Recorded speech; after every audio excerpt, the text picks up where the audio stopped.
morning. I want to welcome you all to the United Nations Church Center and really appreciate you all being here today. As we've heard from Fletcher, there's clearly an urgency to take action now from the faith perspective, but not simply from one faith or all in our own silos, but working together across our differences and through the shared values that we have. Religions for Peace USA has a long-standing tradition. Religions for Peace, over 60 years of leading the interfaith movement in the United States. We're proud of that tradition, and we're going to be here carrying it forward. We're more proud to have you here today, or just as proud. But we also wouldn't be here today without the help of the International Shinto Foundation, known as ISF too as well. The International Shinto Foundation has a long-standing tradition of working with the United Nations as an NGO. Their work that they've done on protecting the forests, declaring them sacred sites as sacred gateways. And really want to thank them for their support in making this event possible and for really supporting our work not only today, but carrying into the future. You'll see a lot of Religions for Peace USA's leadership throughout the crowd. I already see many of the members of our board here today, and I'm really thankful that they're here leading the front. Along with Green Faith and the NCCC and others who are here too, we really are just very thankful for all of you to be here. I'm excited about today. I don't want to take any more of your time. Let's start. Thanks, Aaron. As you can tell, part of it, you've seen the schedule, right? You've seen that sort of stacked up page, and we are committed to staying on time with this. We're already squeezing this session. We're also we're committed to being on time. We're also committed to making this Our Voices campaign something that is fun.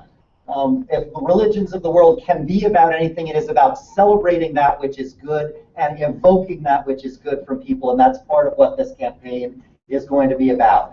I'd like now to invite Dr. Owen Owens from the National Religious Coalition on Creation Care, another partner in this event today, to say a few words. Well, we're really glad to see all of you folks here today. It's so important for us to come together in unity. And one of the things that, since we started, maybe almost 25 years ago, I guess, is that Fred Krueger had developed a protocol, a dialogical protocol, which helps people to come together in unity. And that means that you draw on the deepest part of your faith when you pray or when you talk together. So you don't compromise what you most deeply believe, but you listen to each other also, and then bring the depth of faith to bear on the kind of moral and ethical realities we have to bring on the things that we're facing now. People deny reality, and we've done it throughout history. It's so much easier to deny what's there than to make changes in our life. But as a good Baptist and Methodist, I find that in the Bible it says we should repent of our wrongdoing and turn from the way of death to the way of life. And I think that's what we're about here today. We're glad you're all here. We're glad to be a co-sponsor of this event. We'll move forward together.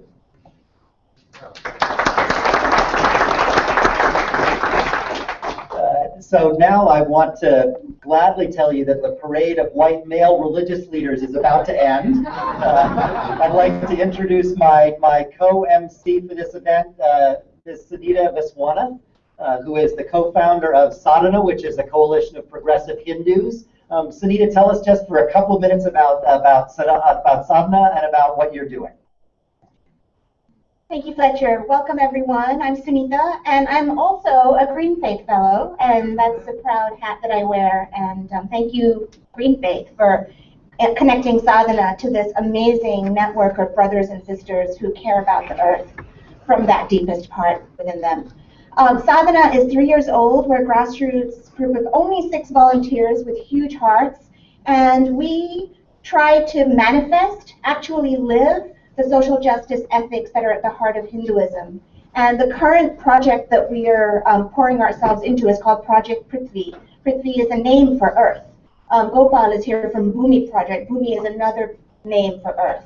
And all of you who have come from far, especially right now there is an opportunity at the Queen's Museum of Art through November 2nd. Project Prithvi Sadhana has an exhibit that's on show right now. It's we're showing the work we've been doing. For 2 years, we've been going to a beach in Queens, in Jamaica Bay, and cleaning up the beach, doing seva, which is community service. These beaches in Queens are places where Hindus go and worship. The water, the earth, the air, fire, the sun, these are divine to us. We worship the elements. Being a Hindu is the same as worshiping nature. So, climate change, working on this is not a stretch. It's part of our faith tradition. So we've been cleaning up after Hindus that worship at the water. They put their offerings with all their devotion into the water, but the water brings the offerings back, and they line up the beach and leave this most gorgeous pile of offerings you could possibly imagine. And so we've been cleaning it up. And if you go to the Queen's Museum, you'll see our efforts to, number one, educate people about Hinduism and environmental justice, and number two, move Hindu worshippers to modify the way that they worship to be more eco-friendly. So I'm around. You'll hear more from me today, and I'm really, really proud of everything you're doing together. Thanks. Thanks, Liz. I didn't realize that Sadhana had 6 people, so if we double Sadhana's size, the world's problems will be solved. They've got an enormous... And you see that we are lifting up the voices of people who are well established within religious infrastructures, as well as the kind of really important, vital grassroots religious activism. Both are needed as part of solving the problem. It is a privilege now to introduce Dr. James Hansen. Dr. Hansen, we know who you are. And what I will say as a way of thanking you is that in all of our traditions, there is the tradition of a prophet, the person who speaks the truth with courage, who pays a price for that, who is willing to pay that price, and who makes an indelible mark. And you are our hero for doing what you have done. We're thankful for your taking the time to be here, and we're eager to continue to learn from you.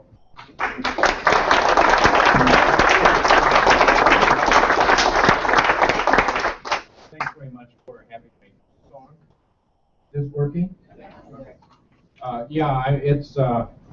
It's really exciting to hear all of your support, because we're going to need it. I'd like to make clear why it's urgent that we have your support. I spent the first decade of my scientific career on another planet, or studying another planet, which it seemed like a very exciting planet because we didn't understand it. And this image of Venus was taken by a little 1.5-inch telescope, which was my experiment on the Pioneer Venus spacecraft. They went to Venus in the 1970s.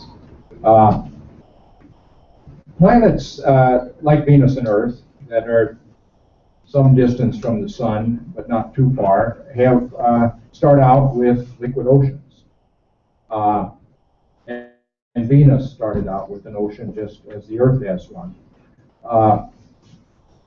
And the amount of carbon dioxide in the atmosphere is governed to a substantial degree by the ocean, so that those planets, which put carbon dioxide in the atmosphere, but then the weathering process, the water that falls on the Earth carries carbon to the ocean. You get carbonates deposited on the floor of the ocean, so you have a balance. And in the Earth, the balance has been over the last millions of years between 200 or 300 parts per million of CO2 in the atmosphere, because it's continually taken out by the weathering process and continually put up by volcanoes.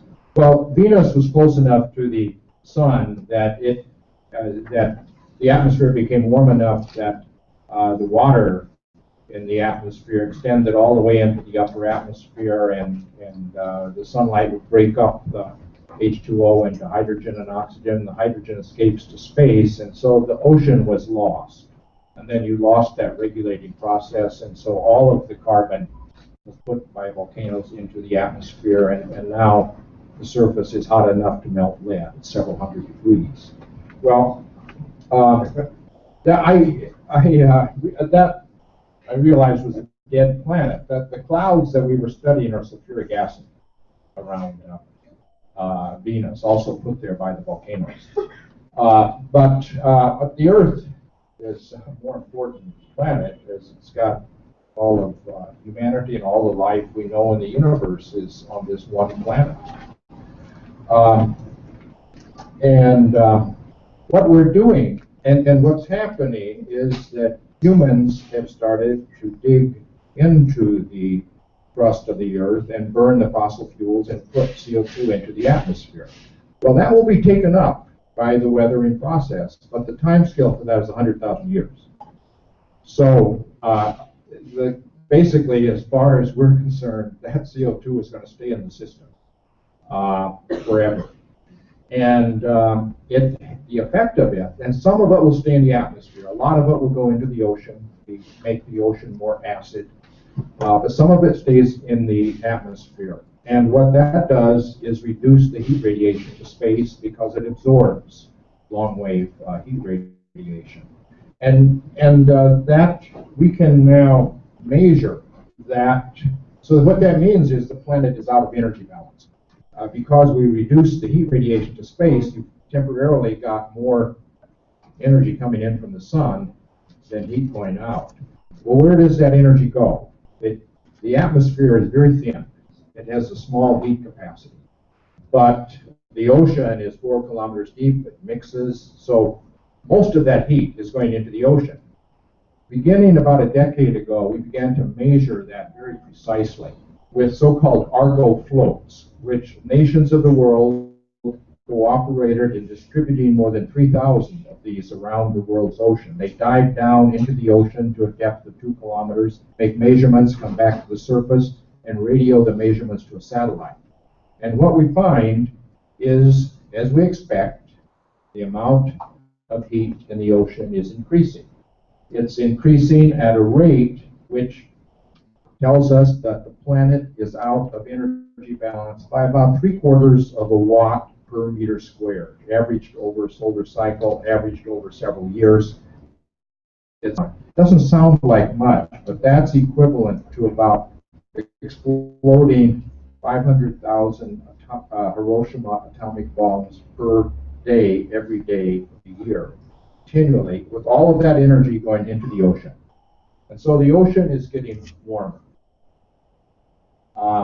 And the atmosphere, although there's weather variations and even surface variations on decadal timescales, but overall the atmosphere has to get warmer as the ocean gets warmer. And if you look at each decade over the last several decades, you see each decade is getting warmer. The first 3 years of this decade are only about the same as last decade. But we know that this decade, before it's over, it's going to be warmer than the last one because we've got more energy coming in than going out. So the planet is going to get warmer. There are variations from year to year. And in fact, you hear a lot of talk about, oh, the last decade or so, temperature hasn't increased much. And that's just part of the natural variability. We understand what's going on in the Pacific Ocean to make the surface warming small in the last decade. But actually, if you're a betting man, I can tell you that this year is probably going to be the warmest year in the instrumental record. It's kind of close, but I would say about 2-to-1 odds. But of course, nobody here would bet. So, but it's going to be warmer than this year. So that argument is going to go away. But that doesn't mean that any given place is warmer each year. So if you look at, this is the last 4 years, maps of the temperature anomalies, and most places are red or yellow. That means it's warmer than what it was in the second half of the last century. But at a given place, like the United States, you see that this year is relatively cool, even by the standards of the last half of last century. 2012 was the warmest year in the history of measurements in the United States. But that's natural regional fluctuations. Now, the impacts of this warming, the ones that I'm most concerned about are those that are irreversible. And that includes the extermination of other species. It also includes ice sheet disintegration and sea level rise, because it takes tens of thousands of years to build up the Greenland and Antarctic ice sheets from snowfall piling up. So if we melt those, it's a permanent change as far as humanity is concerned. And there are also things that people notice, climate extremes that are affected. So to start with this extermination of species, there are a number of reasons why many species are under stress. That we're doing a lot of things like overharvesting, nitrogen fertilization, but in combination with rapidly shifting climate zones, that is the great threat. If we continue on business as usual, we will commit to extinction probably between 1/4 of the species on the planet by the end of this century. I like to focus on this particular species, which is just an insect. But I like to do things with my grandchildren, which introduces them to nature. And I realized that this monarch butterfly is threatened with extinction mainly because of the herbicide Roundup, which farmers use to kill weeds, but it also kills milkweeds, and that's the only plant that the larvae, the caterpillars of the monarch butterfly can eat. And so we would plant milkweeds, and this 3 years ago we noticed, but there are becoming much fewer. There used to be 30 years ago, my wife and I could see a dozen monarchs at the same time. Now, you're lucky if you see one.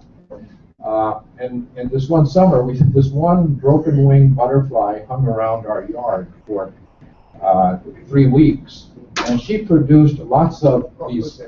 She was the only one, and she produced about 25 or 30 of these caterpillars, which then, through this miraculous process of the chrysalis, turned into these butterflies. That's one of them, the male, and that's a female that she produced. But that year, there's a drought, strong drought in Texas, and you know these monarchs migrate every year from Mexico to Canada and then back to Mexico, and they hibernate in a Mexican mountainous area on fir trees in a very small area there. And we wondered how many, but they have to eat along the way, and we wondered how many would actually make it to Mexico. Well, I wrote an article about these monarchs, and a Mexican scientist sent me a photo of a branch on one of these fir trees that winter. This is his grandson looking up at that. What they saw also was that these trees are in trouble because of the shifting of the climate zones. The fir trees in that region are in trouble. So he's trying to persuade the Mexican government to plant trees at a higher altitude where they have a chance of being healthier. But what's happened now is over the last 3 years, the numbers of monarchs have really plummeted. And my concern, my fear, a level such that they are committed to extinction. At least those monarchs in the eastern 2/3 of the United States, which make this annual migration, because you have to get encounters between the females and males. It takes 3 or 4 generations of these butterflies to make that trip, so they have to reproduce, and the chances of them meeting a mate are diminishing. The coral reefs, more than 1 million species are associated with coral reefs. And we're putting coral reefs not only because the ocean's getting warmer, which causes them to expel its also the oceans become more acid. And finally, people West Coast are being affected by that. All of the carbonate skeletons, exoskeletons, are affected by the ocean becoming more acid. So that's one problem which causes us to put a tool we can put in the atmosphere. Now to turn to this ice sheet disintegration, what we see on the ice sheets like Greenland is the amount of melting, the area that has melting in the summer, the red area, fluctuates from year to year with the weather, but on general is increasing. That water will find a low spot on the ice sheet, burrow a hole in the ice sheet, go all the way to the base of the ice sheet and lubricate the base of the ice sheet and speed up the discharge of these giant icebergs to the ocean. And we can now measure the net effect of this because we have a gravity satellite which measures the gravitational field of the Earth so accurately that you can see the change of the mass of the ice sheets. And in the winter, the ice sheet gets heavier as snowfall piles up. In the summer, it loses mass. But overall, it's losing mass at an increasing rate. And this is an update of the slide. That rate at which they're losing mass is accelerating. We know from the Earth's history that if the planet gets 2 degrees Celsius warmer than pre-industrial, which is about 1 degree warmer than what it is now, that the eventual change of sea level will be something like a 7 or 8 meter increase, which would mean all the coastlines of the world would eventually be dysfunctional. So we really can't allow 2 degrees Celsius warming. We can see that this is a bell curve describing the seasonal average temperature in the summer on the top and in the winter on the bottom.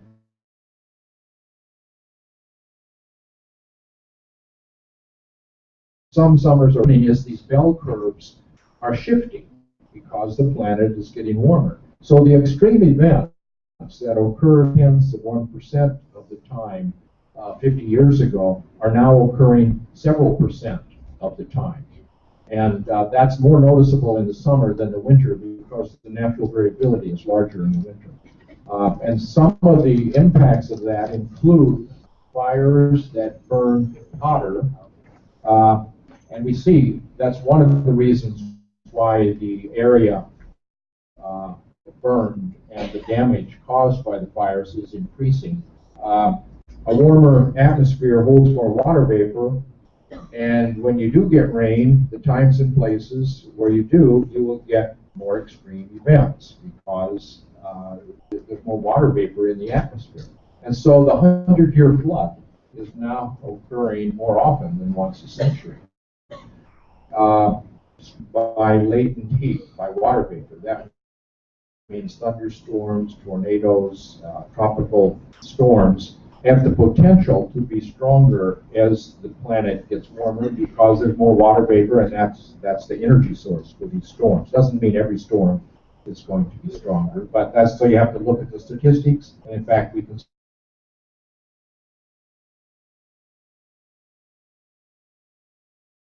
we've already burned more than half of what we can afford to burn. We're going to have to leave most of the remaining coal in the ground, and we should not try to exploit the unconventional fossil fuels. That means tar sands and tar shale and fracking to get gas.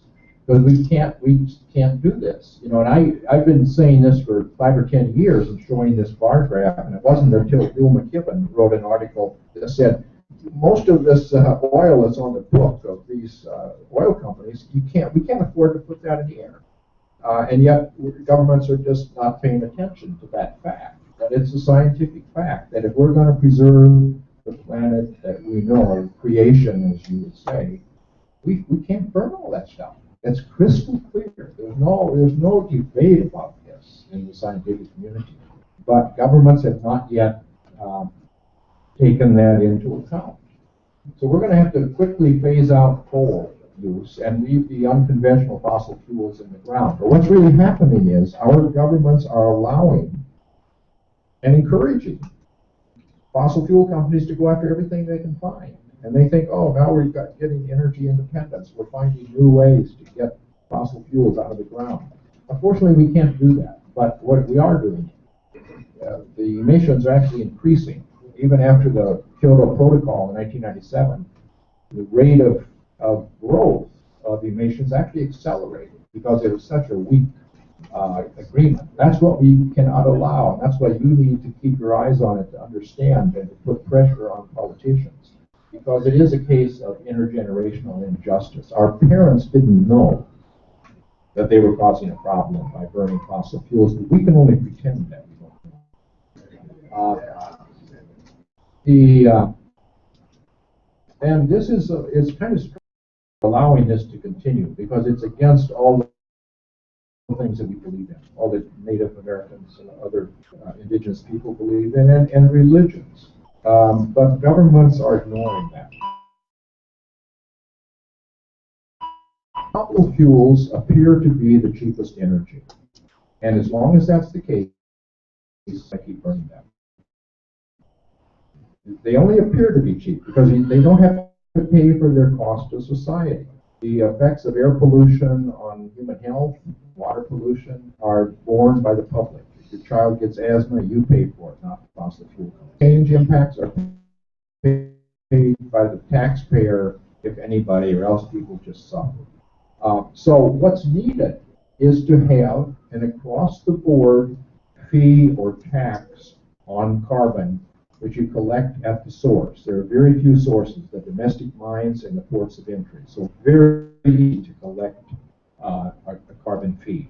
And if the public is going to allow this fee to continue to rise, which it will need to do, cost of fossil fuels honest.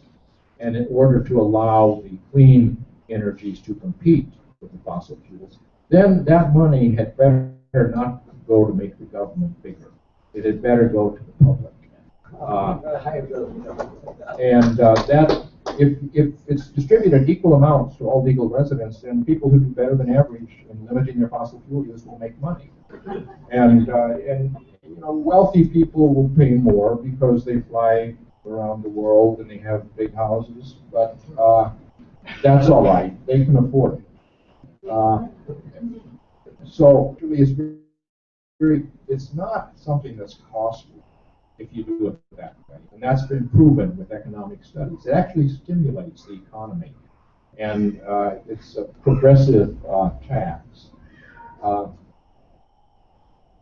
And it's the only way that we can solve this problem internationally. You can't say we're going to have a cap. Every country's going to have a cap on their carbon. We tried that at the Kyoto Protocol. That doesn't work. There's no way to enforce caps and to make them strong enough. But what we need the major powers to agree to have carbon fees that will rise over time, and they will, if China and the U.S. agree, and Europe would agree if the U.S. and China do, I'm quite sure, then those countries would put border duties on products from countries that do not have an equivalent carbon fee, and that would be a huge incentive for other countries to also have carbon fees so they can collect the money themselves rather than have us collect it at the border. So that is what is needed to solve the problem. I've been working. We've got to approach this problem in a broad way. And I've been involved in the formation and the operation of several different groups, which I think are all essential. 350.org is now the organizer that's getting people into the street. I think we have to get a lot of people in the streets, or the governments are not going to pay attention. And 350 is doing a great job. And I persuaded Bill that it should be 350.org, not 450.org. 450 would mean that we get warming at more than 2 degrees Celsius. So it takes time before you get the impact. But the impact would be disastrous on the time scale of our children and grandchildren's lives. Now, our children's trust we have Julia Olson here, who's the head of that organization, is trying to use a legal approach to force the government to do its job. And actually, she's interested in getting, we're filing cases against the federal and state governments to come up with plans for how they're going to reduce their emissions. And she would be very pleased to get the so-called amicus brief from supporting people. So scientists are writing an amicus brief, and it'd be nice if religious groups would write a friend of the court brief to say that you believe this is important to preserve creation. Citizens Climate Lobby is the group that is advocating a carbon fee and dividend. And they're, this is some information on Our Children's Trust. As I say, Julie's here. Citizens Climate Lobby, they write letters to the editor. They're a very respectful organization. They ask for meetings with congressmen, politicians, and they write letters to the editor and op-eds, and they have meetings with politicians. And the number of people in Citizen Climate Lobby is rapidly growing, and it needs to continue to grow so that we can actually impact the political process. So my last slide, I think it's really important, and now that, you know, when we just stand up and say to the politicians, we want you to come up with strong climate agreement. That will not work. You cannot leave it to the politicians. You end up, like we in 1997, with a thing which amounted to something equivalent to the indulgences of the Middle Ages, where the developed countries and the developing countries kind of made a deal. They were we had the offsets, so the developed countries could continue to burn fossil fuels, and then they'll protect the forest in Brazil or something, and give some money to the developing countries. Well, and then we just stay on this path. We actually have to make the price of fossil fuels honest. And that means we've got to insist that this climate agreement include a carbon fee or carbon tax. You can call it a tax if you like, but I don't think in many democracies the public is not going to allow it if it's money taken by the government so the government gets bigger. Instead, I think it needs to be a revenue neutral carbon fee. And by the way, conservatives in the United States, actually, some of the leaders behind the scene are beginning to understand this. So it's not going to be that difficult to get this to happen if we get enough people putting enough pressure, because it's actually a conservative solution to say we're going to make the prices honest, because the economy will be more efficient if the prices of energy are honest. And so that's essential that the major powers agree to have a carbon fee, and it's going to have to all countries that want to avoid having their products taxed at the borders will need to agree to do this. But developing countries have a right to have it. We have an obligation to developing countries because the developed countries have caused the problem. And the developing countries are suffering the consequences much more because most of them are at low latitudes where the consequences are greater.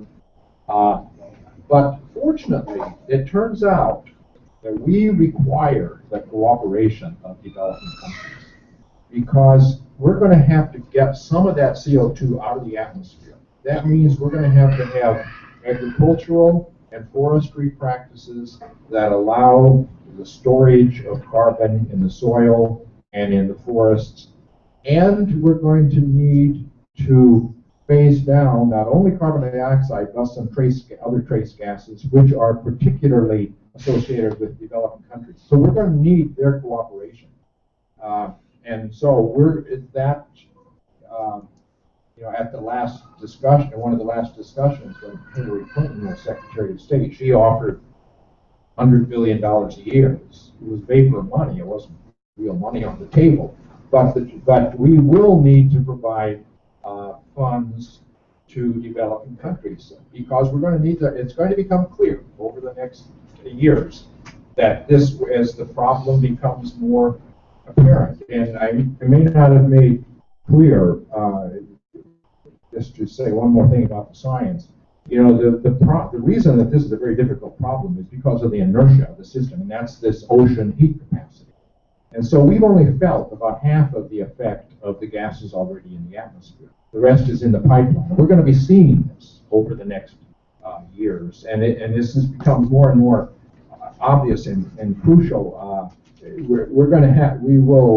Developed countries will realize they have to get cooperation from developing countries. And so those are the two basic elements that have to be in the long-term agreements. And we have to keep our eyes on that. And you need to understand that and not simply ask, please do something about climate. Because if you do, we may end up like we did in Kyoto in 1997 with an agreement, but in fact it did nothing. Thanks.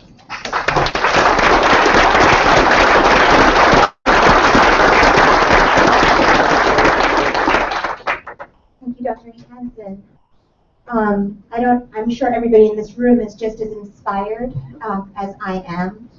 This is a person who, after 3 decades plus of a superbly illustrious career at NASA, gave it all up to devote his life to the future of our planet, to this fierce, committed, courageous, and clear-thinking advocacy for the future generations. And I just want to thank you.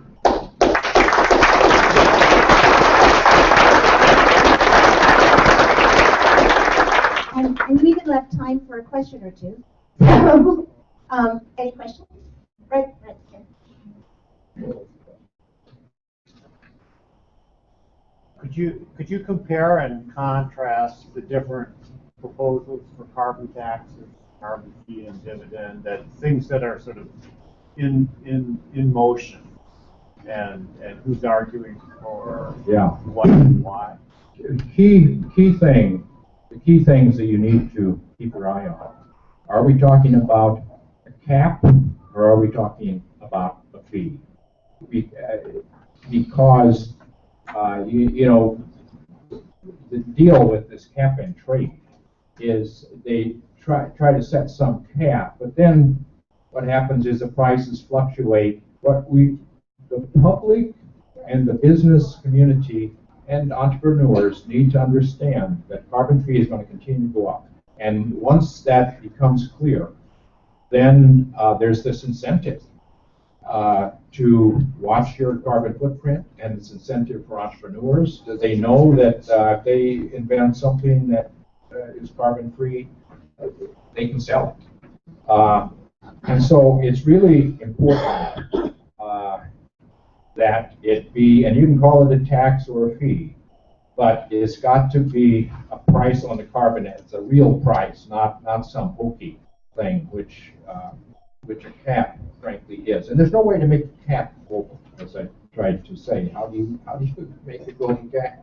You try to cap each country, but each country argues. And India would say, our cap should be the same as the United States per person. And then, then the planet is done for. So you've got to do it with a fee or tax. And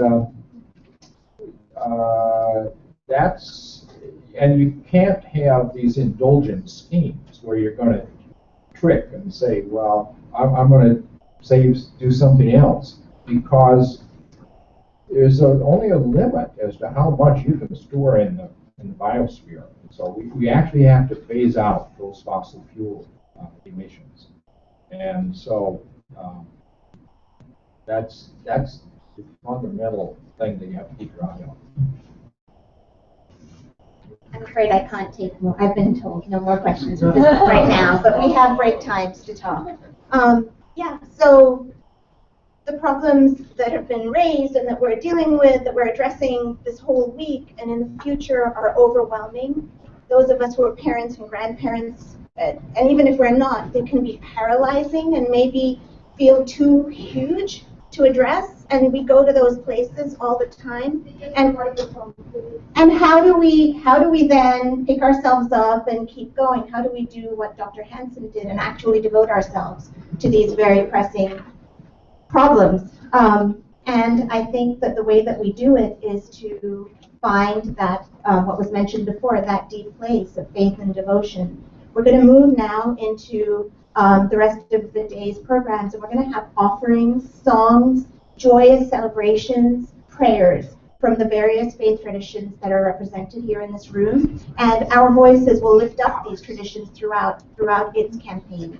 And so we're going to start with offerings and prayers from the Buddhist tradition. We have Adam Lobel and Acharya Marty Janowitz from the Shambhala lineage.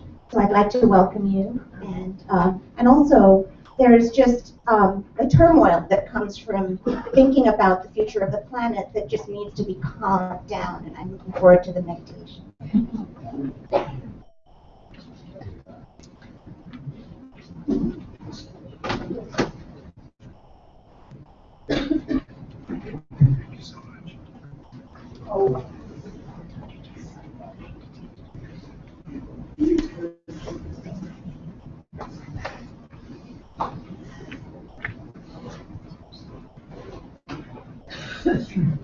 So good morning, everyone, and thank you, Dr. Hansen, and thank you for all of you, for Fletcher and your inspiring words.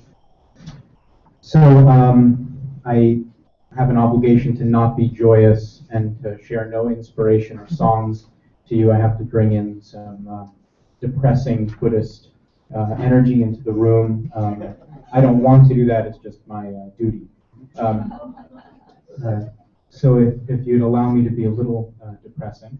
One of the phenomena that we experience that comes with global climate change, and as our society becomes aware of climate change, is we recognize the tremendous amount of anxiety and suffering on a personal, emotional, psychological level that comes as we encounter the truths that we just heard from Dr. Hansen.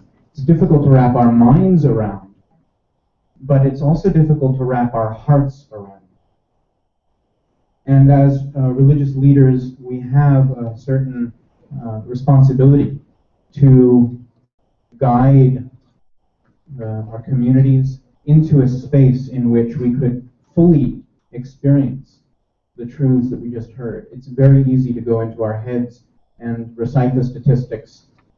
It's another experience altogether to really feel the destruction that we are really part of, each of us in this room. And when we experience that, there can be a sense of anxiety, a sense of fear, also a sense of guilt, as we just heard, a sense of paralysis, where people feel overwhelmed, where we ourselves may feel overwhelmed, hopeless. We start to feel that there's nothing that we can do. And there is a cusp, there is a razor's edge, there's a paradox there, where on the one hand, we need to find a way to open our hearts fully, to soften into these truths. And on the other hand, we cannot be too nurturing, we cannot be too pacifying, lest we feel somehow there's no action. There's no room to act. So this is a paradox, and I just put it out there as a question for all of us, from our various religious perspectives, contemplative traditions.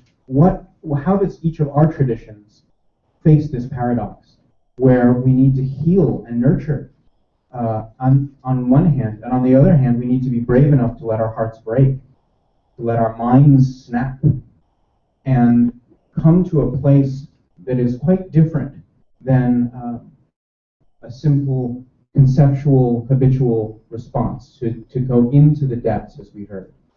And many of our great contemplatives from each of our traditions know that as we come closer and closer to truth, sometimes fear shows itself. has become closer and closer to divinity. Sometimes fear and darkness starts to show itself as well. So we have a tremendous amount that we can offer people in a very real way, as each of you know, and how to open our hearts and our awareness to these truths. So in this spirit and in this paradox of this question that I'd like us all to feel, the relationship between nurturing healing on the one hand and then challenging on the other, I'd like to lead a short guided practice. So if you'd like, you can just close your eyes and settle into your body in the present. And this is really just creating space and time to feel what we've just heard from Dr. Hansen. All too often we're too quick to move to what do I do, what do I do? And there is some need to really feel in our hearts and our bodies the violence that we're all part of, the disruption and the pain. So first, just closing your eyes and just gently feeling what is arising for you in the present. It could be overwhelm, it could be inspiration and excitement to move into action. It could be a deep sense of guilt, of knowing how we ourselves are part of creating this problem. And so this first phase is a gentle, non-judgmental awareness of whatever we're experiencing and letting it be, not necessarily trying to fix it or change it, but just acknowledging how we personally respond to the truth of massive cataclysmic climate change.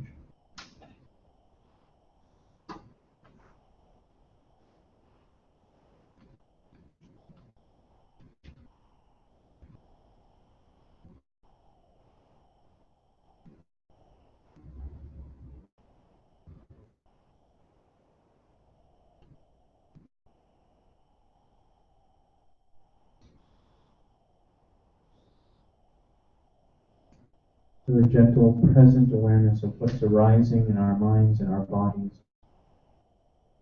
giving space for whatever it is that we find. But really tuning in, really coming into the texture of our experience in the present, with the fullness of our awareness, not just a part of us.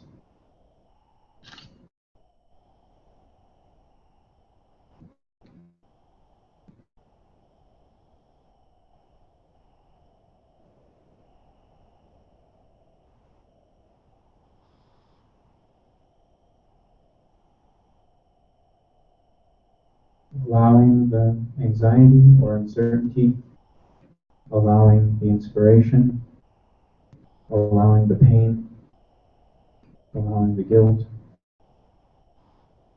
and creating a cradle of loving kindness, a field of awareness that's allowing these energies to arise.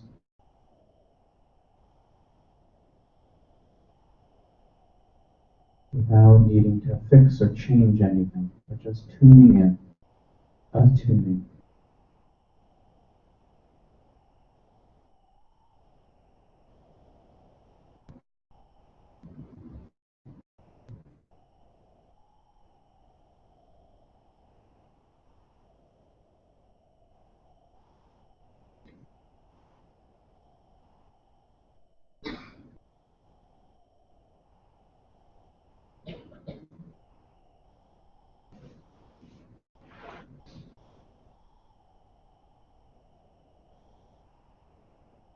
And within this space, we may feel some sadness that underlies many of our questions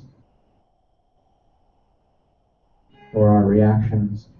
And it's good to just welcome that sadness, that broken heart, some tenderness within this space.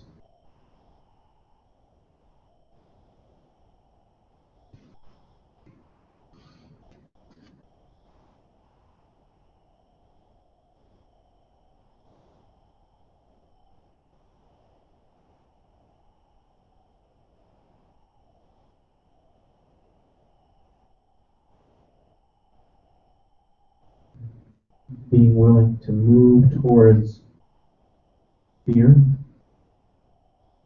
the uncertainty, but to do so with awareness and openness.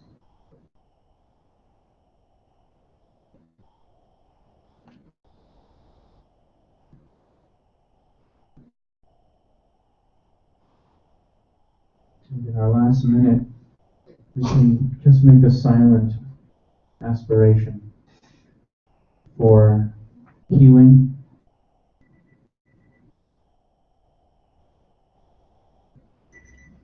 for our human society that has gone so out of balance, for the animals, the monarch butterflies, the cooling of the fires. May all beings enjoy happiness and be free from suffering.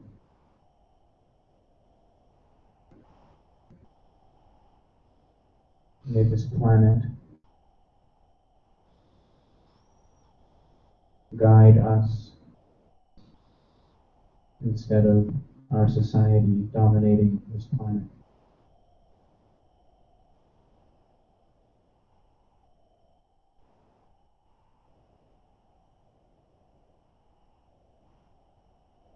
And just for a moment, if it feels right, you can open your eyes and just look straight ahead, just resting in this space that is completely genuine, human, and open.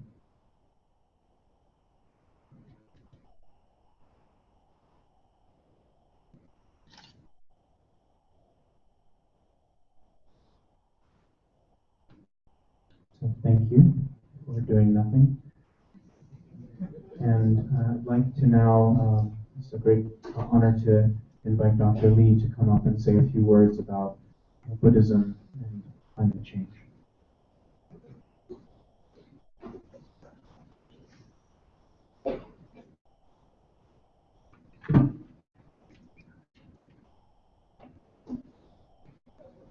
Just use that one in front. That should be that.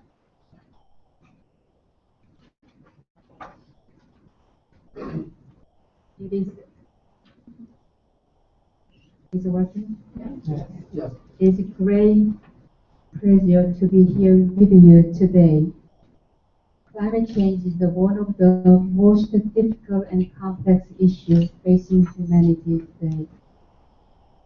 The most relevant Buddhist teaching for climate change is the interdependency and interconnectedness of all. We are not separate individuals, but part of and interdependent with a larger whole.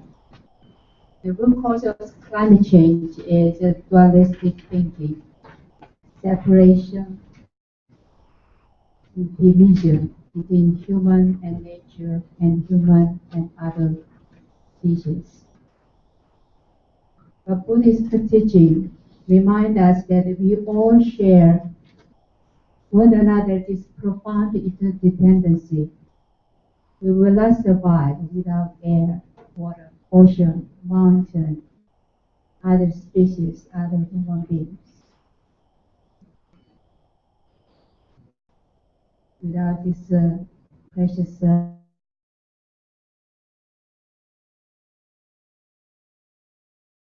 and interconnectedness are the very foundation of a human existence, including you and me. Therefore, we need a sense of responsibility and deep commitment for the well-being of Earth and Earth community. We need to be aware of this intimate relationship between the Earth and ourselves. If Earth is sick, so do our bodies and our societies. The second relevant Buddhist teaching is that Dharma teaches us that the origin of human suffering and all forms of suffering actually. The cause of suffering and dissatisfaction is a greed or craving, hatred and anger and delusion within human mind. In fact, this inner state is also root causes of climate change. The craving for more material wealth and power has resulted in the destruction of both the land and water, and corporate greed especially, as well as individual greed, drive exploitation of our natural resources.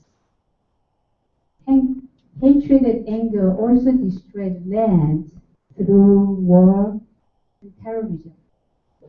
Delusion perpetuates environmental harm when we do not understand the impact of our actions have on Earth. Thus, we must let go of the delusion of individual self that is separate from other people. At the same time, we must let go of the delusion that humanity is separated from the rest of the earth.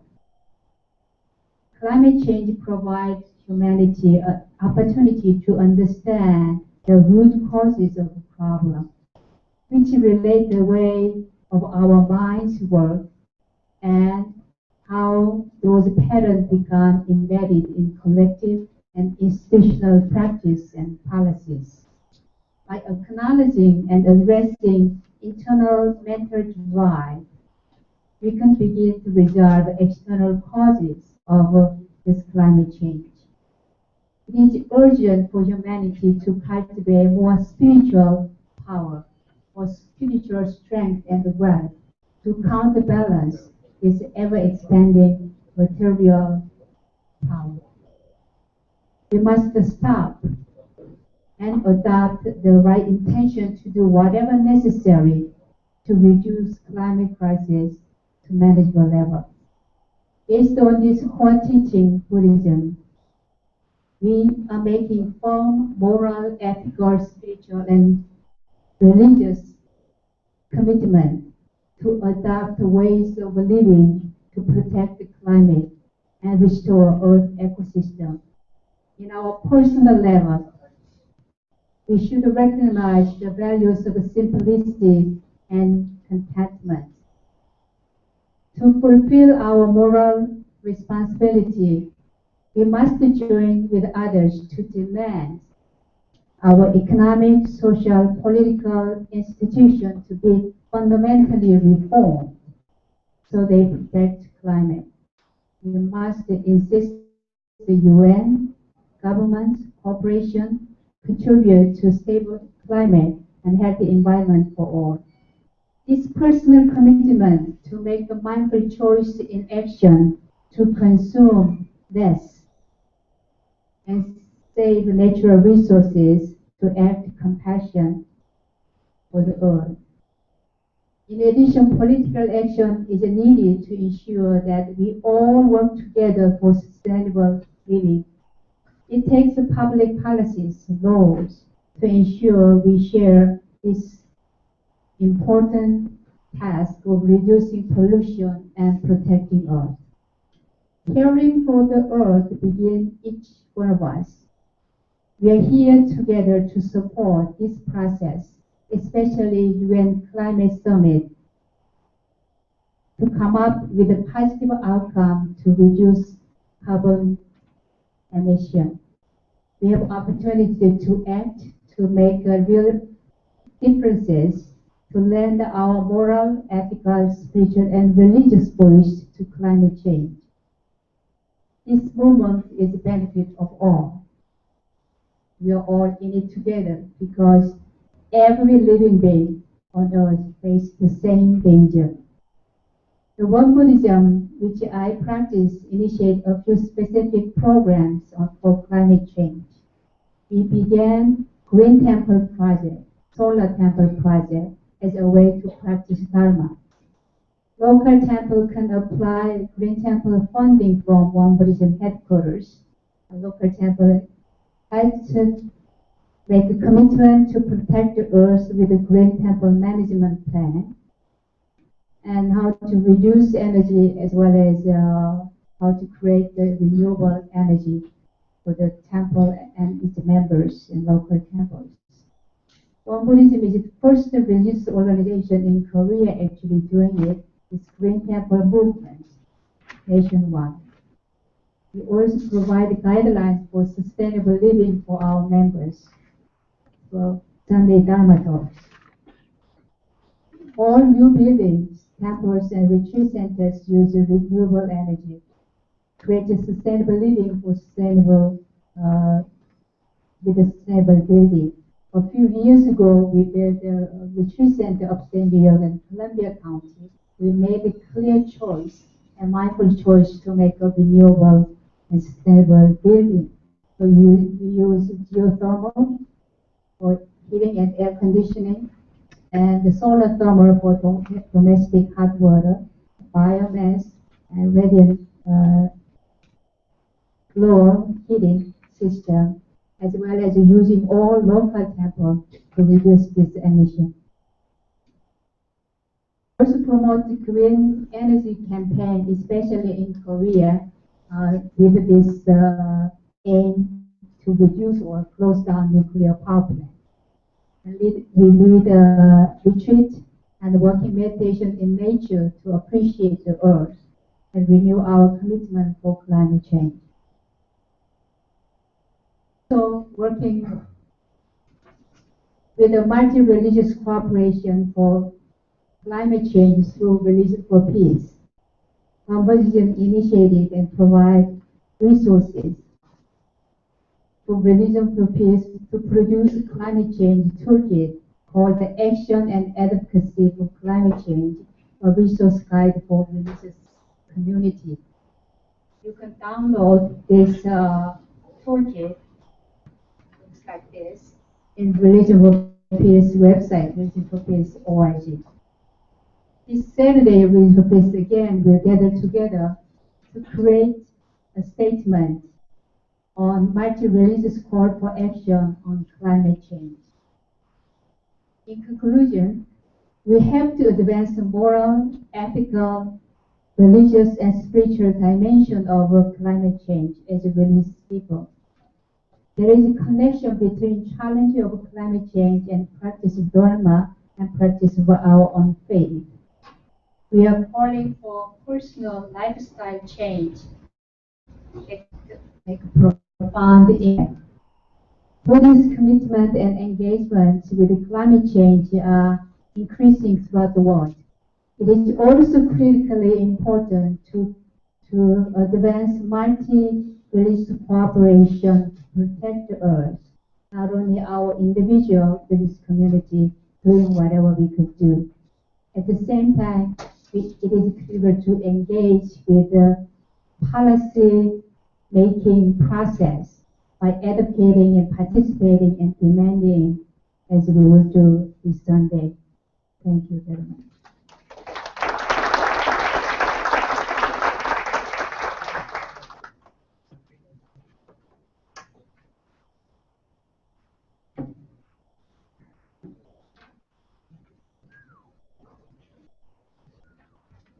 Good morning.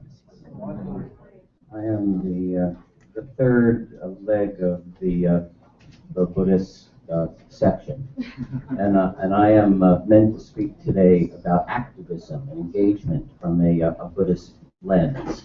Although having just heard Dr. Lee, you remind me of the significance of the well-known ancient saying, "Words don't for cooking rice," and demonstrating what I am now going to provide some words around. It's almost seemingly an oxymoron to have a Buddhist come up and say, let's talk about action, since we seem to be branded as the non-doing faith. In fact, there's a Buddhist newspaper I'm rather fond of, and the masthead at the top of the newspaper says, "Nothing happens and we report it." But I'd like to suggest that there's actually more to what Buddhism brings around activism than might be implied by that. And it comes back to some of what's already been said about interrelationship, or what the Venerable Thich Nhat Hanh refers to as interbeing, the inextricable pattern of all aspects of reality inherently being in relationship. And the challenge we see, and Dr. Hansen spoke of, speaks to what happens when we get into violent disconnection between the aspects of reality.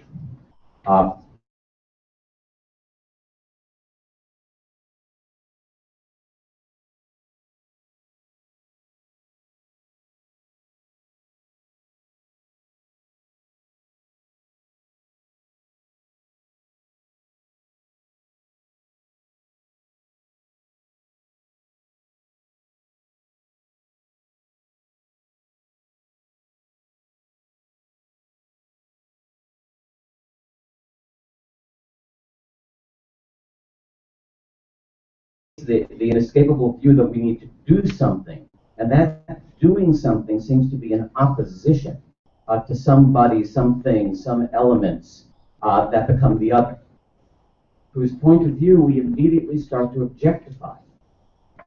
So when Dr. Lee talked about the three poisons, we use the term passion, you use the term greed, but that being wound and bound by the energy of separation.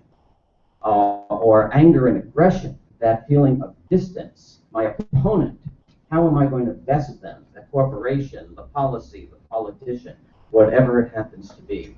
How are we going to work with that? And then the delusion or the ignorance that cutting ourselves off from communication, that becomes our big activity of obstacle as activists. So a perspective that in our tradition turns out to be relevant in any situation where we have to encounter, as Acharya Lobel said, the pain and dysfunction and suffering has to be to reconnect with the heart of the basic primordial goodness in any language we choose to apply to it. That tethering, if you will, to that open space that is the opportunity for reconnection. So can we be activists? Can we be what I'd like to describe as sacred activists that retain that connection in real time, not just upon reflection later or before? It's what in my tradition we call meditation in action. Can we be in meditation and in action simultaneously, in whatever frame of reference our faith brings to it? To the extent that we can, to the extent that we as faith communities can bring that view, that perspective, that training, those tools and disciplines and practices that give us the ability and the strength to reconnect with the space of openness and open-heartedness at the moment of engagement, at the moment of challenge, in the moment of disagreement, then that becomes our possibility to create what we like to refer to in our Buddhist tradition as the path towards enlightenment, in this case, enlightened society,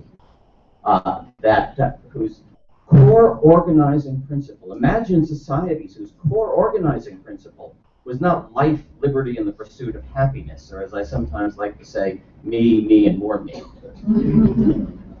but basic primordial goodness as the organizing principle of society. What kind of policies and actions and decisions would we then be able to make? The kinds of things that Dr. Hansen is calling upon us to do.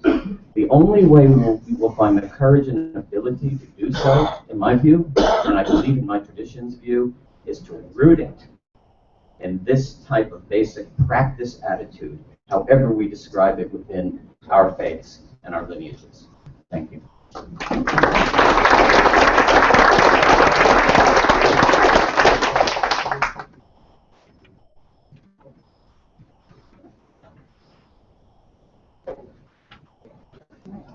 We're going to have a real treat for you. We promised that this was going to be a conference which included some music and song, and our first musical interlude, I am pleased to say, will be Cantor Eric Fulmiller, who is involved with Eric, why don't you come up and introduce yourself a little bit while we're getting everything set up here?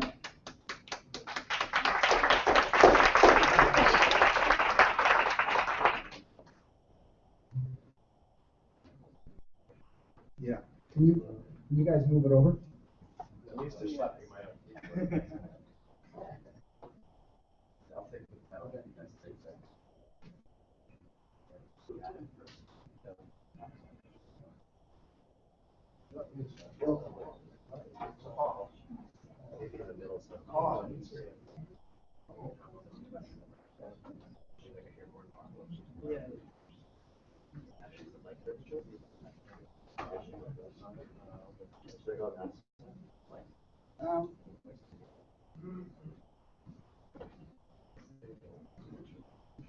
Yeah.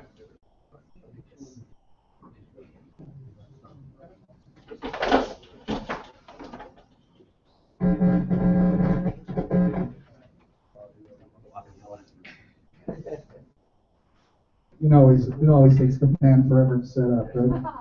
Right.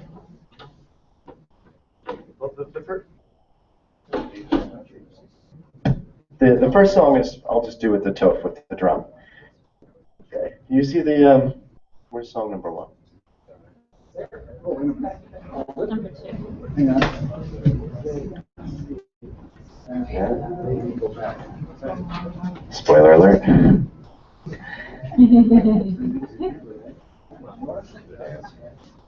There we go. Okay. Hi, everybody. I'm Eric Schulmiller. I'm the cantor at the Reconstructionist. Mic back? Yeah. Okay. Swap that out. The cantor at the Reconstructionist. Oh, my voice sounds so deep. The cantor at the Reconstructionist Synagogue of the North Shore in Manhasset, Long Island. Very happy and honored to be with you here today. So I would like us to do a little singing for our supper, or in this case, singing for our lunch. So I have a few songs, some newer, the words are mostly older. So the first one I would love to teach you is from the morning liturgy. So the words are Ilu Finu. Let's try that. Ilu Finu. You're much more participatory than my congregation early in the morning. Okay, great. Let's look at the full version. Okay. Or you can see it. Look at part 3. Actually, look right under part 3. That's the full line where it isn't broken up. You see right there? Ilu Finu. Okay, the next part is Maleh Shira. Maleh Shira. Kayam. Kayam. And so what these words basically mean are, even if our mouths were as full of song as the ocean is full, that would be barely a drop in the bucket of the amount of praise that we should be offering in gratitude for the planet, for our existence here together as one world community. And so Rabbi Miriam Margulis, who wrote this musical rendition, took these words and made them almost into the sounds of the lapping waves. So, all right. Volunteer to like hold the mic while I'm playing the drum. Would you mind? Thank you. Okay. There we go. Okay, so the first part of this round, actually I'll do this before I drum, thank you, is the low part. So if you feel like singing in the low range, here's how it goes.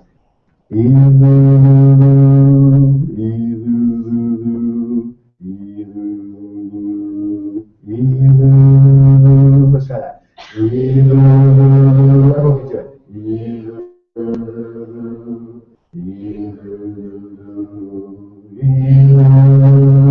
Okay, so the second part is a little harder and a little higher, and it adds the second word in, and then the end of the phrase. And each word has a repetition of the last syllable. So it goes like this. Ilulu, finu, nu, nu. Try that much. Ilulu, finu, nu, nu. Here's the next part. Malele shirakayam. Try that. Malele shirakayam. So let's put that together, part 2. Ilulu, finu, nu, nu. Malele shirakayam. And then when it repeats, it goes down. Malele shirakayam. Let's do that second repetition of part 2. Everything else is the same. Ilulu, finunu, malele, shirakaya. Okay, before we move on to part 3, we're going to do parts 1 and part 2. Here's part 1. Ilulu, ilulu, ilulu, ilulu. One more time. Ilulu, ilulu, ilulu. A little higher. Ilulu, ilulu, malele, shirakaya. Ilulu, ilulu, malele, shirakaya. Okay, the third part, any divas out there who can join the third part, goes like this. Oh, ilu, finu. Try that, ready? Oh, ilu, finu. Good, I hear some sopranos taking up the octave, that's good. Next part. We have Oh, ilu, finu, malele, shirakaya. Try that. Malele, shirakaya. And when it repeats, after the Oh, ilu, finu, it's going to go up. Malele, shirakaya. Okay, so let's do both repetitions on the third part. Okay, here we go. Oh, ilu, finu, malele, shirakaya. This time go up. Oh, ilu, finu, malele, shirakaya. Okay, I don't even think I need the mic. So if you feel like there's a part you like, stick on it, okay? We're all going to start with the bottom part, and then we'll see if people want to branch out from there, okay? So I'll give you this starting up. 1, 2, here we go.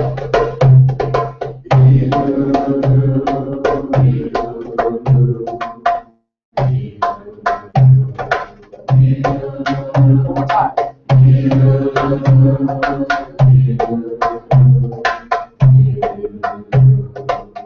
Some people stay on that.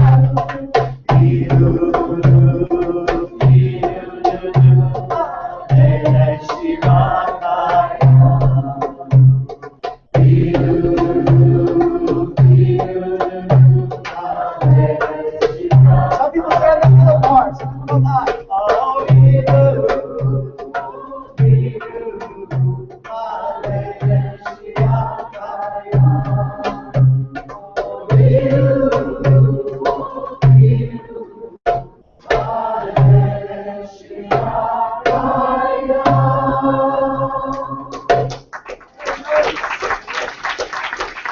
You can all come sing my high holiday choir this year. Very nice. Oh, we have 5 minutes. All right, I think I'm going to pick one more. I would love to skip to the third song because it's sort of a rallying song. So these are the words of the famous mystical teacher, the Hasidic Rabbi Nachman of Bratslav. This is an inspirational interpretation of his words. So we'll go over the words. So the top phrase is Kol ha'olam kulo. Let's try that. Kol ha'olam kulo, which means the whole entire world. And the next line is Gesher sar me'od. Try that. Gesher sar me'od. And that's going to repeat. Okay, and that means the whole world is like a very narrow bridge. And I think that we feel that we're in this moment right now where it feels sort of like that, a bridge that we have to cross together. We have a limited amount of time. It's a shaky bridge. It's high up. It's like an Indiana Jones. It's hanging over the cliff. But we have to get from one side to the other. And so here we have the second part, if you look in the middle. Ve-ha-ikar. Try that. Ve-ha-ikar, which repeats ve-ha-ikar. Try that with them. Ve-ha-ikar. The most important thing, the key thing. Lo le-fa-ched. Try that. Lo le-fa-ched. And here's how it's going to go. Lo le-fa-ched klal. With the stop on one. Here we go. Ready? Here we go. Lo le-fa-ched klal. So the two together are going to go like this. Lo, le, fa, he, lo, le, fa, he, cloud. So it's a little bit of a syncopation. Okay, let's try it right on that line. Lo, le, fa, he, lo, le, fa, he, cloud. Okay, and then it goes back to ve, ha, I, car, ve, ha, I, car, lo, le, fa, he, cloud. Don't be afraid because we are going to cross that bridge together.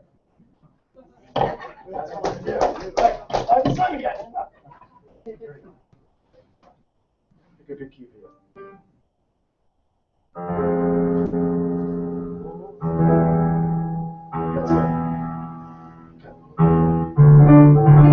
There's actually a blog about Jewish music called Blog in D minor, so I'm going to do it in D minor. Okay, here's how it goes. The first part goes, Kol haolam kulo. Try that, ready? Kol haolam kulo. Gesher tzar me'od. Try that, ready? Gesher tzar me'od. A little lower. Gesher tzar me'od. Okay, here's the last part. Gesher tzar me'od. You kind of stretch out the O and O. Okay? You think you got that? I think we have it. Let's try it at the top. Here we go.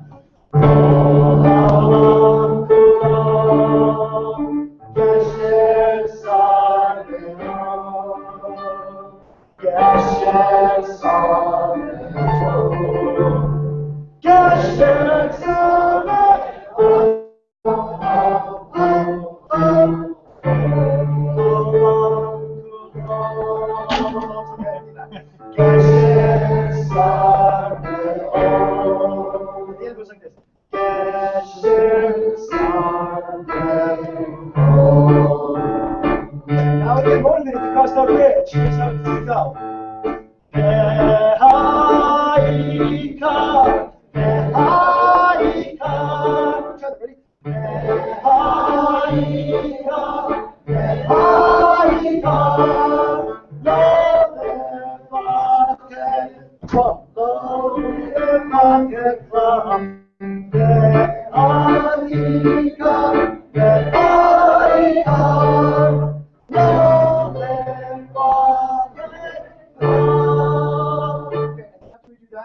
We do the easiest words for Jewish songs, which is la la la. Okay? Here we go on la la la. La la la la la la la la la. Stop. La la la la la.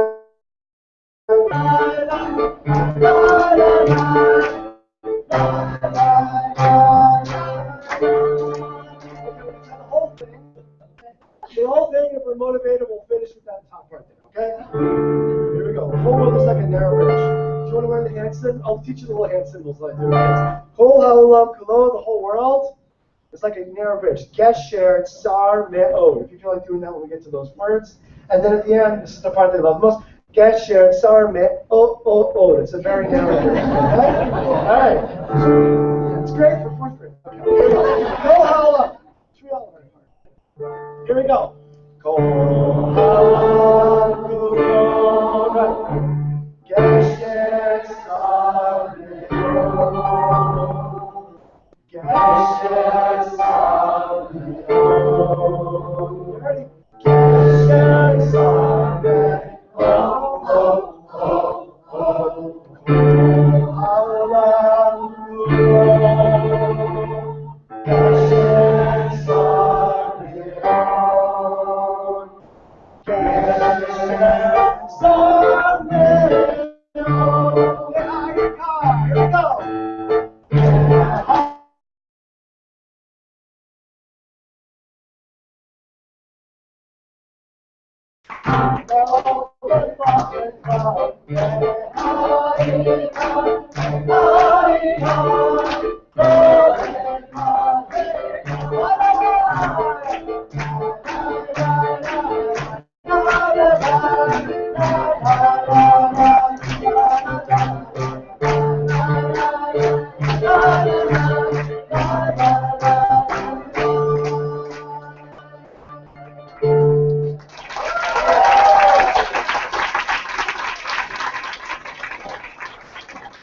Thank you so much, and let's cross that bridge together.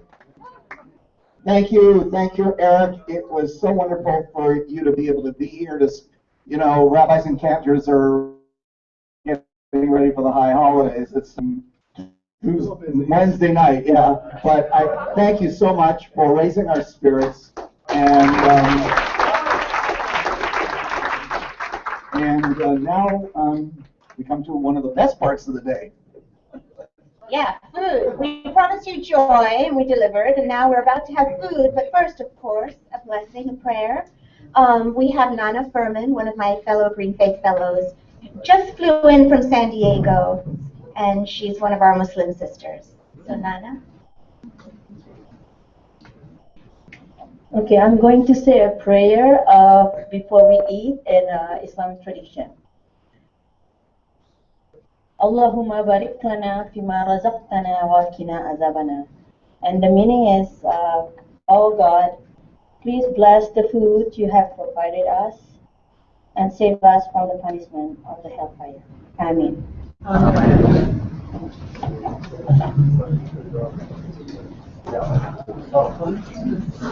So please enjoy lunch, and let's all regather here at 1 o'clock. Thank you.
simply shook his head and said that the temperature and the weather no longer permitted such glaciers to exist. I was sad. He was miserable. This was his everyday world, and we had let him down. We had finally allowed what many of us most feared to occur. We see it all around us. The Audubon Society reported earlier this month, probably know it, 314 bird species alone are at risk from global warming, and 126 of them are classified as endangered. In the past century, the average temperature increased by 1.4 degrees, with 2000 to 2010 the warmest period ever recorded. There are three undeniable concepts in front of our faces. Number one, the science is not ambiguous. Number two, we are facing an impending catastrophe. And number three, we are commanded to fix the problem. It's our duty, sacred and ethical. We're commanded by our traditions to embrace the issue of caring for God's earth. We must also face the fact that if we do nothing, not only will the entire world suffer, but those who are most vulnerable, the poor, the almost poor, will suffer most of all. If the seas rise, which small houses, which poor people's houses, is going to be flooded and destroyed first? Look at the tsunami. Look at Sandy. Look everywhere. It's easy. When we are fixing things, we cannot forget that in a transition from coal to wind or oil to water, that the slowdowns and the time required for changes will affect those who can least afford to experience these changes, to wait while we get everything right, which is what I fear may happen. Our greatest power comes from our belief that we're pushed by a power greater than we are. And there's no religion worth calling religion, and we're going to hear from, I guess, 5 today, which does not teach compassion and service for those in need. God thunders in Deuteronomy. That's a text for some of us, certainly for me. There shall be no poor among you. We're not there yet, nor even close, but as God's partners, we, those of us in this room, are required to do all we can to shape the world in the vision that God provided us, and to be sensitive to those who suffer most from climate change. Okay, I'm going to go off a little bit on a tangent. There's another important outcome that environmental activism can offer us. One more result that can occur from our passion about the environment, the possibility that our activism will lead to peace. A God-inspired, unintended consequence? Maybe. Or maybe God does intend that our activism is not only going to lead to climate change, but to peace. The good Lord works in strange ways. Environmental peacemaking is the ultimate voice that the unity of our voices may provide. It is possible that this carbon-laden disaster we face will lead us to a peace that we've all dreamed about, a silver lining in a dark cloud.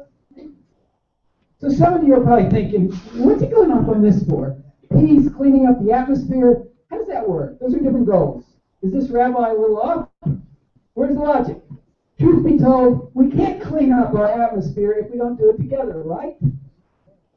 Russia in the West, Japan in China, the U.S. and Latin America, everybody realizes that the air above us doesn't stop at a human-drawn border. Mountain ranges have been determined by God and have not just yet beckoned to the designs of political map drawers. I look at one of the most intractable conflicts in the world.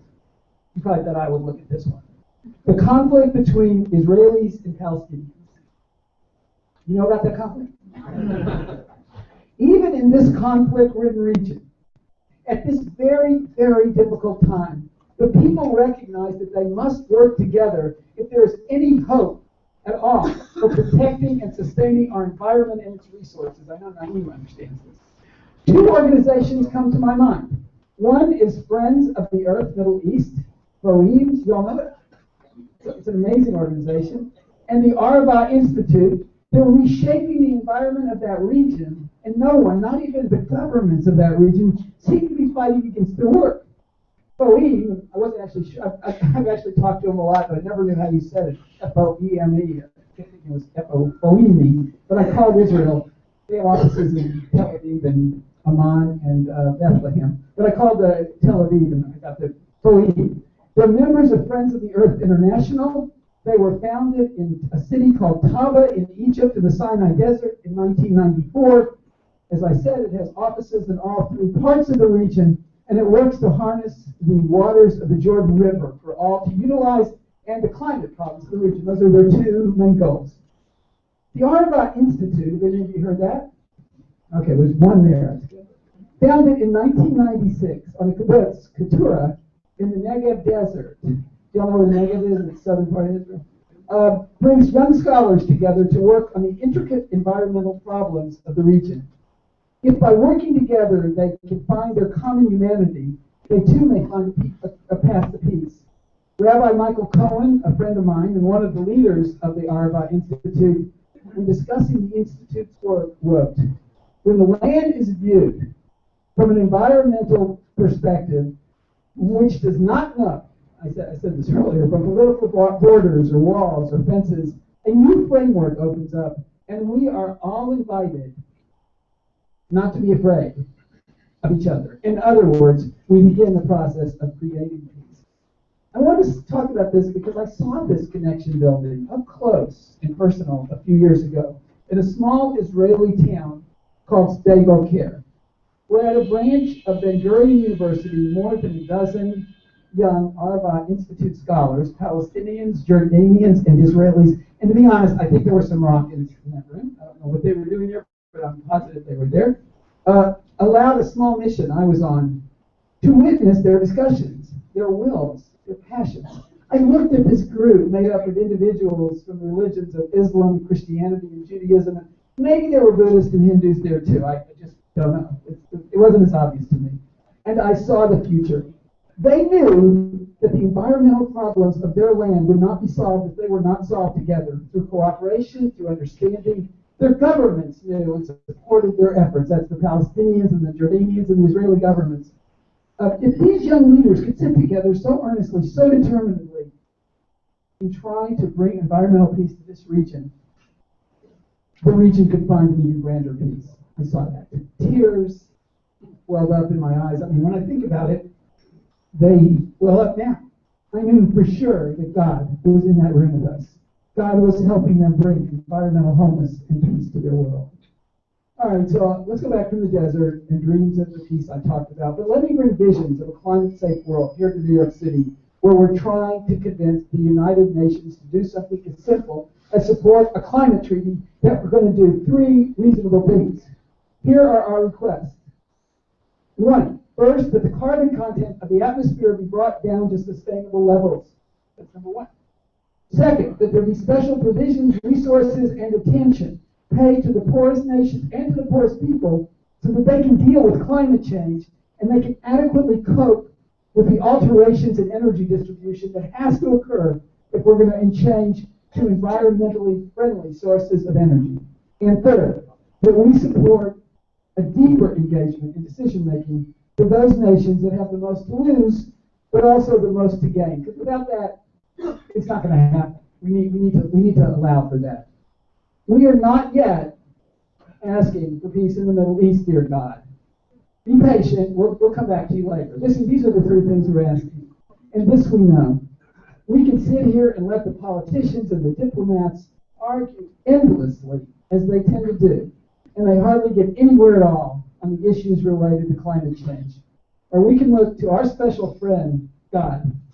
When we join together to make a difference with the master of the universe or the kind one of the universe, politics and politicians, they're just no match. God is not shy, and neither are we. So let us resolve today to look into our traditions, our paths to a holy world, and let us all call loudly now, in the months and years to come, we want to save our world, and we're not taking no for an answer. So let's all of us be on 58th Street on Sunday, okay, yeah, good smiles. Shalom Aleichem, Salam Aleichem, peace be on you. If I knew the right words in Hindu, I'd do it. It's not Hindu, Urdu, I'd do it, or I don't do this, I think, speaking all languages. So we know what we want, let's go forth and let's just make it happen, okay?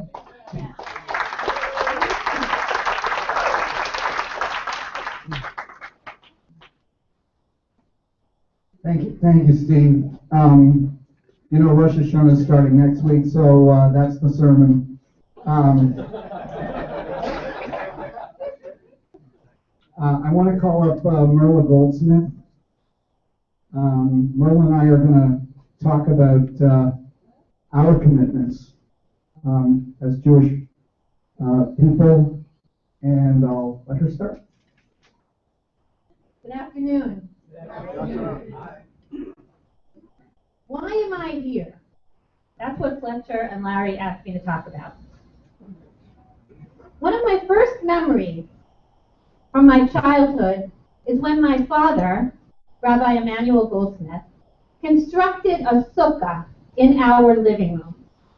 Now, for those of you familiar with the Feast of Booths or the Holiday of Tabernacles, that's when Jews build a little booth outside, and we enjoy the stars that we can see through the roof. The holiday reminds us of our dependence on the natural world. But we didn't have a backyard, and we didn't have a terrace. We were living up here on the Upper West Side. And my dad said, we still need to have a sukkah, and he built it inside the living room. Well, just imagine what that was like for a kid. It was wonderful. My father taught me that Judaism must evolve. It must find a way of responding to the times. How true. The environmental crisis is new. Our Torah, our law, our teachings say nothing about the environmental crisis. However, people are the same as they've always been. So when I woke up to the climate crisis, it was only natural for me to turn to my tradition, to the Torah, for inspiration and guidance. But what about for my activism? Why not just join the Sierra Club? I'm sure we have many Sierra Club members here. Actually, I did join it, but I decided not to go there to be an activist. Let me explain it this way. In 2009, I decided to go to Copenhagen for the UN Summit on Climate Change. Well, I looked around. How was I going to get into the summit, into the convention center? I wanted to sign up with a Jewish delegation, but there was no Jewish delegation. Now, luckily, I have a lot of connections. So I spoke to Sister Joan Kirby. Some people know her? Yes. And Sister Joan Kirby signed me up as a Franciscan. So she arranged for me to attend, and the whole time I was walking around with a badge that said Franciscan. I didn't want to waste my time as far as going there. I mean, I mainly went there for fun, to be honest with you, and to be part of the mobilization.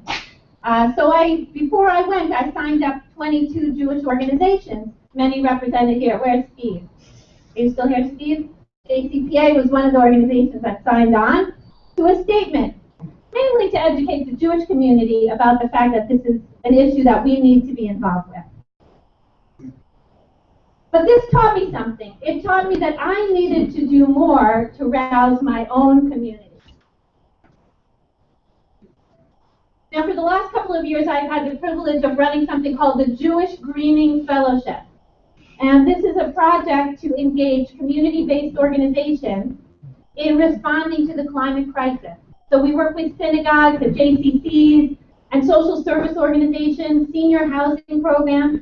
And what we do is we help them to engage their community in education about the environment, in making their own operations more sustainable, and reducing their energy use. The principle on which this program is built is that what we can do as individuals is a drop in the bucket. But what we can do as a community can fill the bucket. And after Sunday, I hope we're going to tip it over.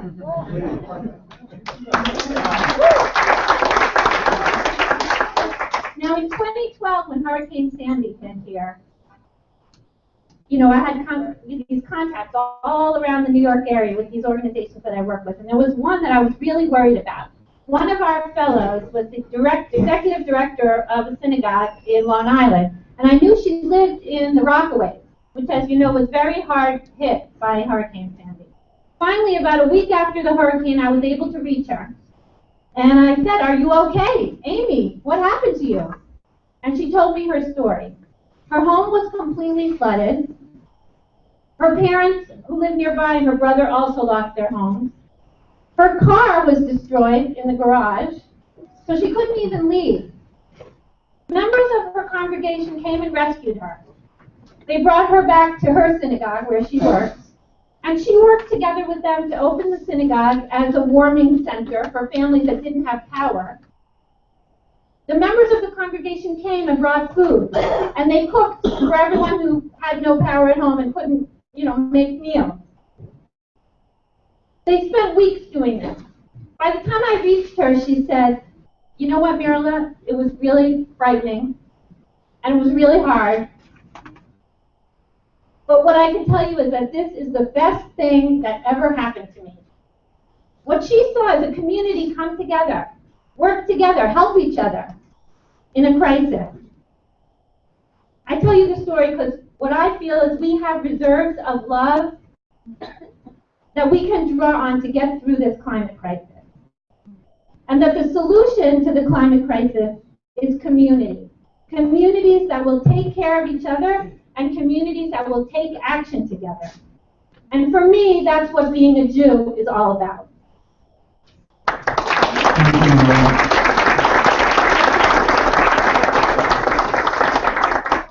It's such a pleasure to stand beside Mirla. She and I go a long way back. We were on the founding board of directors of the Coalition on the Environment and Jewish Life, which started in 1993. What we didn't tell you about Mirla is she is the principal organizer for the Jewish delegation of the Climate March, and she's done an incredible job. And I want to just recognize somebody else who I didn't even know was coming today. Rabbi Warren Stone is one of the first rabbis to be involved in the environmental movement. He was at Kyoto. And so, good friend, longtime colleague. And I want to thank Rabbi Toe for speaking because the JCPA was one of the principal organizations that founded the Coalition on the Environment and Jewish Life, which was part of the founding of the National Religious Partnership back in the early 90s. And those were exciting times. We really thought something was going to get done. Dr. Hansen and other scientists like Stephen Jay Gould and Carl Sagan had challenged the religious leaders in this country to respond to climate change.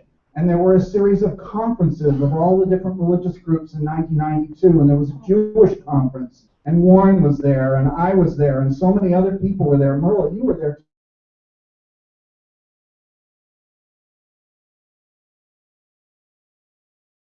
Balance. It was incredibly exciting. And for first years, we did a lot of important work. And I can tell you that I know from the Jewish community, I know this is true of many other religious communities, we passed great resolutions at all of our religious bodies. Where did those resolutions go? I mean, in my own rabbinic organization, the Rabbinical Assembly, I know, we wrote great resolutions. I mean, I wrote most of them. But what came out of it? And I think what's been frustrating for a lot of us and for a lot of you, especially in these last few years, not just because of the lack of action in government, but the scarcity of resources for the organizations that we represent that have been doing unbelievable work for so many years and yet still struggle to survive. So why do we carry this on? Why do I keep doing this? Well, I got involved in this in almost 30 years ago when my daughters, who were twins, were about 5 years old. And I looked at them, and I'd been listening to scientists, and I learned about climate change, and I realized that at the time I didn't think it was going to have an impact during my lifetime. But I'm wrong about that, but okay. But at the time, that's what it seemed.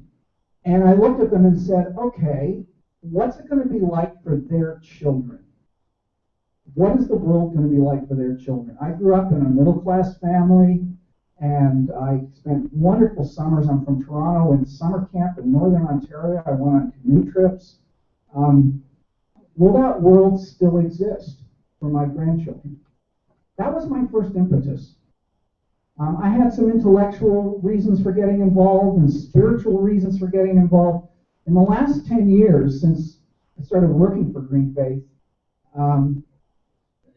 I realized that the heart of this is justice. That this issue is a moral question.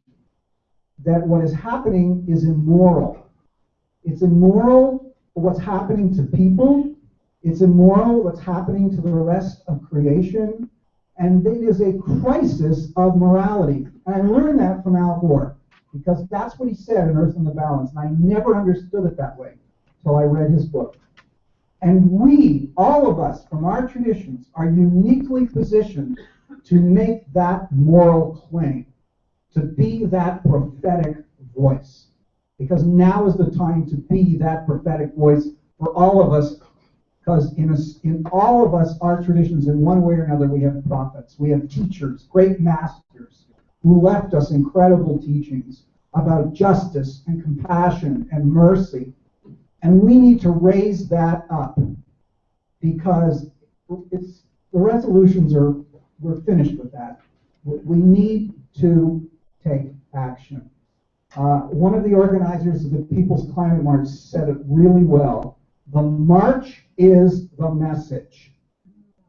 Our bodies, we are going to speak with our bodies. Abraham Joshua Heschel, the great Rabbi Abraham Joshua Heschel, when he marched with Dr. Martin Luther King in the march in Selma, Alabama, came back and wrote to somebody and said, I felt like my legs were praying. So that's what we're doing. We're taking our bodies and we're using our bodies as our acts of prayer and witness. And that, for me, is what my tradition tells me to do. One of my daughters grew up to be a rabbi, and she works for a human rights organization, which many of you may know, called TRUA, and she works in human trafficking and all kinds of incredible issues. And she taught me something from the Talmud. And there's nothing better for a rabbi to have their child rabbi teach them a piece of Torah. Okay? So she taught me a passage from the Talmud that says that if you know that there's something wrong going on in your family, somebody's doing something wrong, and you don't say anything about it, you are equally responsible. If you see something going wrong in your community and you don't say something about it, you are equally responsible. If you see something going on in the world and you don't say something, you are equally responsible. So Heschel once said, few are guilty, but all are responsible. And as Dr. Hansen said, maybe our parents didn't know, but we know. We can't hide anymore. So I want to leave you with one last thing. As part of this action, Green Faith and AITSEAM, an organization which used to be known as the Green Zionist Alliance, is starting as of today a new organization for rabbis and cantors called Shomrei Bereshit, Guardians of Creation, Rabbis and Cantors for the Earth. We've pre-signed up almost 80 rabbis and cantors to this. We'll be looking for hundreds more. We'll be at the march. We'll be issuing a statement soon, a strong statement, not just another resolution, with commitments for ourselves and for our communities to become carbon neutral in a period of time. I think that we should all be working towards that within our communities. Let's act, let's walk, let's witness. And today, you know, there's so many people here I know who I've known for so many years in this movement, and I know that many of us sometimes have been disappointed and discouraged and burnt out, but we're still here, right? We're still here. We're going to march, and we're going to feel renewed to action. Thank you.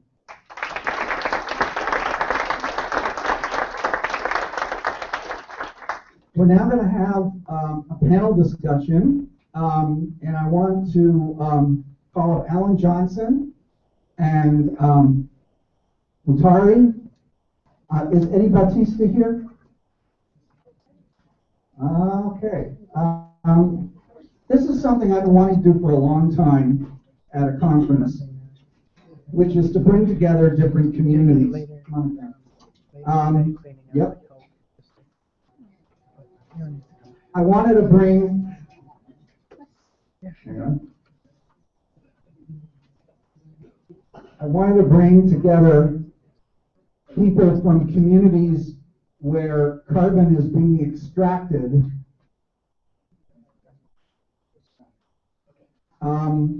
together with people whose communities are suffering from emissions. I thought that that would be, let's get this on again somehow. I thought that would be an interesting message.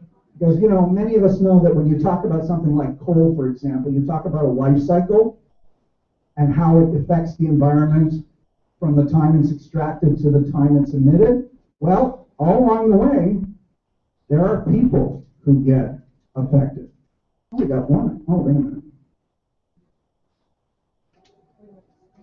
Well, one of these days I'm going to get this right. Hang on. Yeah. Yeah, I know. I got to get it down again. Hang on. But I got to get the screens. There we go. Okay.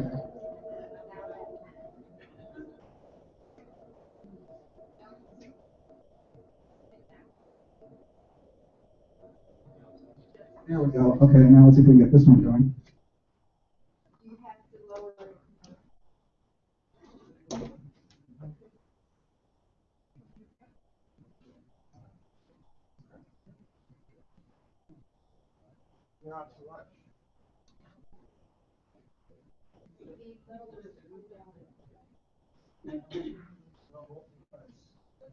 One of them's down, one of them's up.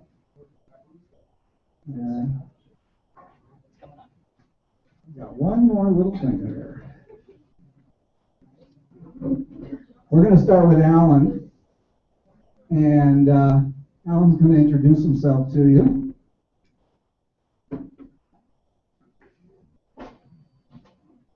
Let me get you the clicker.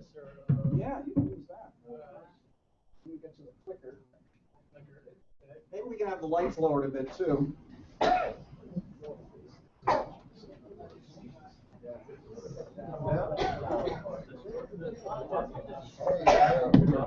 On. Yeah, that's This on. is going to be easily off. Where's the clicker?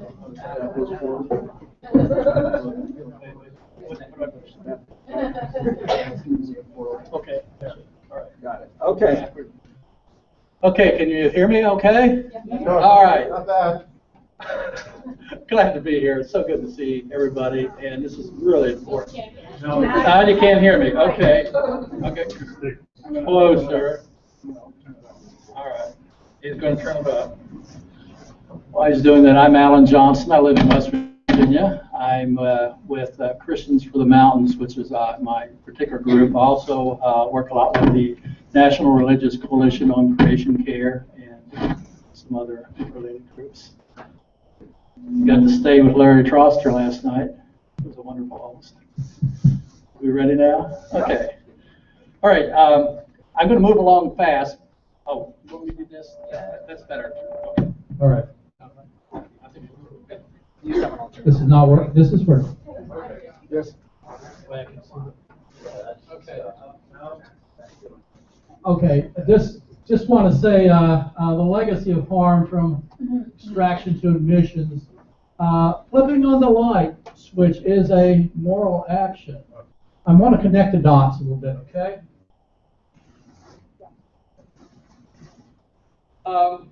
You know, and the coal is kind of a big issue. It's one of the things we really need to stop. And in the life cycle of coal, the first step is the extraction of coal. And I'm going to particularly be talking about extreme extraction.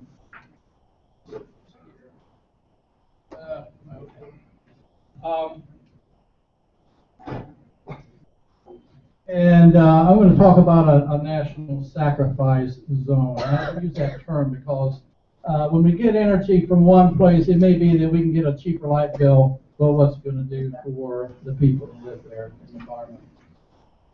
Okay, this is an area that I live in. It's a beautiful area. The most, some say that Central Appalachia and the Southern Appalachia is the most biodiverse area in the world as far as temperate regions. But just a couple miles from here is this, mountaintop mining. I'm going to go through a really fast 90-second thing on mountaintop removal, okay? Think about a layer of a cake, okay, that's maybe 5 or 6 layers. And in between each layer is a thin layer of chocolate icing, and then you got the cake. But think of a mountain having thin layers of coal, 18 inches maybe, a seam, and then 30, 40, 50, 60 feet of overburn, just rock, various types of rock, and then another layer. Well, mountaintop removal mining is separating the mountain from the coal, okay? Literally 2 to 3% of that mountain might be coal that they can extract. I'm going to hold this thing up so it doesn't fall.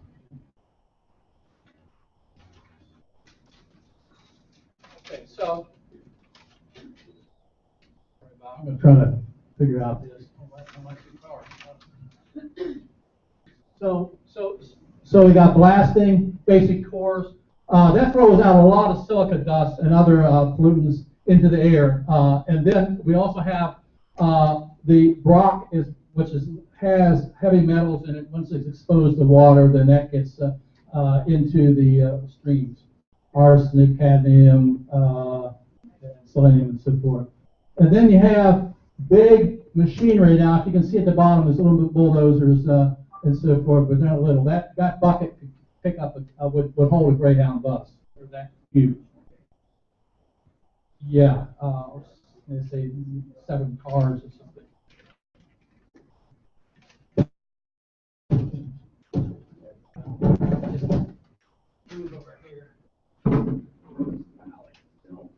Sorry about that. That my paper fall podium there.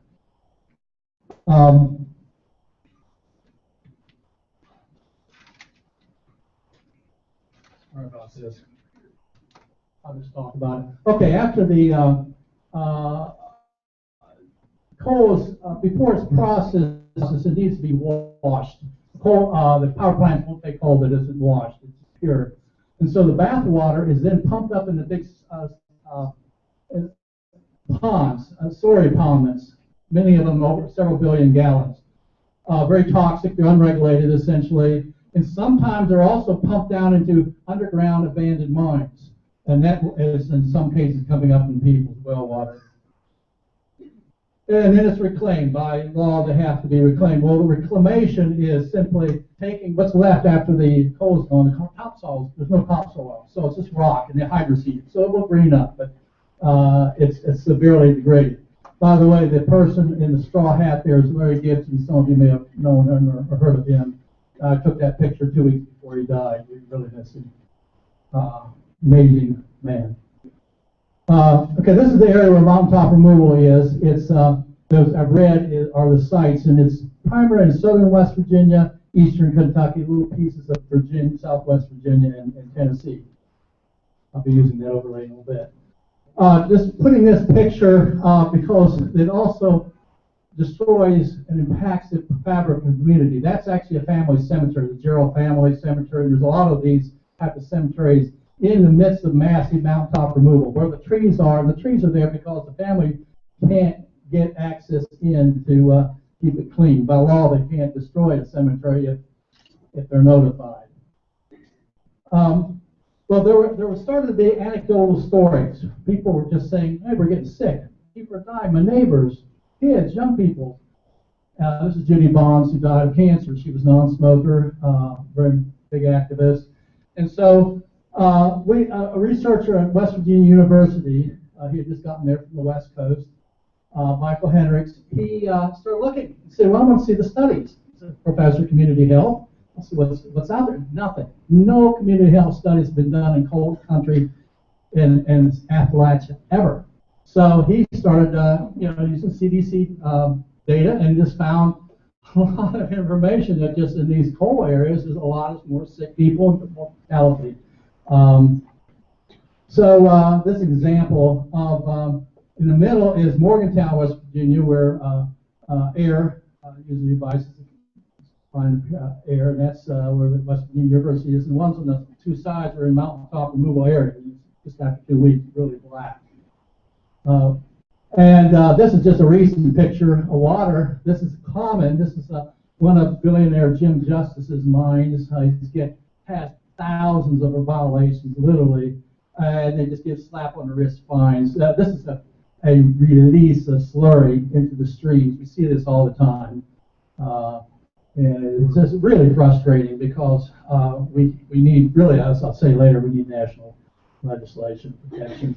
A lot of grass. This is the green is the mountaintop removal sites, and these are counties, and the red is severe impact, lower mortality. We can do this for cancer, for respiratory diseases, for cardiovascular diseases too. And the birth effects, again, high rates of birth defects. Why higher rates of birth defects? We think that maybe it's because when the blasting goes off, there's a huge amount of ultrafine or nanoparticulates into the air. It's very high density. These are much smaller than what the EPA monitors, the 2.5 and 10. These are much, much smaller. And they would go through into the bloodstream, go right through the placental barrier. So that's a hypothesis that we think is happening, but the rates are definitely higher. Over here is restoring eating that says that, but what we began doing, working with this organization, Peter Illian, if anybody knows him, is bringing students in during the spring break, primarily from Christian colleges, conservative Christian colleges, nursing majors, health majors, social workers, and so forth. Didn't know anything much about environment. They weren't environmentalists particularly. And gathering health histories for Dr. Hendricks. Family health history, to see how it's going. There's some simple measurements. And we began, these have been, several of these have now been peer reviewed. We've done 4 years of this now, written up in journals, again finding high correlation between mountaintop removal and we also do control areas. Same people, same type of people, culture, socioeconomic scale, lifestyle, and less rates of health impairment. I want to say something about this too. This is important because these students not only collect important data, many of them have life-changing experiences. Life-changing. They major conversion, deepening of their faith because their eyes are open. And that's what one of the things we really need to work on is setting the table for people to have life-changing experiences. We know that we're not going to fully address climate unless people are changed into their hearts. That's what we're about. We're people of faith. And we know, I think everybody here can probably talk about times when they had their eyes open. Their heart has changed. They've maybe in some cases did a total metanoia type conversion experience from living one way to another. So this is just really exciting to work with these young people. I'm going to go over this real quickly. Gallup, you know the Gallup poll people, they've been since 2008 been doing basically life quality indices. And I just got a report last night. I was at Larry's house, looked at my email, and then the new one came out for 2013. So all 6 years since 2008, West Virginia has been last place in quality of life. Kentucky in 49, I think, except for 1 year. These are by congressional districts. Again, the one in eastern Kentucky and the one in southern West Virginia are last place. They also study by congressional districts. You got all the congressional districts. And we're talking about number 435 and number 434 on emotional health. That's kind of a happiness scale. On physical health, on life evaluation, this is basically a hope scale. Are you thriving, struggling, suffering? They ask in the, on the interview, and then they say, 5 years from now, do you think you'll be thriving, struggling, or suffering? If you think you're suffering now, life is just really intolerable. And then 5 years from now, it'll be intolerable too. You don't have hope. And if you don't have hope, you're not going to have good, you're not going to take care of your life, your body, you're going to prone to drug addiction and so forth. It's just eating up that area. So, again, these are I'll go over this, but you can look it up, just look up Gallup Health Relations. You should see those anyway. Those are important, but again, last place in the country. Poverty, well, it's called bringing prosperity to the people. Again, among the worst in the country. The coal miners make money, the few coal miners there are, because we've gone down from, in just West Virginia, from about 150,000, 140,000 in 1950 down to about 10% of that number. With mechanization, the machines have taken over labor, the low-hanging fruit, easy to get coal has been mined out, Western coal is cheaper, natural gas is coming on, things that I'm not in favor of, but nevertheless, to be able to say it's a prosperity of the future is false. Population change. What goes on with a model economy where it's wrapped up in one extractive industry, get boom bust cycles, but ultimately the talented young people who do not want to mine coal leave. And that is an impoverishment of a different level than just economic impoverishment. We need our talented young people to stay and be social and business entrepreneurs in a good economy. For example, West Virginia, McDowell County.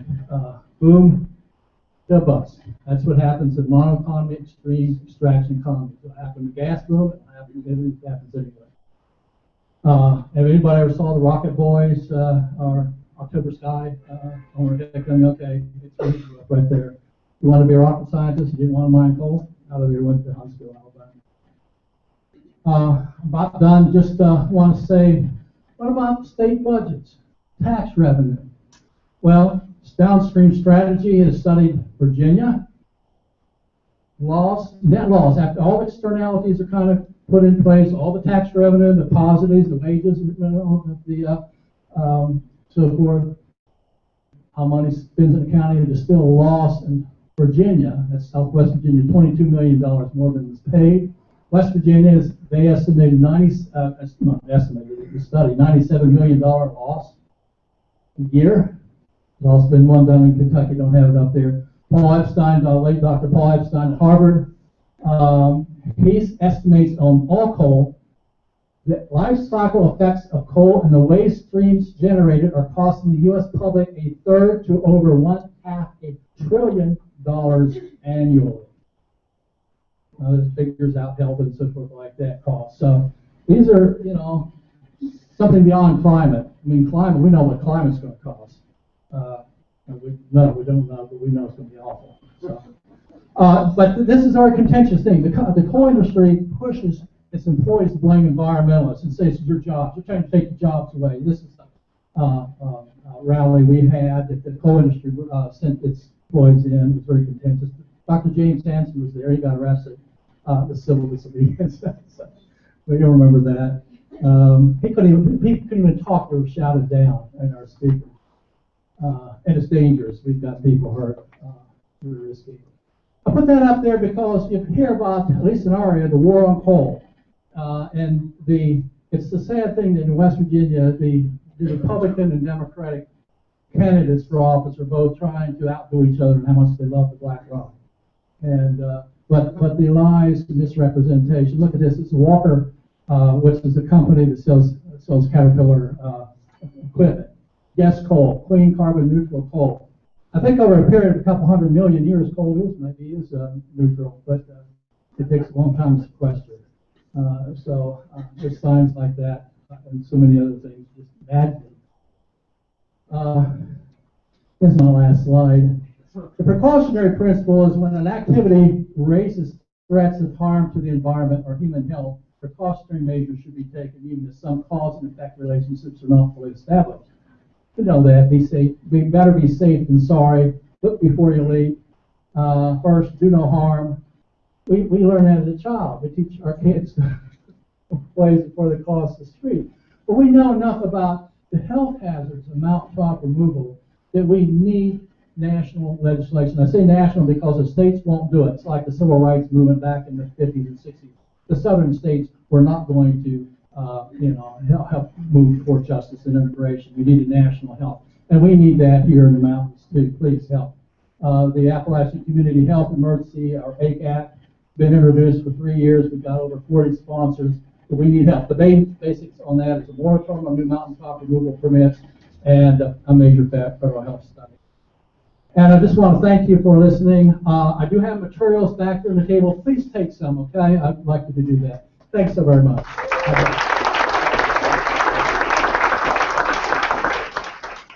Thank you, Alan. So that's the communities of extraction. And I'd now like to call upon Dr. Mutari Aminu Kano, who's a senior policy advisor, poverty reduction for Islamic relief, who's also going to talk not only about a little also about extraction, but also what emissions do to communities around the world. So please welcome.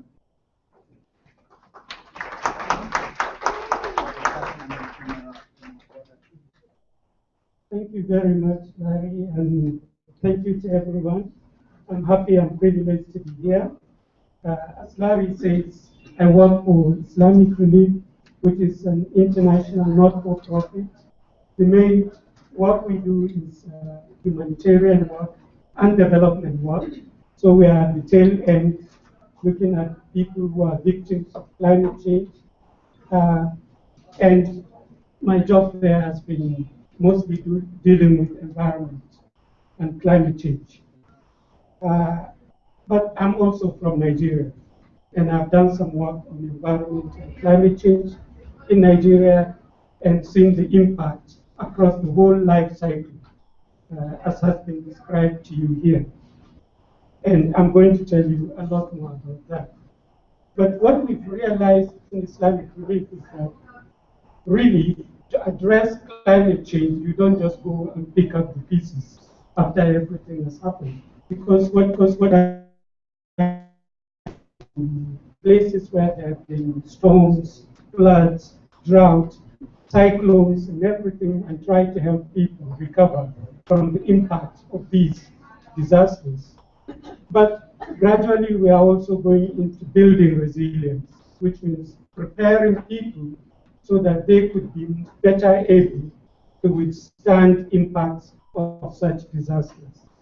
And then we realized that we need to go beyond that the issue is really appeal to the hearts of people, powerful people especially, and the minds, and make sure that climate change is mitigated even before it happens. And the best way to do that, is really to speak to people's spiritual and religious traditions. So quite recently, we've been in partnership with the Islamic Foundation for Ecology and Environmental Sciences, who have really got a wonderful method of mobilizing communities to do things that help them prepare against climate change, but also be better able to speak to their governments in order to have climate-friendly policies. So, like I say, a lot of my presentation is going to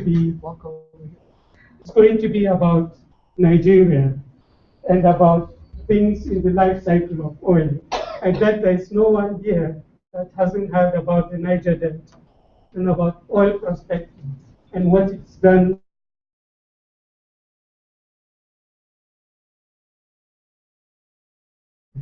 And when we talk about the life cycle of oil in Nigeria, we don't just start from extraction. Actually, it goes back further. We talk about the pre-production stage, the production stage, the marketing stage, the processing stage, and then the use. Because, like I said, of the oil extraction is being done by man. So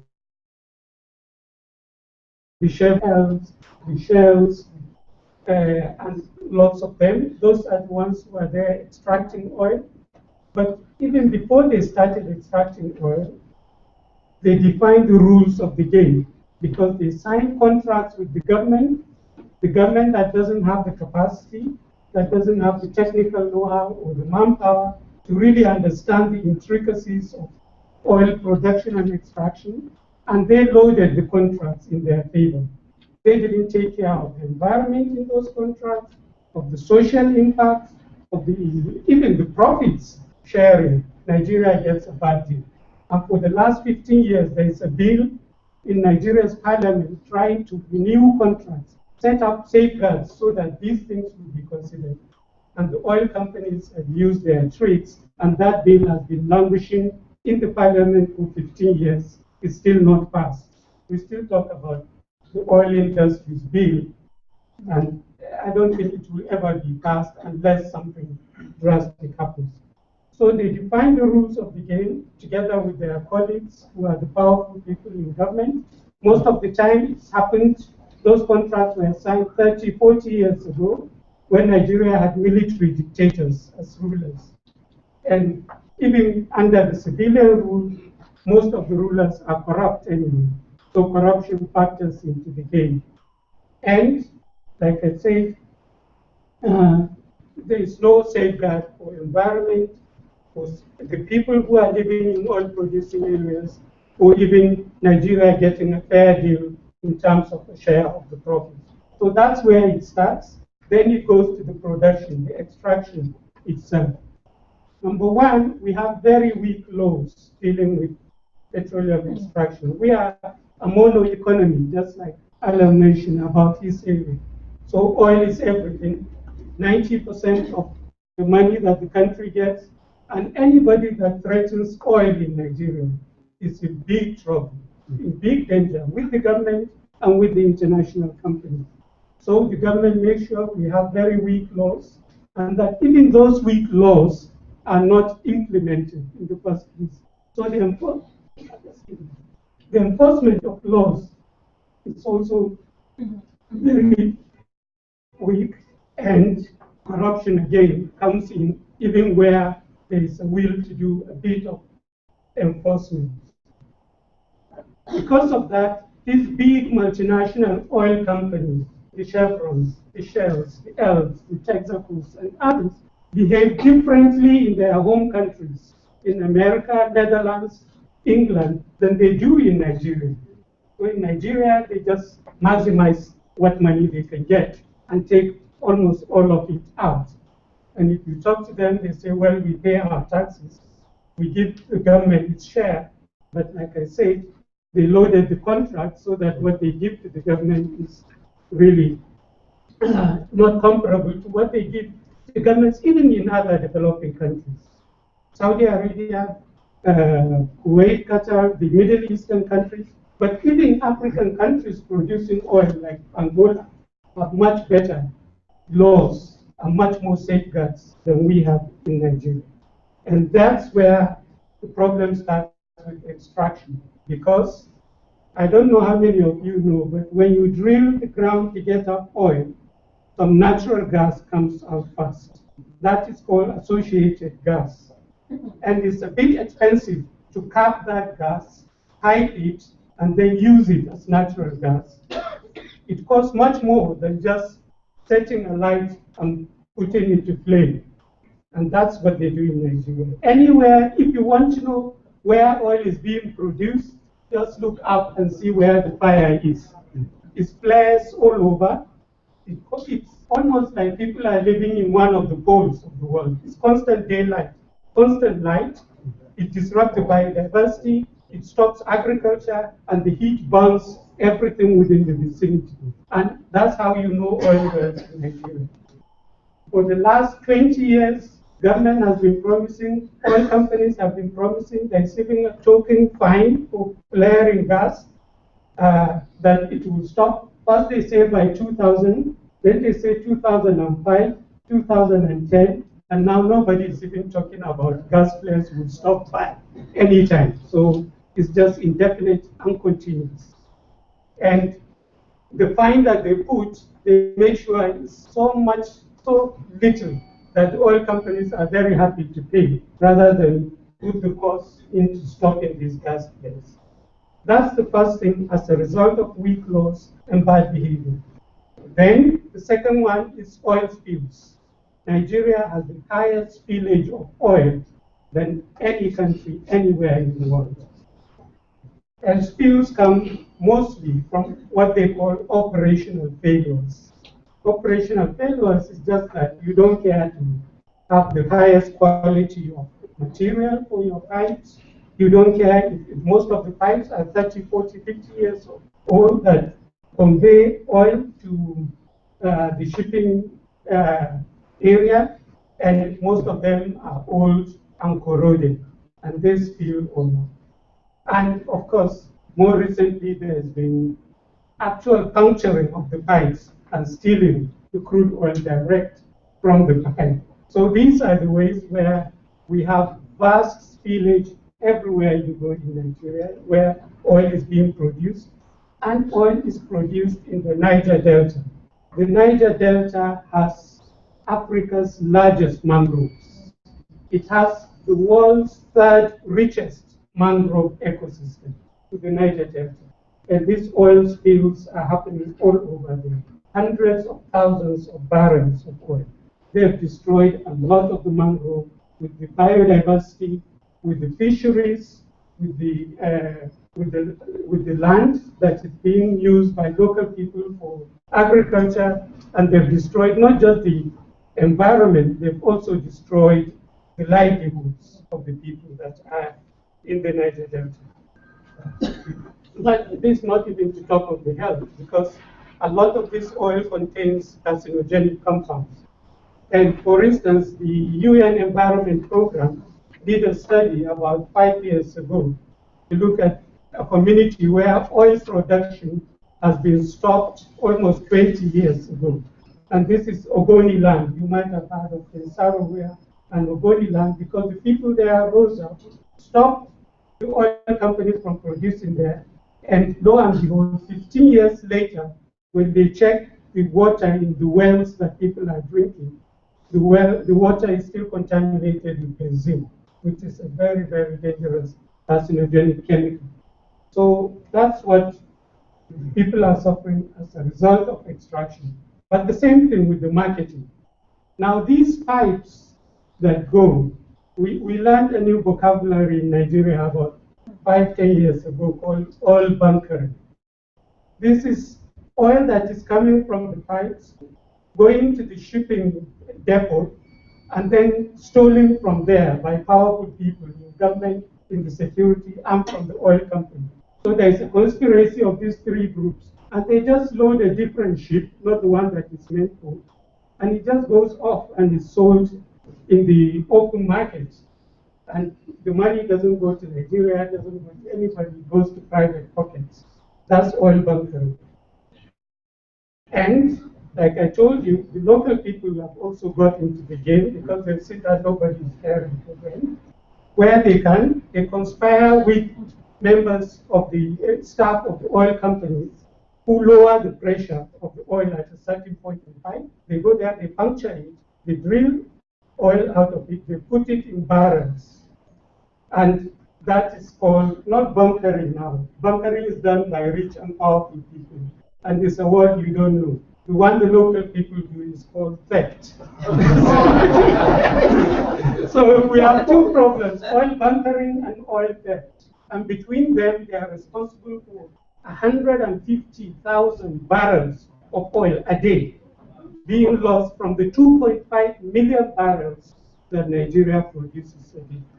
And that all goes, nothing goes to government, doesn't go back to local people. So that's under marketing.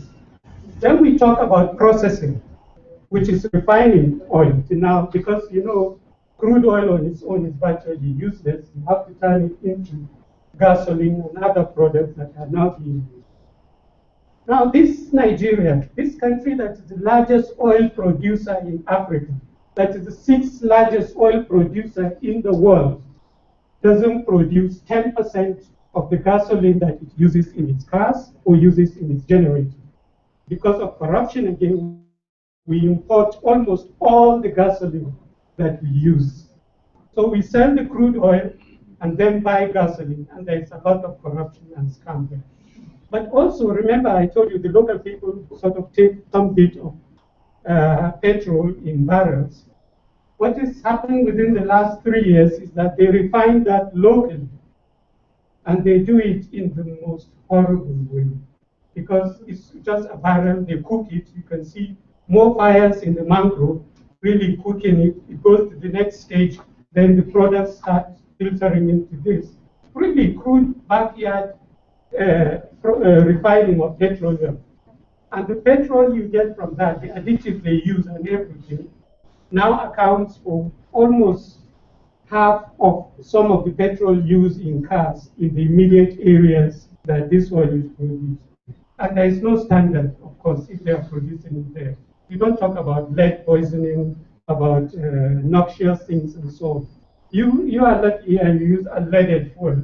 We don't know what we use because even the main one that is imported through the legal process, we don't even know really what are the additives and other things that into it. And there are so many different standards and colors. So we have that, and then talk of the local one as well. So there is no standards and there is lots of emissions. So finally, as I said, these are some of the realities that people live with in a fossil fuel production economy in Nigeria. And remember, as I said, 2.5 million barrels per day. God knows how many tons of carbon that is. And then the destruction of the mangroves and other things. Okay, I've been flagged up, but I've gone beyond my time. I think I'll stop here if you want to talk.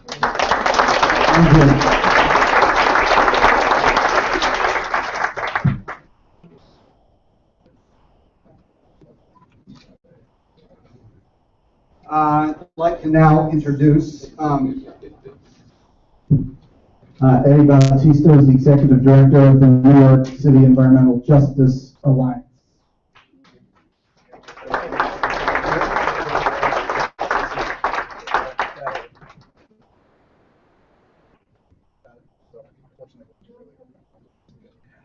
Good afternoon, folks. My name is Eddie Bautista with the New York City Environmental Justice Alliance. We're a citywide community-based organizations from the city's most environmentally overburdened communities. Our members come from the South Bronx, North Brooklyn, Sunset Park, West Harlem. These are the communities that have long been the siting of the clusters of most of the city's waste transfer stations, power plants, brownfields. Name the environmental insult, you'll probably find it in our communities in disproportionate numbers. We were founded over 20 years ago to deal with the systemic problems that give rise to those disproportionalities, as well as the lack of access to environmental amenities. To talk for a second about the connection with extraction and emissions, going back to the issue of power plants, those of you know how power plants and the energy system works in New York State. It's an energy deregulated system. On the hottest days of the year, not only are all the power plants running full blast, but other generating units that are known as peaker plants are brought in. They start bidding into the market, and the peaker plants are among the most polluting power plants anywhere. They run on oils. The best ones run on natural gas. And the cruel irony of this whole thing is that on the hottest days of the year, that's when the ozone level is highest in New York City. And New York City consistently fails. It receives a failing grade from the Lung Association. It's got still below EPA standards in terms of what's an acceptable air quality in terms of ozone. So in the very communities where these peaker plants are operating, on the hottest days of the year, where the ozone layer is at its most damaging in terms of public health, when basically a lid is put on the local air and environment in these communities, that's where these peaker plants are running. And just to give you an example, in Hunts Point in the South Bronx, at one point it had 12 times the national average of childhood hospitalization rates for asthma. So, but I'm actually not here to talk to you guys about emissions. I don't know how you could talk about climate change in New York City without putting it in the context of Sandy. So I'm going to talk about those climate impacts, if that's okay. Our exposure to climate change predated Sandy, predated Irene, predated 2 tornadoes that hit Brooklyn within a span of 4 years, predated multiple nor'easters. You actually have to go back to the 90s. In the late 90s, New York City updated its coastal zone management plan. In doing so, it inserted a designation called significant maritime and industrial areas. Essentially, these were 6 communities that had the bulk of what was left of the city's heaviest manufacturing and industrial uses. In introducing this designation, it actually lowered some of the environmental review protections that other industrial communities have. These neighborhoods, and I'll show you in a second, are all classic environmental justice communities. All of my members come from those neighborhoods. When that designation was introduced, we tried to insert a number of environmental protections, but those of you who are familiar with New York in the late 90s understood that it was run by the Giuliani administration, and issues of environmental protection, the only thing they were more hostile to than that was civil rights, and we were combining the two, and we were just dead in the water. So obviously none of our reforms took root. Fast forward to 2010, that's when the city begins updating its coastal zone management plan again. With the Bloomberg administration, we figure we have a better shot. At least it's an administration that understands environmental and sustainability issues, understood some environmental justice issues, and certainly understood public health. What I tell my friends that hated things about the Bloomberg administration, I always remind them that even a broken clock is right twice a day. Right? And on the environment and public health, they largely got it right. So I mean, it's just the rest of it. You know, so to give you guys an example of what these SMIAs were, by 2010, we started to reintroduce those environmental reforms. But what we had in 2010 that we didn't have in the 90s was a climate change toolbox. And we actually started doing GIS mapping and started doing overlays of our communities where these SMIs were, using storm surge projections from the New York State Office of Emergency Management, and this is what we found. From top to bottom, there's 6 of these SMIAs. A is the South Bronx, B is Newtown Creek, in North Brooklyn, C is the Brooklyn Navy Yard, D is Red Hook, E is Sunset Park, F is the North Shore of Staten Island. I don't know how well you guys can see that. I don't know if dimming the lights helps at all, but the contours that you see, those black solid lines, are the actual contours of what are the SMIAs. The dotted line around it is kind of like a half-mile buffer, which is the environmental review standard used more or less in environmental reviews in New York State to try to get a sense of what the scale and the scope would be in terms of exposures. Just to give you guys a sense of what we're talking about, there is a misconception that in New York, like industry and manufacturing is dead, and that's totally just not true. There are tens of thousands of jobs still in the manufacturing sector. In fact, it's become niche manufacturing, new manufacturing. There's also a lot of the old stuff. I mean, by manufacturing, we're talking about furniture makers, metal fabricators, auto shops.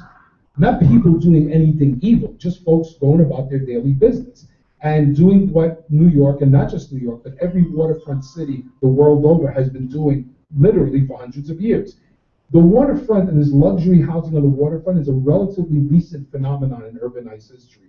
For most of human urbanized history, the waterfront was where you put your nastiest stuff. It's where you put your heavy industry. It's where you put your immigrants, your people of color. Basically, the things that society didn't want to deal with ended up on the waterfront. That's pretty much not just the United States, the world over. Now we're finding ourselves with 19th and 20th century urban design challenges and faulty zoning thoughts and this whole notion of externalities and disposable communities.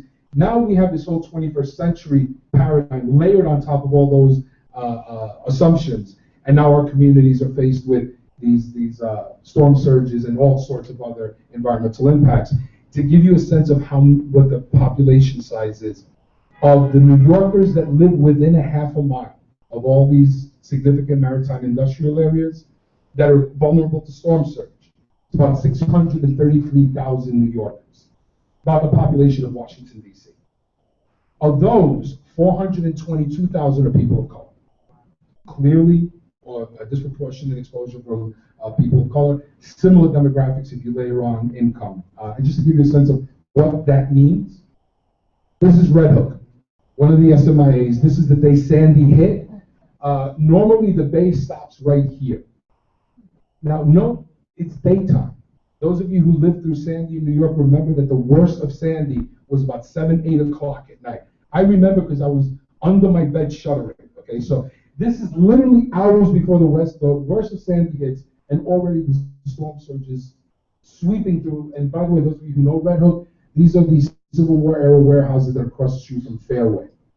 This is about 98% occupied. On that first floor, you have print shops, you have furniture makers, you have, again, people going about their daily business, not doing anything nefarious, just not expecting one day to have the East River come rushing through their place of business.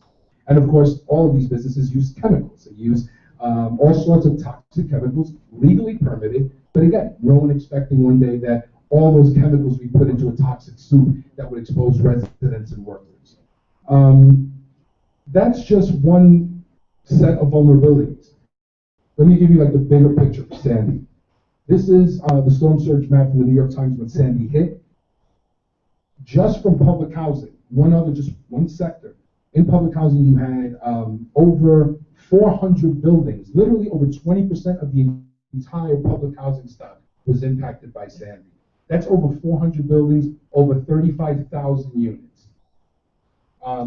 If you look at the renters, 64% of all renters that were impacted by Sandy made household income a year. That may sound like a lot to those of you who are not from New York, those of you from 30. Again, this and a host of other statistics talk about how communities of color, climate change will affect everyone, but its impacts are not going to be evenly felt. This is just one small example. It's one of the reasons why our organization have joined with 1,200 other organizations to call for the People's Climate March this Sunday. We have one of our host committee members here in the audience. Just out of curiosity, she's got flyers. Of course she does. Catherine always has flyers. I just got to ask, how many people here plan on marching on Sunday? Oh, yeah. That's all I need to say. Thank you all. I'll see you guys on Sunday. Thank you so much to Eddie, Natari, and Alan. It's part of what the message we need to take is from beginning to end, fossil fuels are bad for the health of this planet and everybody in it. We're now going to have our next musical interlude. Someone I heard at the National Religious Coalition, Creation Care Prayer Breakfast, Teresa Eichel, who's also involved with the Connecticut branch of Interfaith Power and Light, and what's the other title of the organization? Interreligious Eco-Justice Network. Really great group in Connecticut. Had their conference in the fall, and let me get up your song.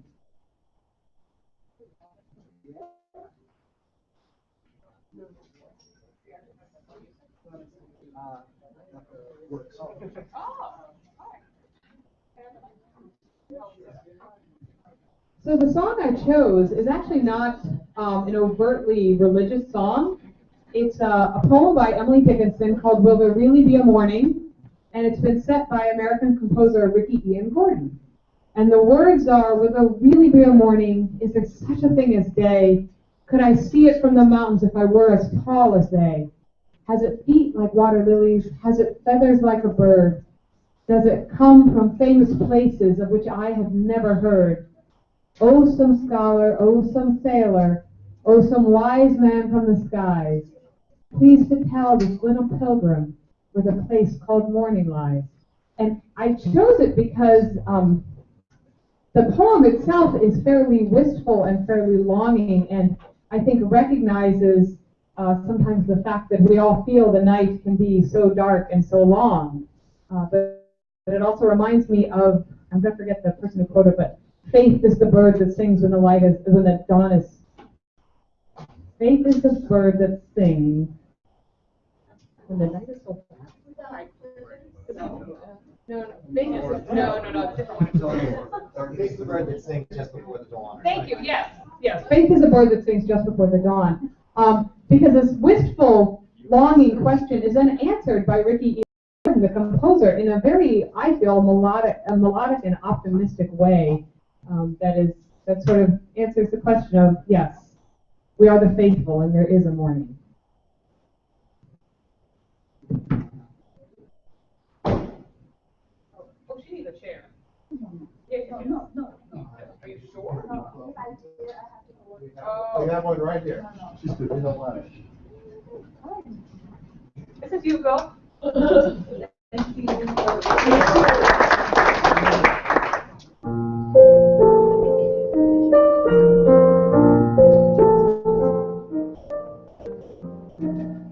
Will there really be a morning?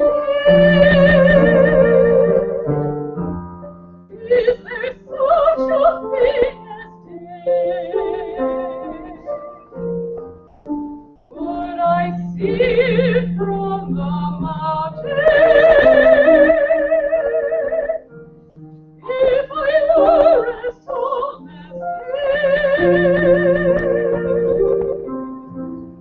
as it beats like water lilies, as it feathers like a bird, does it come from famous places, of which I have never heard?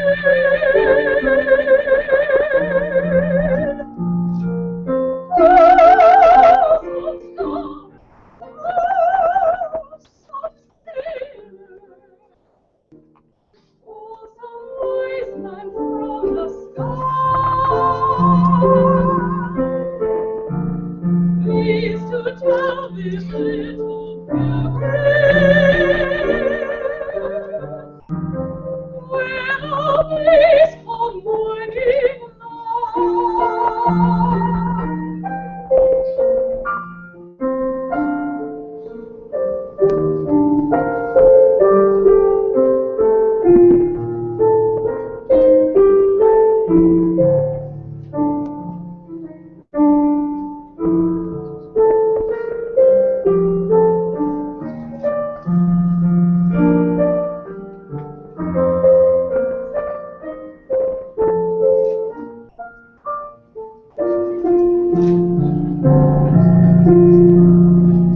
Will there really be a morning?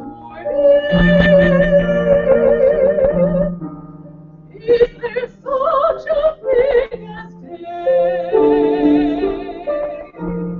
Could I see it from the mountain? If I were as tall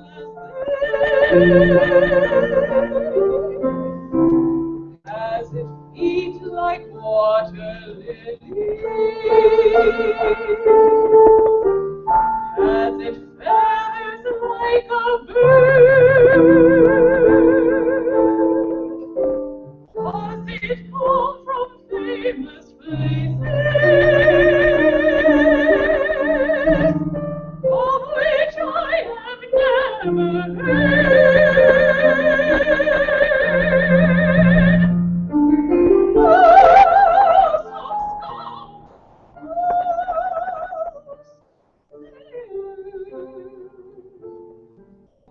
Some wise man from the sky,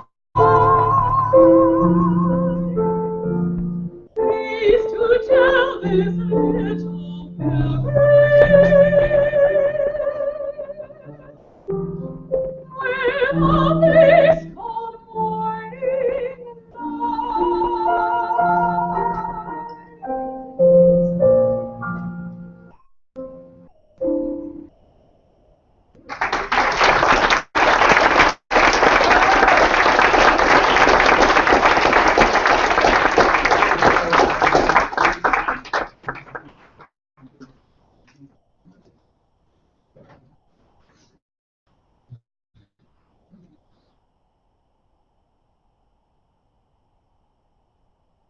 where we evoked and invoked our nature, our mountains, made me think that we've been sitting for a while. I want everyone to stand up for a moment, and I want us to be mountains.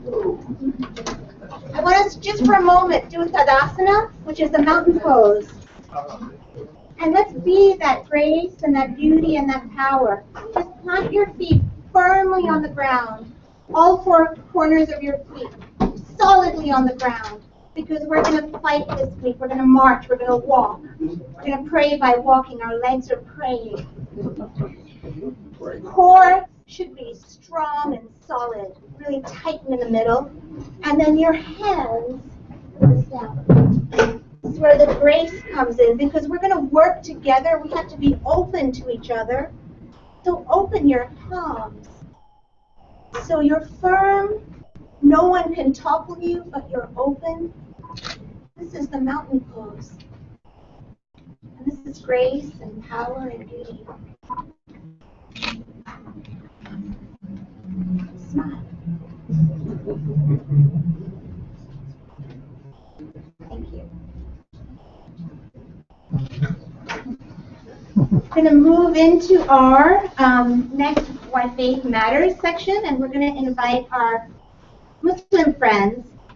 From Religions from Peace, I want to invite Sahar Al-Sahani and Naeem Bey. Thank you.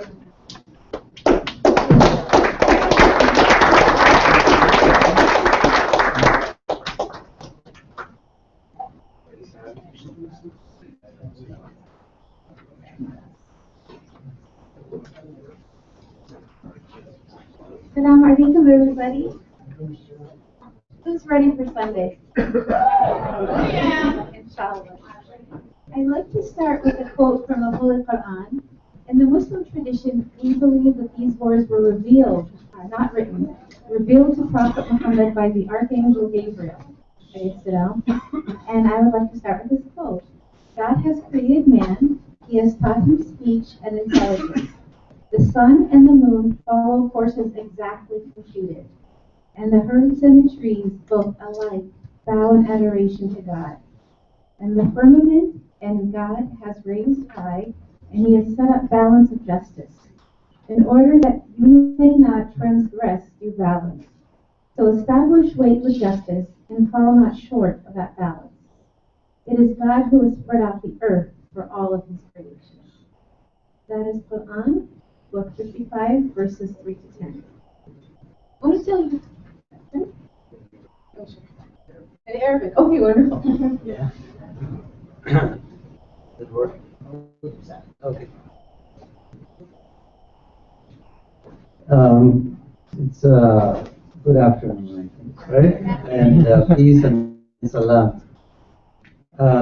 When I came today and I saw that Sahar is going to share with me these few minutes together, and we didn't get a chance to practice together, but we said SubhanAllah, that all praises to Allah. That I was thinking about the same passage to mention in my few minutes of talk. So as Sahar translated, I would like to read it in Arabic as well.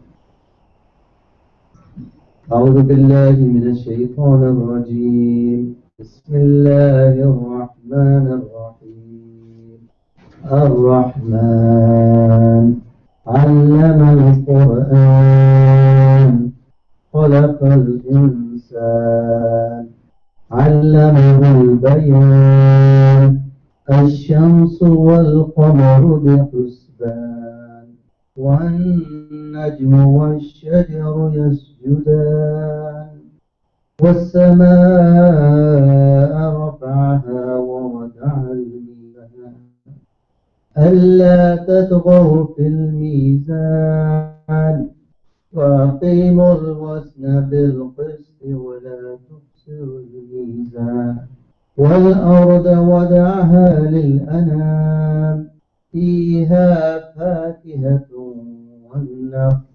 والنخل ذات الأكمام والحب ذو العصف والريحان فبأي آلاء ربكما تكذبان.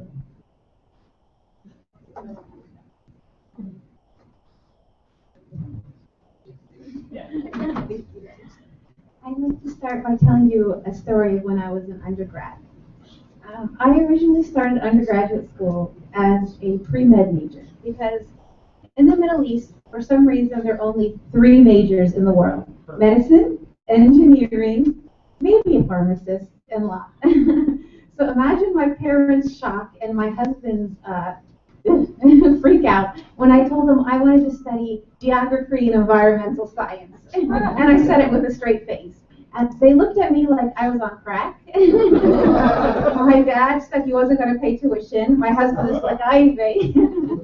So anyway, I stuck with the biology major and the chemistry major, but I secretly always took all my electives in environmental science and geography. When I graduated, I was very saddened to see that that was one of the last graduating classes of that department of geography in my university. There was 11 of us, but it wasn't the end of that major. What I had realized was that major had become so broad that universities around the country and around the world had started to split off the Department of Geography. It ended up becoming departments of meteorology, environmental science, political geography, environmental geography. I have a book called Religion and Geography. It became urban planning. It became political theory and geography. I mean, you name it. So many different divisions came out of that one tiny major that my parents made fun of. And then I eventually ran off to Hollywood and became a producer for 13 years, but that's the story for another time.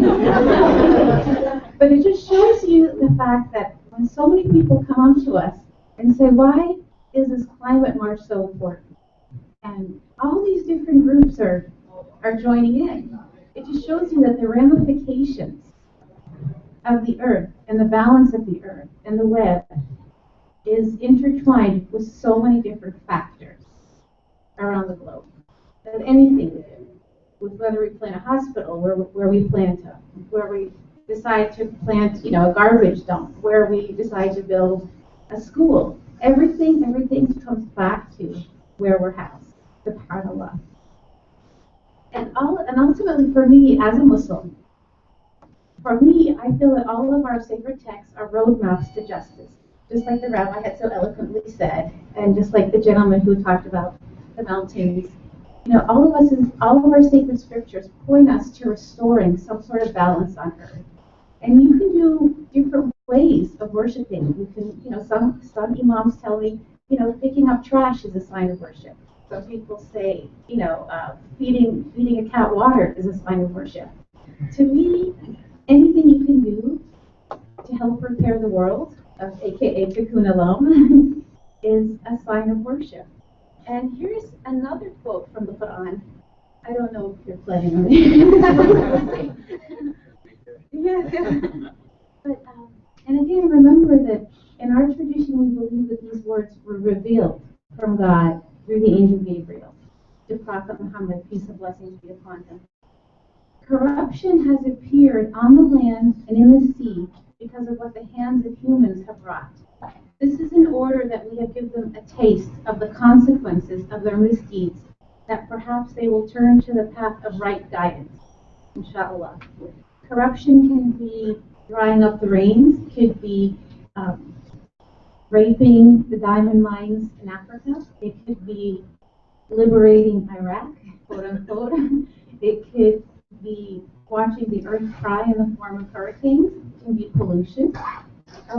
And ultimately, what the Quran tells us in our scripture, and it was voted by Harvard as one of the 100 best codes of justice, and it's right there on Harvard Law School, right outside the library. And I'm sorry if somebody here is from Princeton or Yale, but it is one of the most prestigious law schools in the world.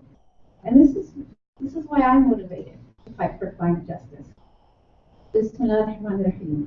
O you who believe, stand firmly for justice, as witnesses to God, even as against yourselves, to your parents, or your kin, and whether it be against rich or poor, for God can protect both. Follow not the lusts of your hearts, lest you swerve. And if you distort justice, or decline to do justice, verily God is well acquainted with all that you do. Inshallah, we'll see you on Sunday.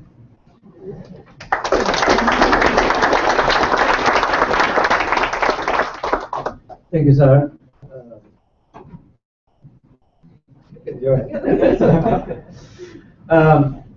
My name is Naeem Beg, and I'm with Islamic Circle of North America. And Islamic Circle is one of the grassroots Muslim organizations for the last 45 years.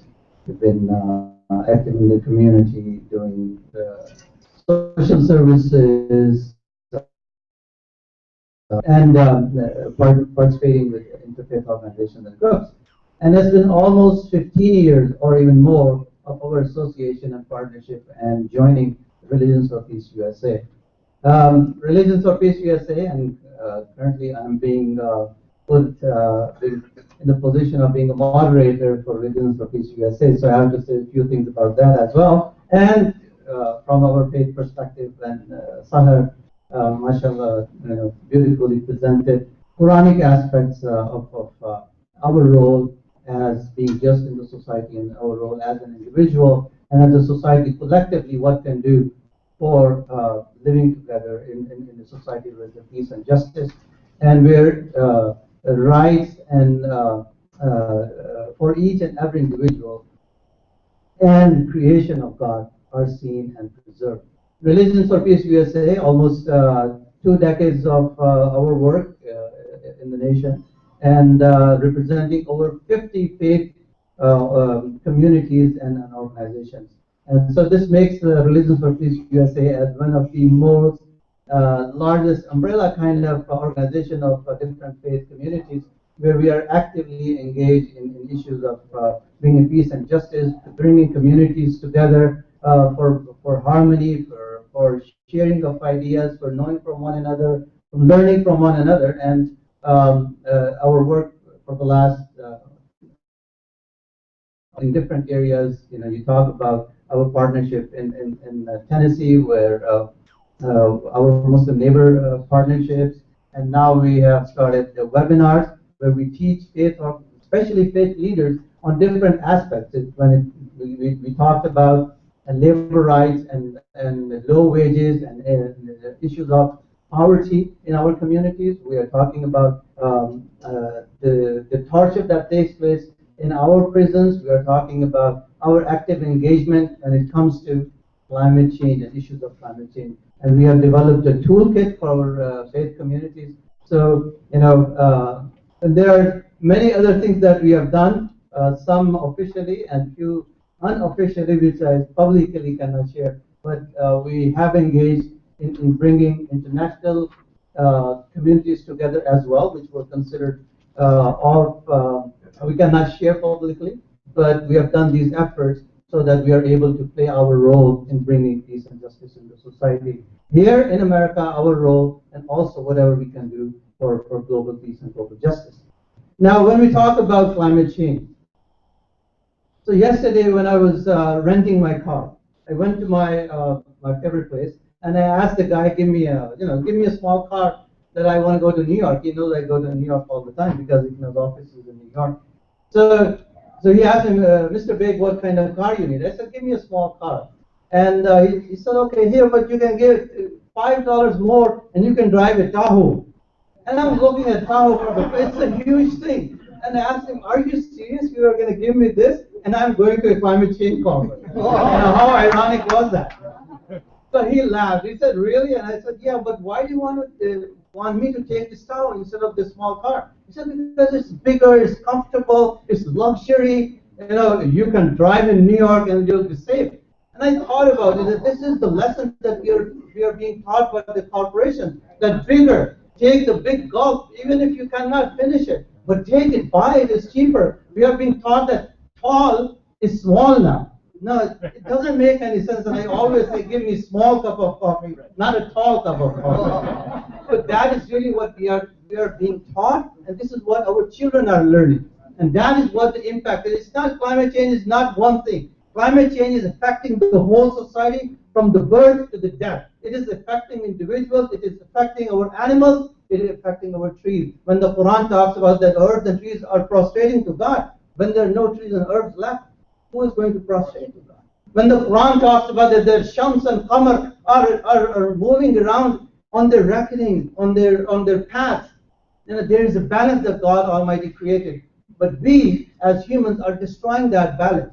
I just learned about this coal mining and the business, how it affects the society. And a few days ago, I saw a documentary on that as well. And it completely, surprised me and really makes me worried that this electricity that we use, this power, hunger, nature that we have developed in ourselves, and we are feeding that that, look, turn on all the lights, even if you need it, or if you don't, turn on all the lights. Even if there's nobody in the building, and I've seen that most of the buildings, office buildings, have the lights turned on. And then it makes me wonder that our children, they can sing Twinkle, Twinkle, Little Star, but they cannot see the stars anymore.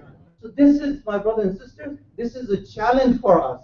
This is a challenge for all faith communities and faith leaders, that bigger is not always better. I'm not going into the other discussion.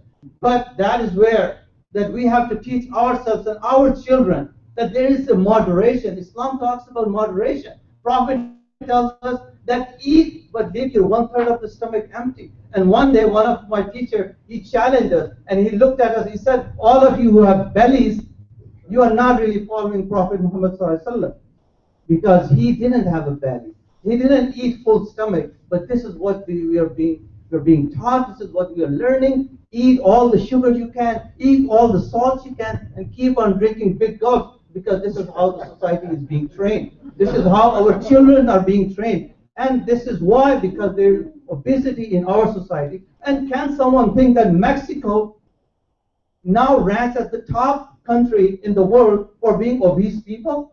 There is something wrong in what we are eating, because what we are poisoning, we are destroying our lands, we are poisoning our water, and we are taking that poison and we are drinking that poison. My brothers and sisters, as faith leaders, this is our responsibility to take this. We must talk about from this perspective, from our sermon, from our khutbahs on Jummah, on Saturdays, on Sundays, and other religious days, that our communities must understand that develop moderation, love the environment, take care of what you are eating, and this is how we are going to save ourselves. When Quran talks about that, Allah subhanahu wa ta'ala, God says, وَالَّذِي جَعَلَكُمْ خَلَائِفَ فِي الْأَرْضِ, that we are the inheritors of the earth. We are the inheritors of this planet. If this is what we have inherited, each and every person sitting here, if I ask you, would you like to leave something better for your children? All of you would not. But collectively, what are we leaving for our children, my brothers and sisters? Where are we when it comes to what are we going to leave for our next generation? Thank you very much. Looking forward.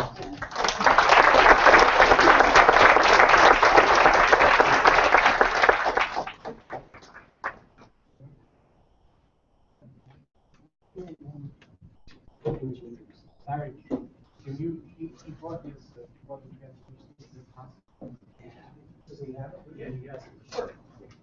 So he has the wires to connect.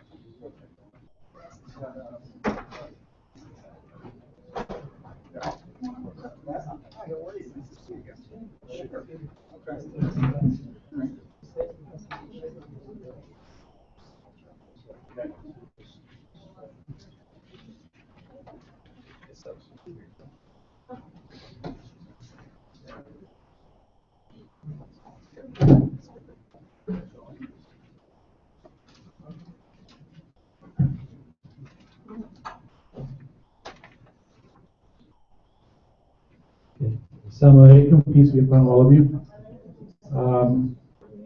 Thank you for the opportunity to share. I just want to say a few words as our Sheikh, I'm going to introduce in a minute, sets up this PowerPoint. The Holy Quran for Muslims is broken down in terms of physical structure into surahs, which is chapters, of which there are 114, and into ayahs, which is translated often as verses, of which there are 6,200 and 200 and change. He has memorized all of them. So, but the word ayah in Arabic means sign. A sign is something which points to that which is greater than itself. One of the verses in the Quran says that the creation of the heavens and the earth, is greater than the creation of man. So we're a small part of this overall universe, and we should reflect upon that. Ayah is also the word that is used to describe the natural signs, the signs in nature. There's the book of Revelation that is sometimes referred to by our colleagues from the Christian faith tradition, but there's also the book of creation, which is also mentioned. Islam has a similar concept. The ayahs of the Quran, the verses of the Quran, are called ayahs. They're signs which point to God. but they also encourage the 700 some odd verses that touch on nature and natural phenomena. Encourage us to go out and to read that universal book within nature itself, which also points to God. And I think the deeper meaning for this, for me, that I take away is that there is not an inherent contradiction between people of faith and religious understandings and the understandings of people of science. And this climate march, if it does a lot of other things, I think it's going to bridge a lot of these gaps that exist between different communities. We heard today from scientists and we heard from faith leaders. And they were speaking in similar language, though using different words. So without further ado, Sheikh Walid is the Imam. He's originally from Egypt. He received his undergraduate education in Islamic architecture from Tantra University. He received advanced degrees at Al-Azhar University, that is the preeminent Islamic institution for higher learning in the world. It's been in existence over 1,000 years in Al-Azhar. And there he studied what's called Ulum al-Quran, or the sciences of the Quran, but specifically Tajweed, the sciences of recitation. He received Ijazah, which is certification, and Ijazah in Islamic tradition means that he can trace back his teachers through their students, through their teachers, directly to the Prophet Muhammad, peace be upon him, 400 years ago, in terms of the way in which he's able to recite. So it's passed down from sort of master to student, and there's an unbroken chain of that connection. So he has received these ijazahs specifically in the Hafs style of recitation. Currently, if you want to visit him, inshallah, he's here in Yonkers, New York, and he is the Religious Studies Director and the Imam of Al-Andalusia Islamic School. We thank him for coming here. Assalamu alaikum wa rahmatullahi wa barakatuh. Good afternoon. Peace be upon all of you. Just before I start the recitation, I just want to share with you one thing before I start. As Brother Safat said,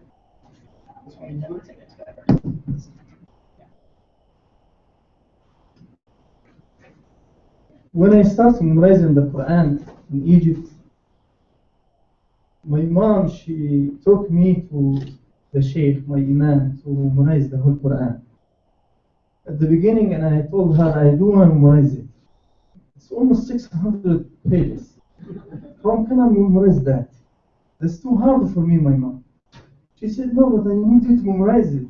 Just put in your intention that if you have the intention to memorize it, you will memorize it. God will help you. And this is we have to teach our kids. If you have something in your mind, put in your intention, God will help you. We need to leave the death behind our back. We need to renew our intention every day. Your heart can still live and be stronger and purer than it ever was. Let's remove the veil between us and our life. Remove the veil between you and your freedom. Remove the veil between you and your light. Remove the veil between you and your God, your Lord. Come back to the life, to yourself, before it is too late. My dear brothers and sisters, I don't want to talk too much time. Just as Brother Safat mentioned about the ayat, Alhamdulillah, I thank God, I memorized the whole book. My mom, she said, look, now you memorize it. And it's not only that, I memorized with different ways of recitation, different levels, different stages. The whole Quran for me, like the air in this life. I cannot live without Quran. And I'm trying to teach my kids, to my children, put in your intention that when you need something, ask God. But just you have to act. This is what we need. Do not expect you're going to reach something without action. You have to act for it. I'm going to recite from Surah Al-Hujurat, chapter 26. Surah Al-Hujurat, one of the best surah in the Quran, and have a lot of direction to Muslims and non-Muslims, to my brothers and sisters from different religions. أعوذ بالله من الشيطان الرجيم. بسم الله الرحمن الرحيم. يا أيها الذين آمنوا لا يسخر قوم من قوم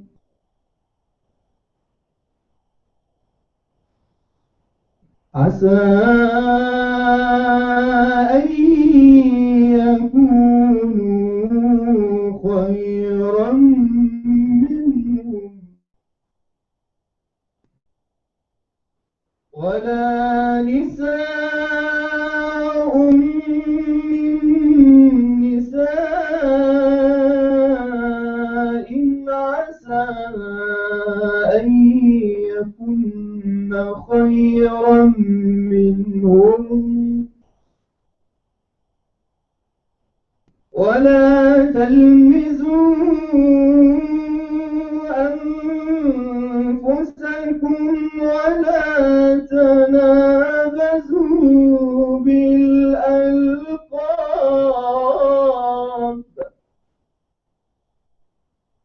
بئس الاسم الفسوق بعد الإيمان ومن لم يتب فأولئك هم الظالمون.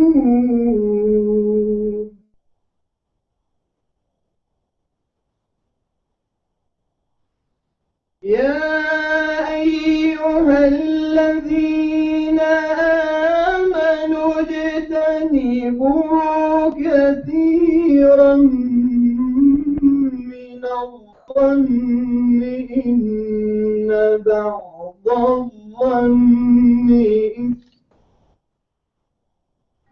ولا تجسسوا ولا يغتب بعضكم بعضا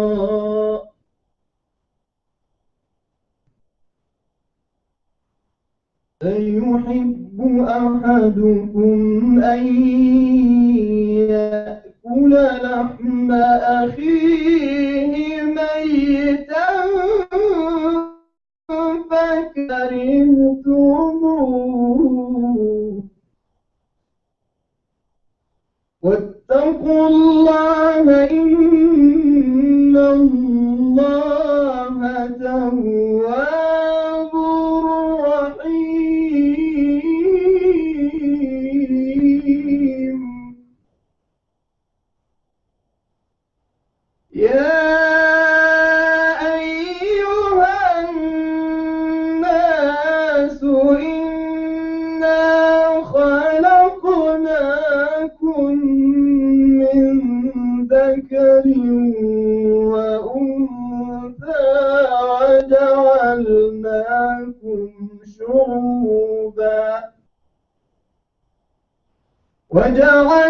وجعلناكم شعوبا وقبائل لتعارفوا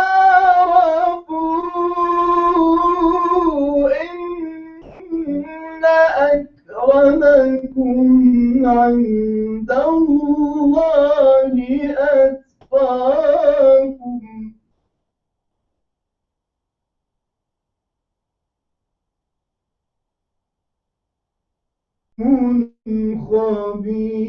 خبير.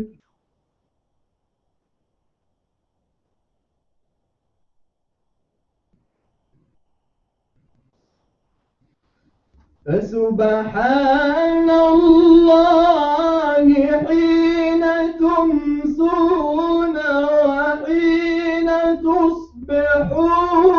يسبحون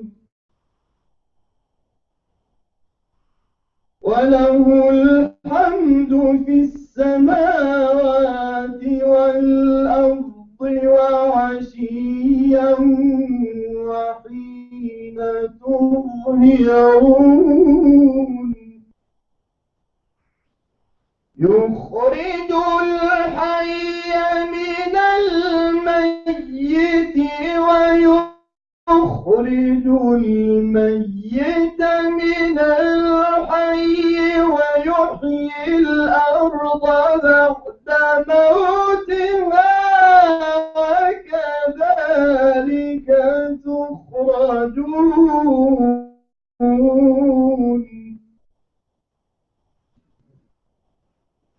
ومن آياته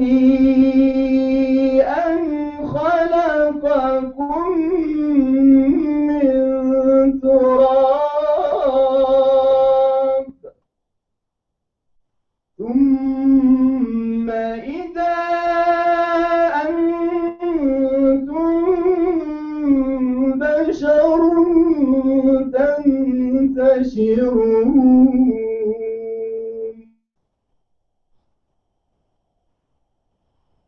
ومن آياته أن خلق لكم من أنفسكم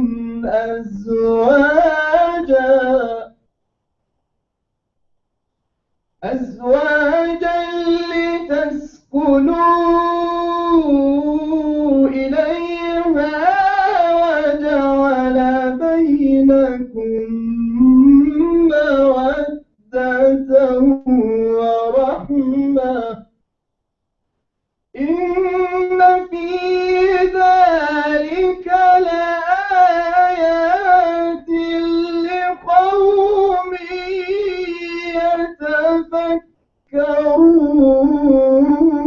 يتفكرون ومن آياته خلق السماوات والأرض واختلاف ألسنتكم وألوانكم إن في ذلك لآيات للعالمين ومن آياته منامكم بالليل والنهار وابتغاؤكم من فضله إن في ذلك لآيات لقوم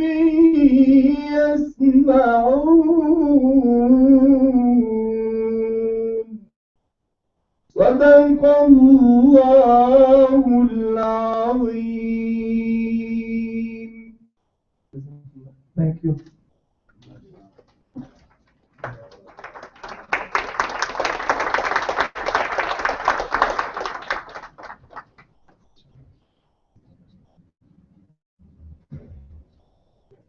We'll now take a 10-minute break. Give a chance for people to stand up and relax a little bit, and then we'll come back for more. Thank you so much. That was fantastic. Thank you. That was great. That was really good. Your picture at heart, like you should be.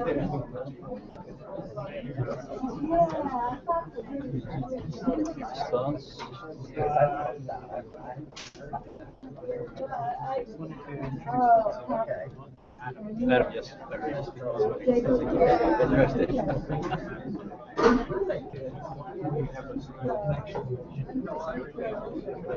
Okay.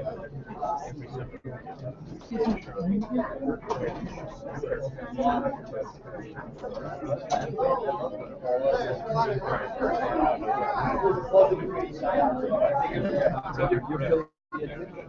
affiliated with the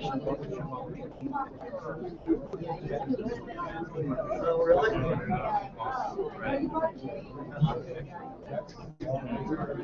I didn't know that. Very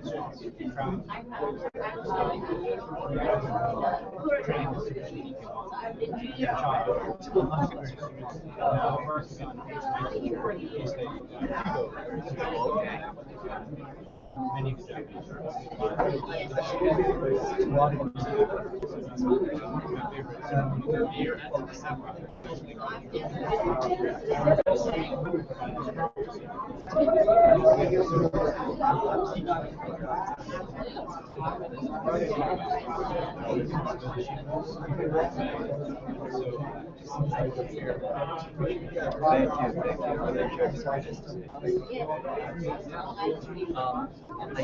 have connections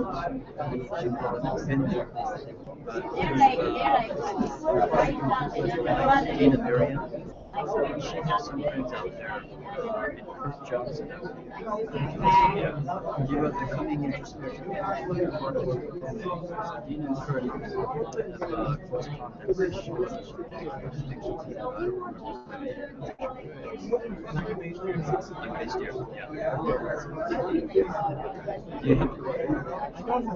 you like art. This is another thing that they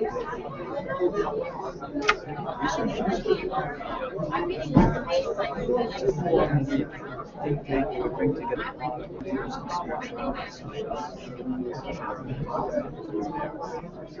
that provides a kind of a secular space.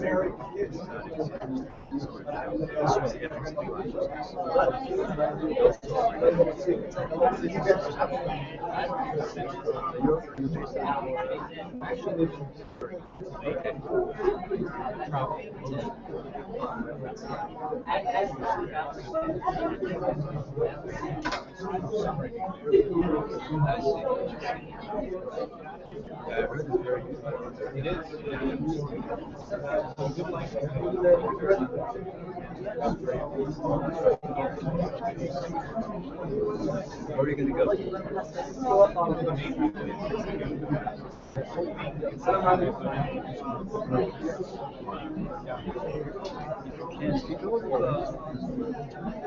This is connection with esoteric Buddhism. Which is a mountain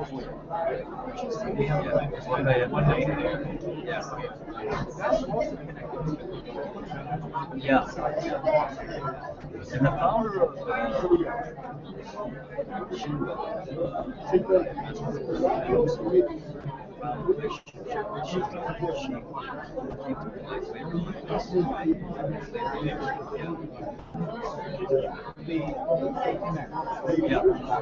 you say basically that guiding children think about the same consciousness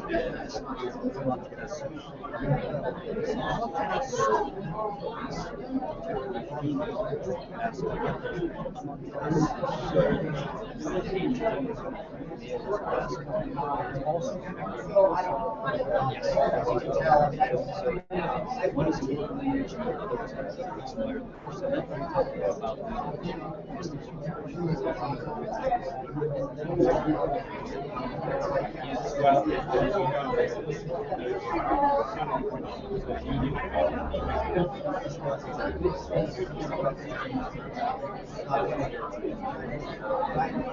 we teach that two ways that we're living in now is predominantly now let's switch into fire interface.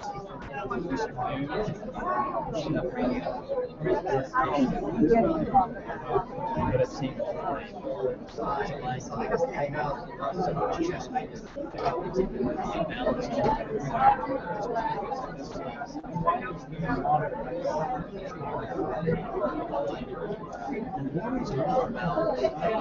suppressing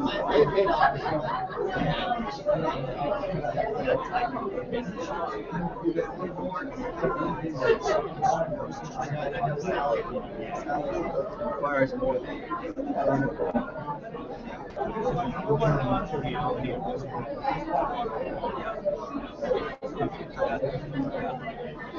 And so in times of water energy droughts,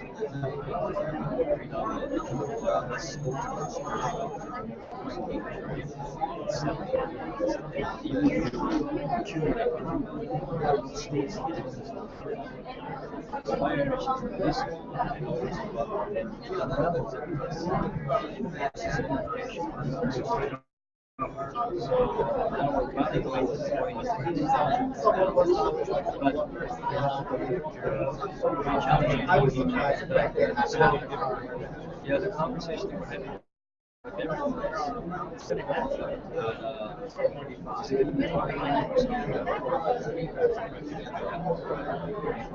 we need to work together. Von Orton, have you ever read the book? Zen?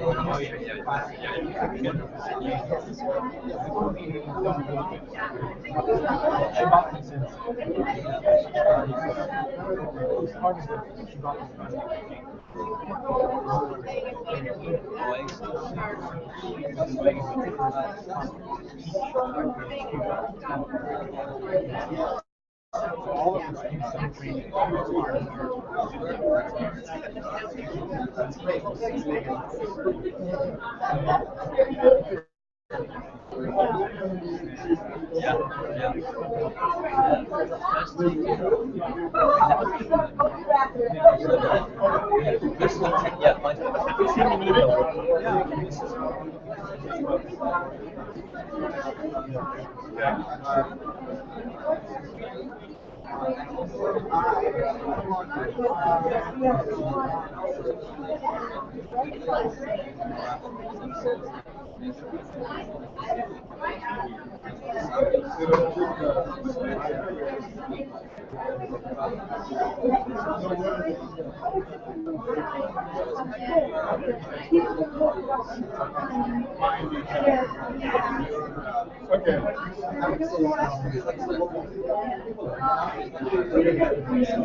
Sanskrit word meaning Mother Earth. And we work with the international Hindu community to raise awareness about a number of environmental issues, of which climate change is one of the most pressing. We're based at the Oxford Centre for Hindu Studies, and we work with the Alliance of Religions and Conservation, which is an NGO in the UK that was founded by Prince Philip in 1995. And the ARC, the Alliance, they work with 12 major faith traditions across the world. And I don't know if our Shinto friends are still here. Are they here or have they left? I think they may have left. I was actually in Japan in June, and I visited the main Shinto shrine in Issei. And it was a beautiful experience, and it was the first time that a multi-faith delegation were allowed to go inside of that Shinto shrine. And it was a renewal of the Shinto faith, so it was wonderful to be there. So it's nice to see that the Shinto tradition is one of the main sponsors for this event. I'm going to be speaking very, very shortly, only for another 5-6 minutes, I hope. And then I'm going to hand it over to Sister Gayatri and Anutama Das, who are going to lead the bulk of this Hindu section. I think if we were given more time, we would have made it much more Hindu, much more Indian, with a full Bollywood routine in saris, and changing of location every 2 minutes, but we just didn't have the time or the funds to allow that. But maybe next time, if we meet again, we can do that. What do I want to say? I was asked to speak about what inspires me as a person of faith, as a Hindu, as a somewhat, I can't call myself young anymore, but a somewhat younger person living in the United Kingdom, second generation Hindu. And the thing that inspires me the most in my own personal life and in terms of engaging with environmental concerns is respect to my elders and knowing that whatever I'm doing is building on the work that my forefathers, my previous teachers, my previous gurus did, because they laid the groundwork for what I'm doing now. And that's something that's very apparent and very strong in a lot of Indian or Indic or Dharmic traditions, is that we pay reverence to the previous teachers, or the parampara, as it's called in Sanskrit. So I'm going to quote one of my favorite teachers, one of my gurus, when it comes to the environment. I wonder if you'll know where this quote comes from. The problem of restoring to the world original and eternal beauty is solved by the redemption of the soul. The ruin or the blank that we see when we look at nature is in our own eye. The reason why the world lacks unity and lies broken and in heaps is because man is disunited with himself. He cannot be a naturalist until he satisfies all the demands of the spirit. Anyone know where that comes from? Very prominent guru in the world. Anyone? Fletcher's got a cheeky grin, do you know? Not sure. This guru goes by the name of Ralph Waldo Emerson. And it's from his first published work, Nature. And I did a bit of research into this text, and from my understanding, from my research, when Emerson came to when Emerson came to London in 1836, I believe, he picked up the first ever translation of the Bhagavad Gita, just translated by Charles Wilkins. And then Emerson brought that back to America. And then that was one of the main texts he was reading, I think, in the years before Nature was published. I think Nature was published 1836, 1837, maybe a little bit later. And actually, the Gita, Emerson gave it to Thoreau, and it was one of the few books that Thoreau took with him when he went to Walden Pond. So Emerson and Thoreau are actually two of my favorite gurus, and actually I'm off to Concord next week to pay pilgrimage and pay my respects to Walden Pond. I said to Fletcher, I think for me that's one of the most sacred places for Hindus in the world, that this text was read and studied there by people who have influenced American society so much. Another one of my teachers is Mahatma Gandhi, and this is the lesson that I really like to take is, earlier on we were talking about the developed world. I really have a problem with that phrase. The developed world and the developing world. It means we're kind of at the pinnacle, we don't need to do anything more. I would say it's kind of the opposite, we need to do so much. But Gandhi, when he came to London on one visit, as you may know, Gandhi studied in London. I think he studied at UCL, and then he went to South Africa, went to India. Then on one of his visits, he came to England. The British were fascinated by him. He was in his just cloths and robes, funny-looking man in sandals in the British rain, and they said to him, Mahatma, what do you think of Western civilization? It would be a good idea. It would be a good idea.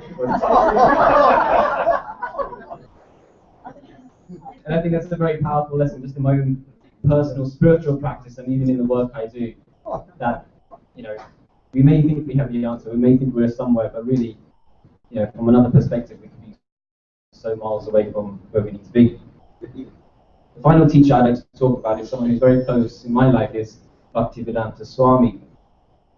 And he used to say, in the work that he did in the world, that purity is the force. What he meant by that is, if we wish to do good in the world, we have to be good ourselves. If I wish to eradicate evil, I cannot have evil in my own heart. If I wish to eradicate greed or exploitation or the desire to do anything bad, if I still harbor those feelings, you know, what chance do I have of actually affecting a positive change? I can do some.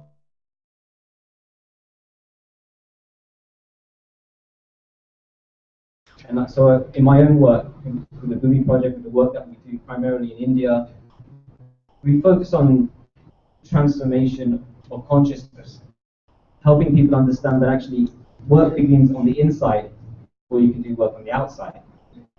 That's how we're really going to change the world. But at the same time, our voices are so desperately needed, because there is a disconnect. And Sister Gayatri is going to speak a little bit about this, especially in the Hindu community. There's a large gap between the teachings and the philosophy about caring for the world and being a good citizen, and actually putting that into practice. Ideas of social justice and caring for the poor and feeding people and things like that, they're very much developed from the Abrahamic traditions. You know, and we see that very strongly represented in the rooms. But the Dharmic traditions, the Indic traditions, they're still finding their voice in that. And at the opposite, can Indic or can Dharmic traditions have a stronger voice as the Abrahamic traditions have when it comes to addressing things like climate change and poverty and education? But I think I just want to end with one final thing, is that I think nature is the best teacher, nature is the best guru. There's no lesson in the world that we can't learn. We just go into the forests, just go by a lake. I don't know if there are any forests or lakes or much nature in New York City. I've only been here for a day, but maybe okay, so I'll make some excursions whilst I'm here. But I think nature is the best teacher, and I think we all have a duty to preserve the natural world. Not just, I wouldn't say for future generations. Well, I would. I preserve it for future generations. But I would say, I personally see that as a little bit of a selfish motivation. I would say, preserve it because it's the right thing to do. Preserve it because that's dharma, that's righteousness, that's duty. You know? The result of doing something good is out of our hands, but the intention, the desire, is something that we can control. So I say we all have a duty to look after the earth, be good citizens, and if that means future generations have a good life, then we succeed in what we can. So I'm very, very happy to be here. Being in New York City for me, it's like I'm in a film set, because I grew up watching Friends and all these American movies. So like when I'm walking around, I kind of feel like I'm in an illusion. I'm like in a movie set, but I have to keep reminding myself, this is a real place. Last time when I was in America, I was on a 6-hour bus ride from Boston to New York, and I sat next to someone. Now I hope I don't cause anyone an offense, but I sat next to someone who was a strong Sarah Palin fan. And living in England, we didn't think people like that existed. You know? Like, people really like her. People really think she should be president. So being in New York is a little bit like that. People dress like that. People talk like that. People eat like that. But it's not an illusion. It's reality, and I've got to keep reminding myself. And climate change also illusion. So many people who are committed to addressing this and showing that with their faith communities. Thank you very much. Thank you.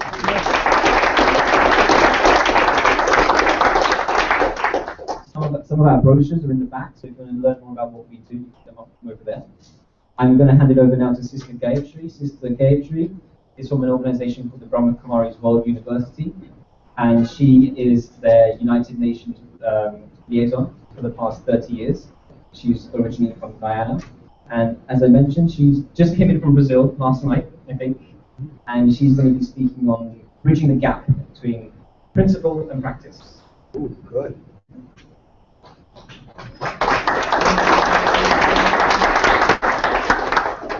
Thank you, Gopal, and very happy to be here with all of you and to listen to your interesting presentations. I was in Brazil when I received the invitation from Gopal, but what he didn't say that I was going to be doing the talking and he was going to be doing the entertaining. At first, I wanted to say no because I suffer from something called laziness, and I knew it was a long trip back. And so I said, you know, do I really want to go the very next day and talk about climate change from the spiritual perspective? But then, as many of you were saying, it's important to have your voice heard. And I think that was the turning point for me. Here was an opportunity.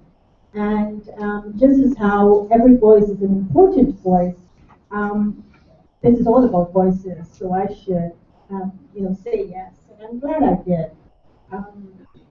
And so today, as I was coming over on the plane, I thought about what am I going to say today? How am I going to bring spirituality that originated in India, particularly very closely connected to Hinduism, to a level that would be appealing to people from different faiths.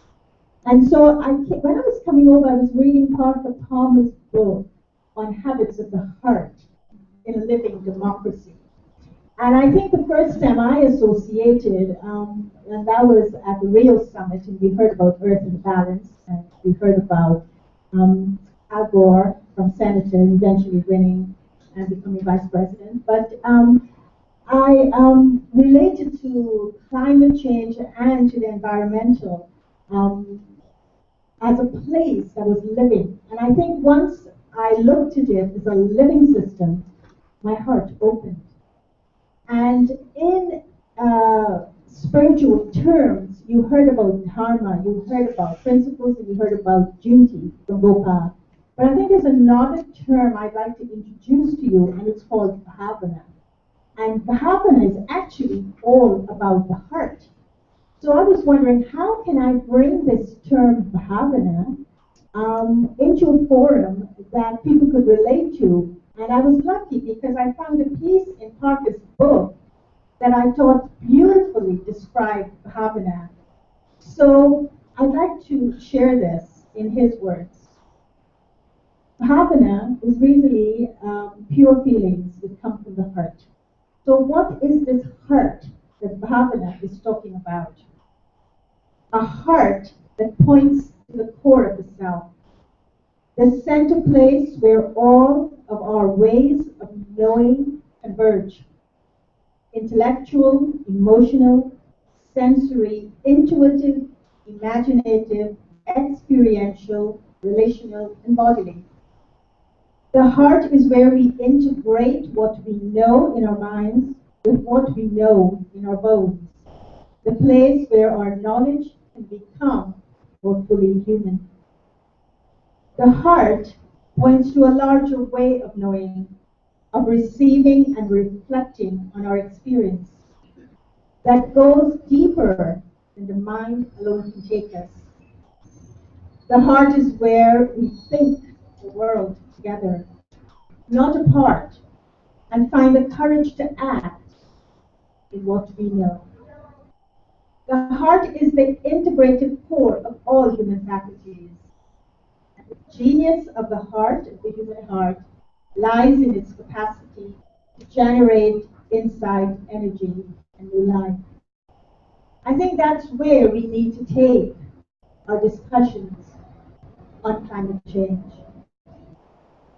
How do we motivate our people, our constituents, the Brahmakumaris and their friends, to live in this space of bhavana and to look at climate change from a personal and individual perspective, but also from the collective? We talk to them about nature being a living system with natural laws. We talk to them about the soul being a living system with spiritual laws.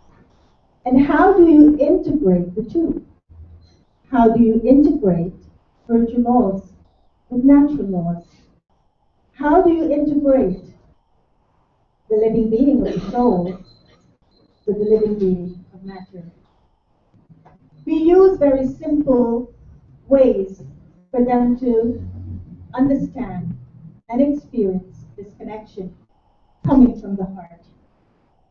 We tell them, as the astronauts saw when they went into space, Earth. What did they see Earth as? A beautiful pearl, a small planet. We tell them that small is beautiful, and these are what I would call habits of the heart. And I'm going to share with you 6 habits of the heart, and they're actually more that you can add to. So we share with them the first habit of the heart, the small is beautiful, to cultivate a systemic vision of love. Because seeing with love expands our vision. We see the other person as a legitimate other, and we see our whole delicate system. We need to elevate our conversation to be awakened to the beauty of the Earth's delicate living system. And we need to connect the living system of the soul to the living system of Mother Earth. The second habit of the heart is moving from expansion to essence, and from essence to expansion, from thought to action, from seed, flower, or to fruit. We need to make everyday decisions within the context of a deep understanding of living systems and understand those principles of living systems. We cannot exploit a living system and not face consequences. The third habit of the heart is less is more, and we heard about this. In spiritual terms, it is called less expenditure, more splendor. In Gandhi's term, it is called needs versus greed. There is enough for everyone's needs, but not for everyone's greed. The fourth is natural is nutritious. We look at the well-being and the well-balanced. The fifth is a lotus lifestyle. Simple living and high thinking. And the sixth, I think, is something that we need to really be looking at when the policymakers come together next week. And that is trustees of resources. We need to be inspired back to that elevated task of being trustees of our natural resources. We're living at what the Hindus would call a sangam. Sangam means a confluence. And so we're living at a confluence of, over the years, scientists and politicians and environmentalists have been telling us what has happened to our world. What is climate change? But now we're also living at a time of what's possible. So we're living, looking at what's happened, but we're also living, looking at what's possible. And I think in between the two is what we call the confluence of possibilities. And I think the march is actually targeting the middle. So what has happened and what is possible?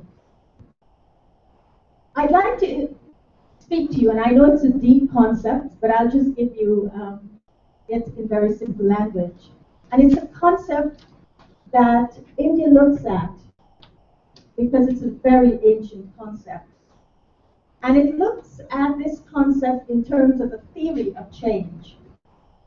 And it is based on inner guiding principles of self, of the divine God, and of the cause and effect in the collective whole.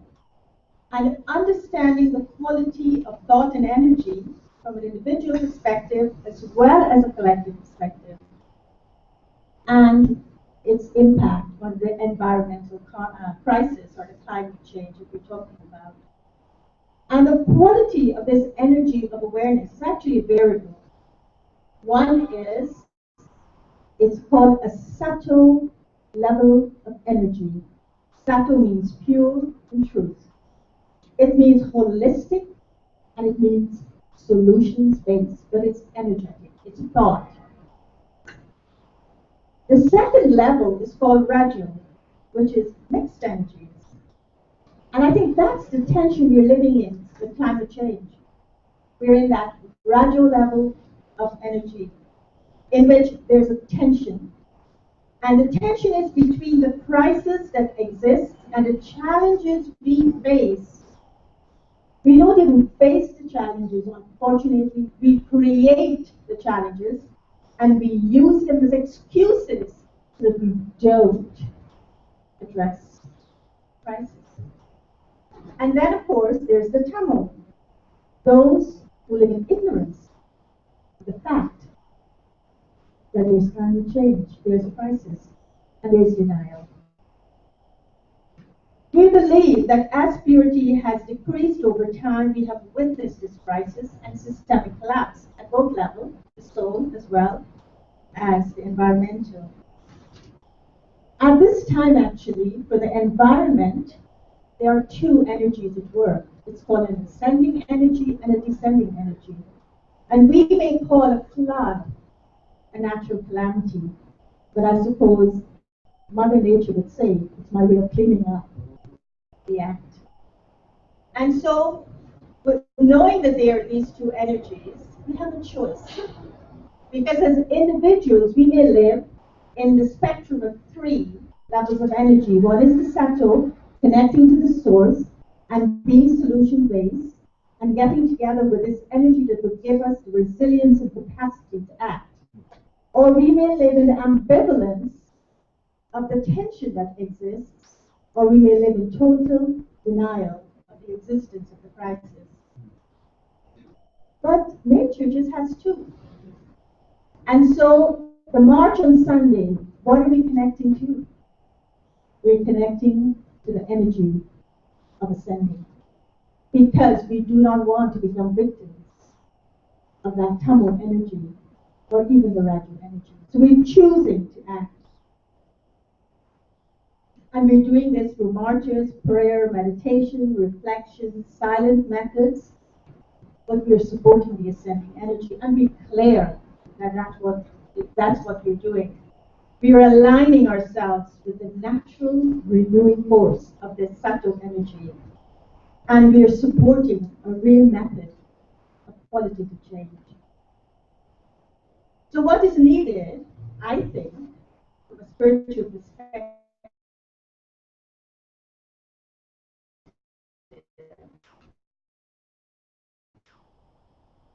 comes from the universe at the level of thought and awareness. Finally, now that we have noticed what has happened and what is possible, we need to practice our principles, and we need to be aligned with the energy for restoration and renewal. It has been said that the world is a stage, and we are all actors playing our roles. We cannot afford to be the audience any longer. We cannot afford to be spectators of damage and destruction. Now is the time for us to be those real actors. And actors act. They don't sit on a mat. We need to once again connect our souls to our worlds. And we need to be empowered and to act collectively.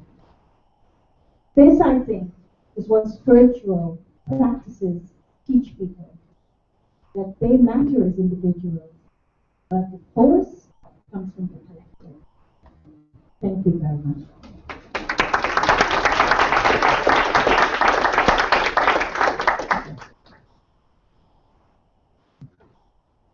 Thank you for that, Sister Gayatri. And I would just like to mention we have 3 Hindu ambassadors for the Our Voices campaign.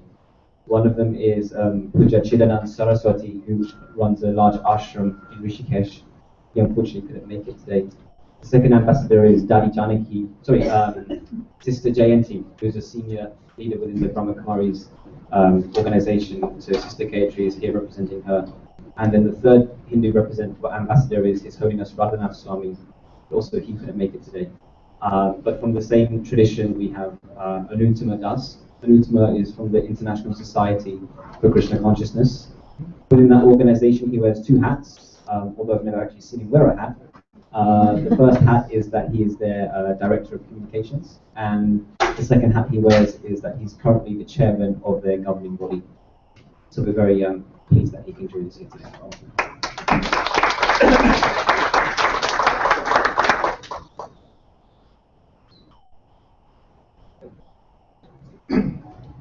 Thank you very much. I've been asked particularly to share some mantras from the Hindu tradition, so I will do so.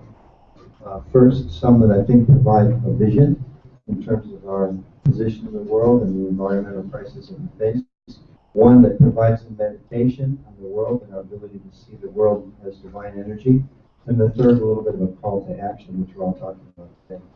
So, the first is from the Sri Ishopanishad. Om Purnamada Purnamidam Purnat Purnamudachyate Purnasya Purnamadaya Purnam Eva Vashishyate. Translation. All that is animate or inanimate within the universe is owned and controlled by the Divine, the Supreme Lord. Therefore, one should only accept those things which are necessary for oneself and which are set aside as one's quota, and one should not accept other things, knowing well to whom they belong. From the Bhagavad Gita, a bit of meditation. In the Bhagavad Gita, which is the principal Shastra, scripture of most Hindu denominations, it introduces the concept of the universal form of God, and that God is actually present in the creation, and the universe is God's energy, and therefore divine. So in the 10th chapter of the Bhagavad Gita, this meditation is provided. I'll just read the English. O my devotee, I am seated in the hearts of all living entities. I am the beginning and the middle and the end of all beings. Of lights, I am the radiant sun, and among the stars, I am the moon. I am fire, and of mountains, I am neighbor. Of bodies of water, I am the ocean, and of immovable things, I am the Himalayas. Of trees, I am the banyan tree. I am the thunderbolt. Among beasts, I am the lion, and among birds, I am Garuda. Of purifiers, I am the wind. Of fishes, I am the shark, and of flowing rivers, I am the Ganges. Of all creation, I am the beginning and the end, and also the middle. I am also inexhaustible time. Of seasons, I am the flower-bearing spring. I am the generating seed of all existences. There is no being, moving or non-moving, that can exist without me. Know that all opulent, beautiful, and glorious creations are sparks of my splendor. And I'll close with some thoughts or mantras on a practical call to action. I appreciated our colleague, Dr. Lee, speaking to the Buddhist tradition, who discussed the point that the problems that we face really begin in our own hearts, and that before we can solve the pollution on the outside, we really have to address the pollution on the inside. And I think that's a unique message that we as religious leaders to our various constituents and congregations have to carry, that the work begins within, and when we're clean within, we make a world that's clean without, and that the real change begins with our own hearts, and when we're purified from the lust and the greed and the envy that drives us to exploit the world and to not stop and ask what we're doing, then we can actually make a change.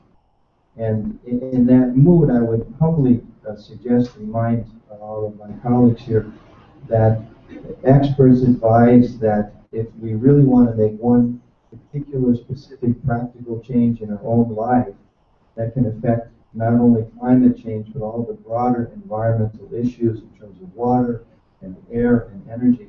Very simple thing we can do is consider a vegetarian diet. That in itself is the one thing they say, if you want to make any change at all, do that. So as a driver of a Prius and a person who recycles and does all of those things, I think vegetarianism really is the one step that we should all consider. And that we want to thank our hosts who demonstrated to all of us today that a vegetarian meal is not only practical, I think they proved it's also cheaper and tasty.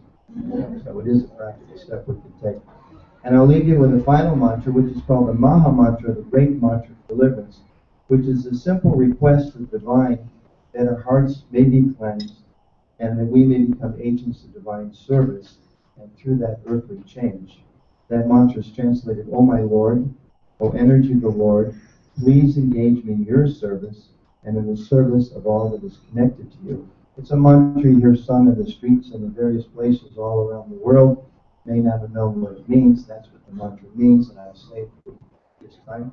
Hare Krishna, Krishna Krishna, Hare Hare. Hare Ram, Ram Ram, Hare Hare. O Lord, O energy of the Lord, please engage me in your service, in the service of all those things connected to you. Thank you.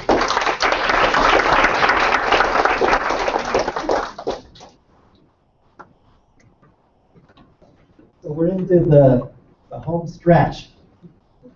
And thank you for Gopal for organizing that segment. That really was spectacular. So we now are into the Christian leg of the journey. Reverend Gabriel Salguero of the National Latino Evangelical Coalition is unable on short notice to be with us today. He sends his regrets.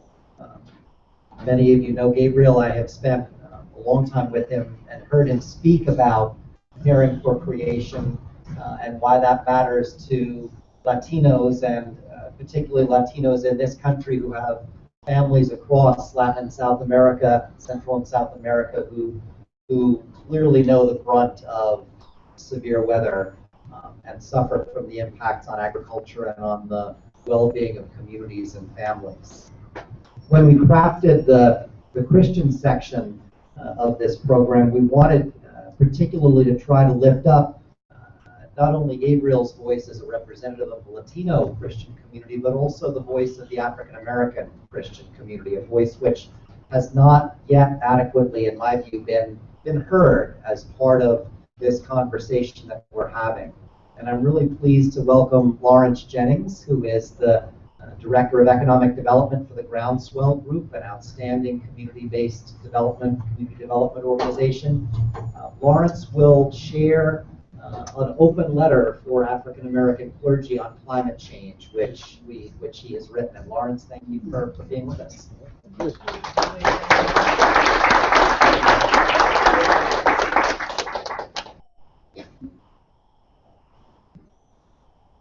Thank you.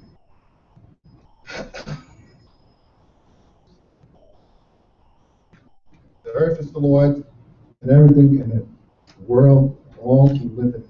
Psalms 24.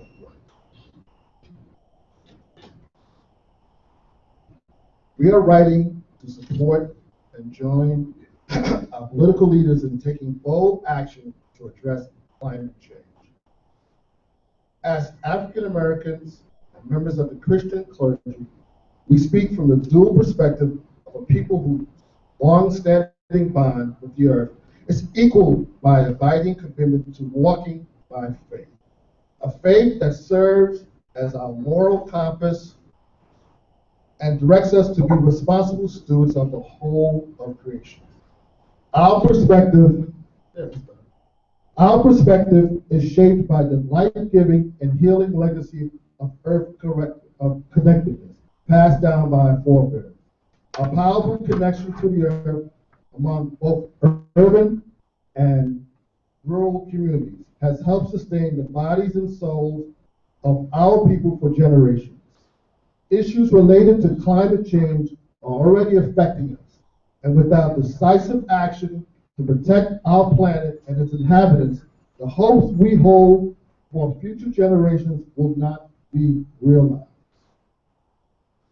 We affirm the interconnectedness of all humanity and the importance of respecting and enhancing the lives of each and every one of our sisters and brothers, whether in Africa, Antarctica, Asia, Australia, Europe, North America, or South America.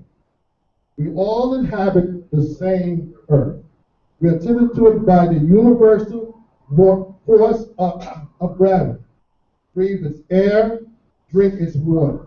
When natural resources are degraded or scarce, the deleterious impact on an individual, group, or population is cause for concern. But even more than that, it requires corrective action and whenever possible, preventive measures. We are well aware of this sad reality. The voices of communities whose inhabitants look like us often are dismissed or disregarded. But the world cannot afford to silence us, and we cannot afford to be and will not be silenced. Climate change most directly impacts the poor and marginalized, but ultimately everyone is in jeopardy. We must come together to solve this crisis, which can only be addressed effectively when we seek the good of all and speak candidly about where we are and where we come from.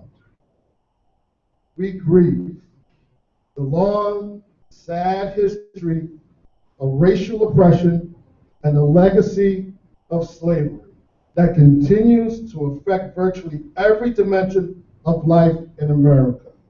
As we assess the state of our country and world during the second term of our country's first Black president, we cannot escape the reality that our community has been deeply wounded by the systemic racism that reverberates throughout American society, curtailing opportunity and injuring psyche.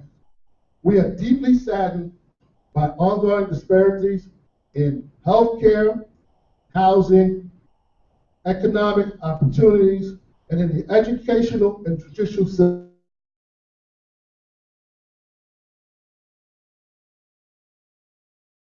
So I had to shoot defense is successfully invoked when people of color are murdered, reflects the pervasive impulse of law enforcement and others to view us as threatening or menacing, and even in the most benign circumstances. We know the horror and fear that comes from knowing that none of us can control another person's perceptions or reactions. And yet, we live in hope. A hope born of faith, reinforced by the progress thus far and propelled forward by people of goodwill, committed to ongoing constructive engagement around difficult, pressing issues. Confronting climate change is one of those pressing issues. We recognize that the church has been instrumental in advancing racial and environmental justice. Our desire to further extend the evolving to the realm of climate justice leads us to now speak about the importance of caring for an environment we all share, even as we seek better ways of coexisting with each other. The effects of climate change, which touches every aspect of human life, are already painfully clear. Over 50,000 people died of heat waves in 2010 in Europe, and drought and increased wildfires threaten both food supplies and communities throughout the United States and the world. Drinking water supplies have been jeopardized. Respiratory illness such as asthma are particularly vulnerable to exacerbation of heat-related illness and stress.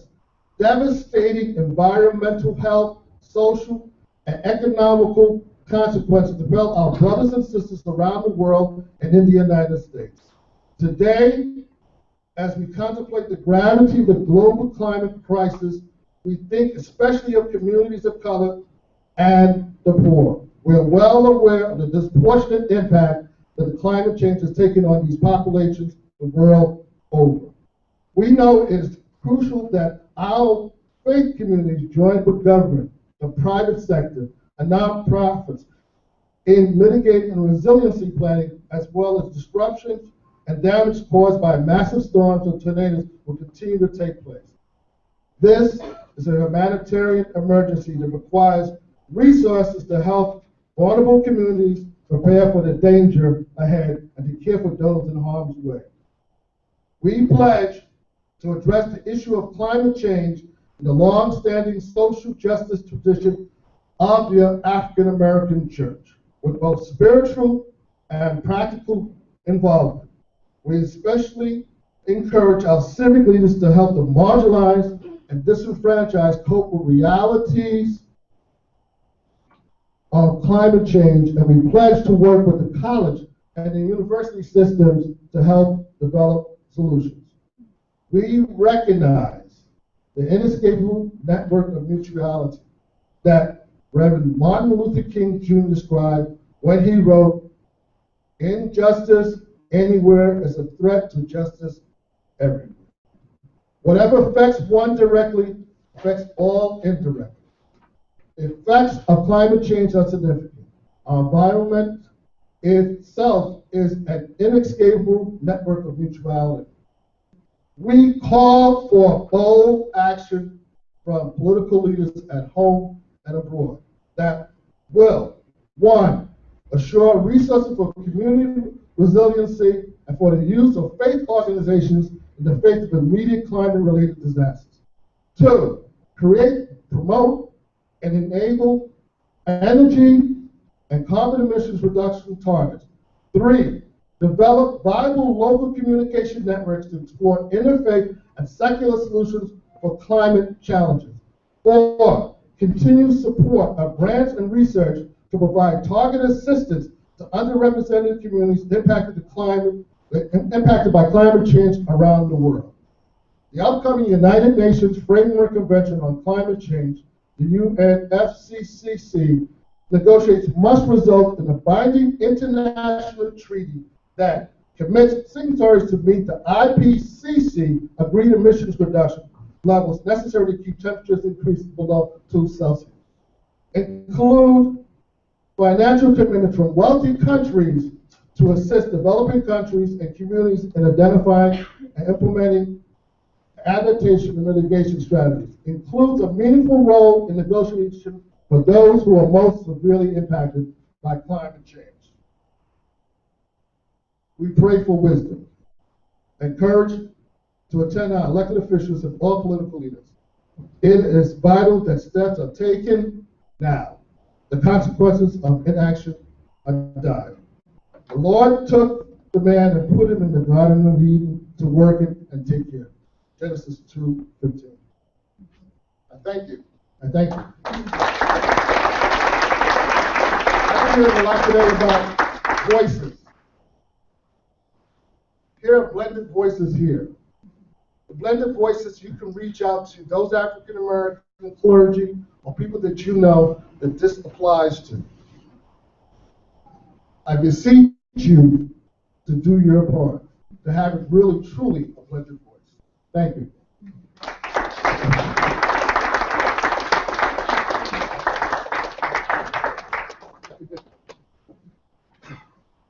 And as a way of concluding this next to last segment of the program, where is Sister Kathleen?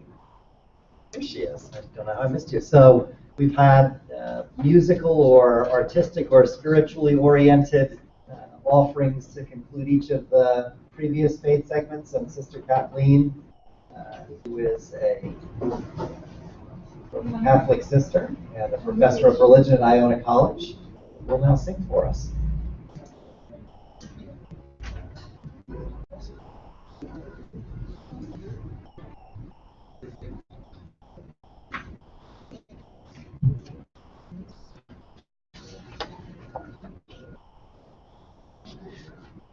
Good afternoon, everyone. Good afternoon. Do you feel as full as I do? I just feel so full of so much wisdom. I feel overflowing with the kind of prophetic urgency that we've heard from so many places. I'm just feeling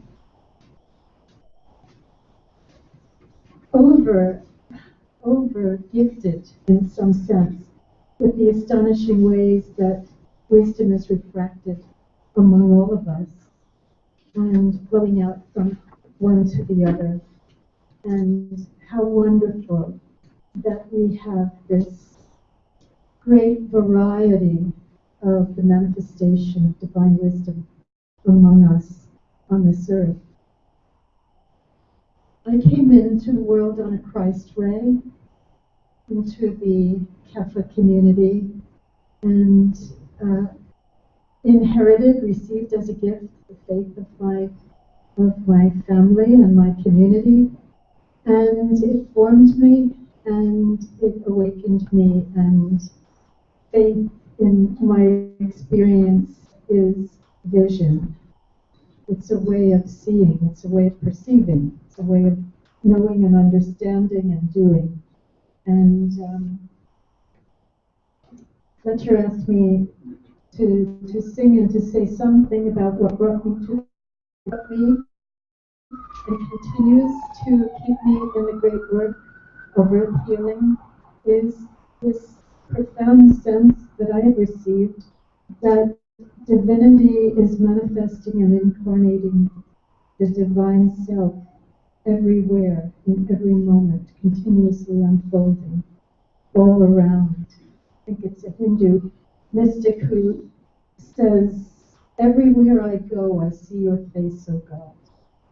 And I think that that is something of the sense of what at least my own Christian faith is, that I wonderfully abide in the body of God, in its manifestly Christic nature. So I'd like to sing a song from the Celtic tradition, if I may, that I think expresses this deep sentiment.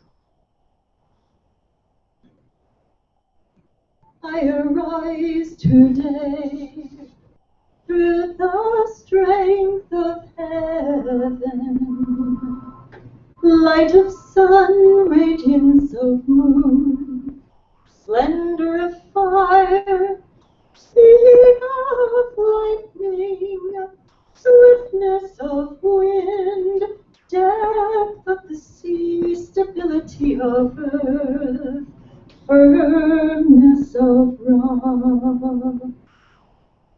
I arise today through God's strength to pilot me, God's eye to look before me, God's wisdom to guide me, God's way to lie before me, God's wisdom to shield me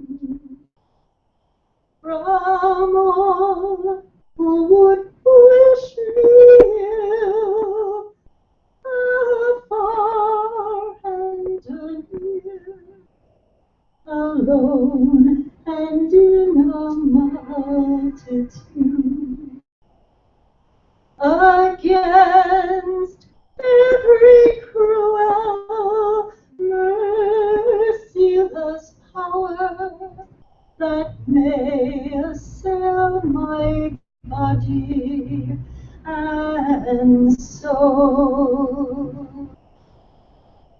Christ with me, Christ within me, Christ above me, Christ below me, Christ on my left, Christ on my right, Christ within me, Christ to shield me, Christ in the heart of everyone who thinks of me, Christ on the lips of everyone who speaks of me.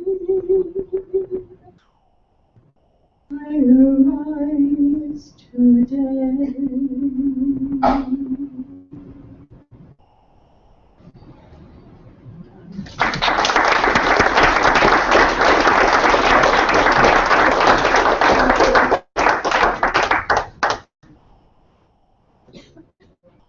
join me in taking a moment to thank all of the speakers today who've spent time preparing and contemplating and thinking about what they're going to say and sharing with us from their traditions. Let's offer them.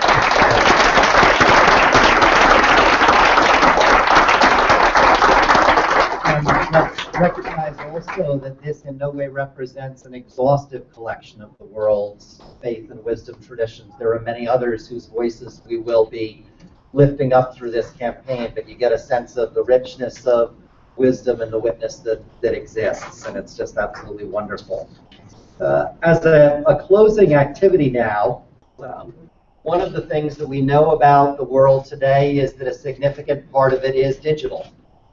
And whether we like that or not, it is real.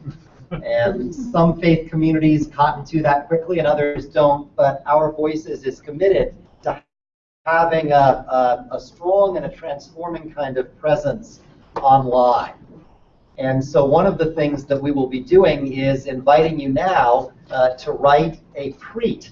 And to describe to you what a preet actually is, I'm going to turn the microphone over to Sunita and to one of the UK-based team of Our Voices, Alex Price.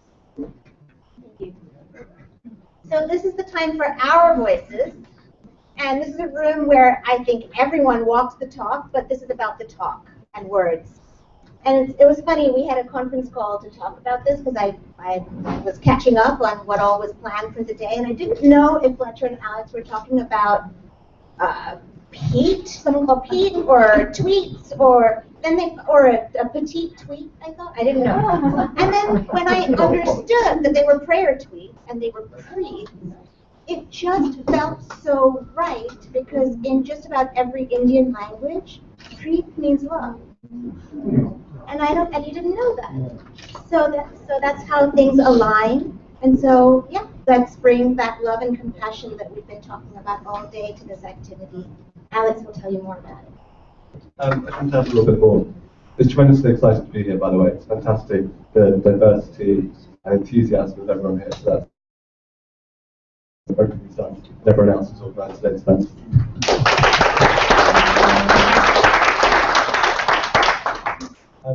The idea of a brief is what I've had. I think a lot of online engagement these days can be quite click and forget.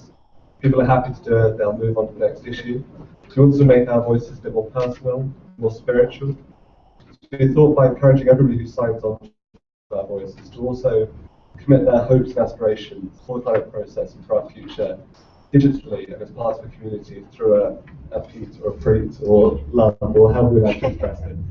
So if everyone could now take their first opportunity to be involved in the campaign and take out your preet cards, the green folders in front of you, and if you can all write down your prayer or meditation or contemplation, you've got 134 characters, including the hashtag preet, to get counting. And if you could turn and share it with your neighbour after you finished it, that'd be fantastic. And then if you put it back, in fact, you can leave them on the side as you leave. You can collect them all up. Thank you very much. Thank you.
As you're ready, please tell your preet to your neighbor. Oh, yes. And if you do have a Twitter account, please tweet it. Tweet your preet.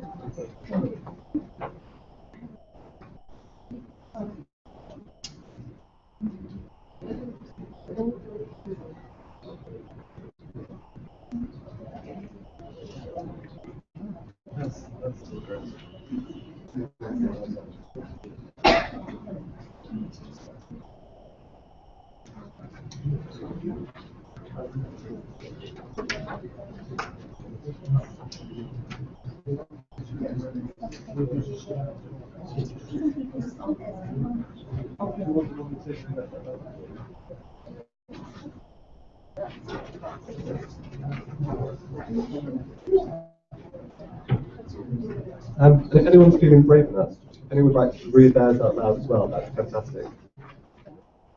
Got one right here?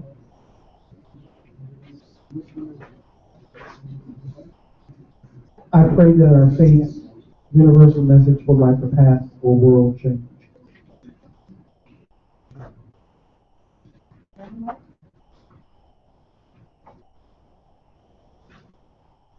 Whole earth healed, together with our Creator, we help it happen.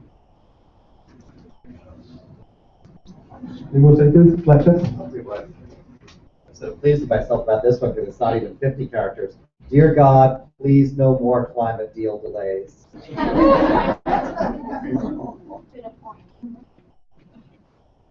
One last one? Anyone?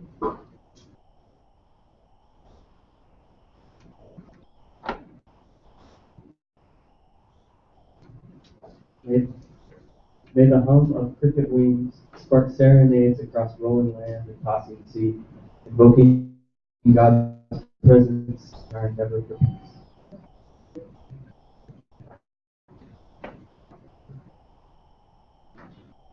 Thanks very much.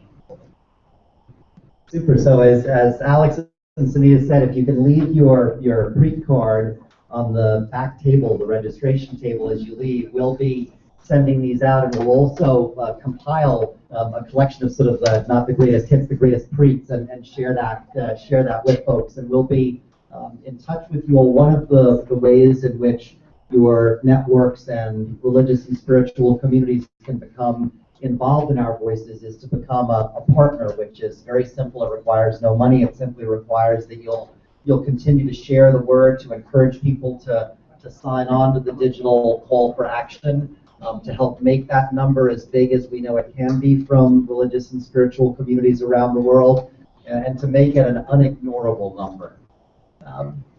So we come now to the final part of our day, and we want to offer you a gift. Consider it a prize for those of you who stayed all the way to the end of the day. One of the things that Our Voices likes to do is to find ways creatively to take timeless spiritual and religious themes and to make them apply to the climate crisis. One of the things that one of our other leaders, Tessa Tennant, sort of dreamed up was something we call Solidarity Sea Prayers, which has been something that's been done around the world where people gather ankle deep in ocean water and offer prayers for those who are threatened by climate change.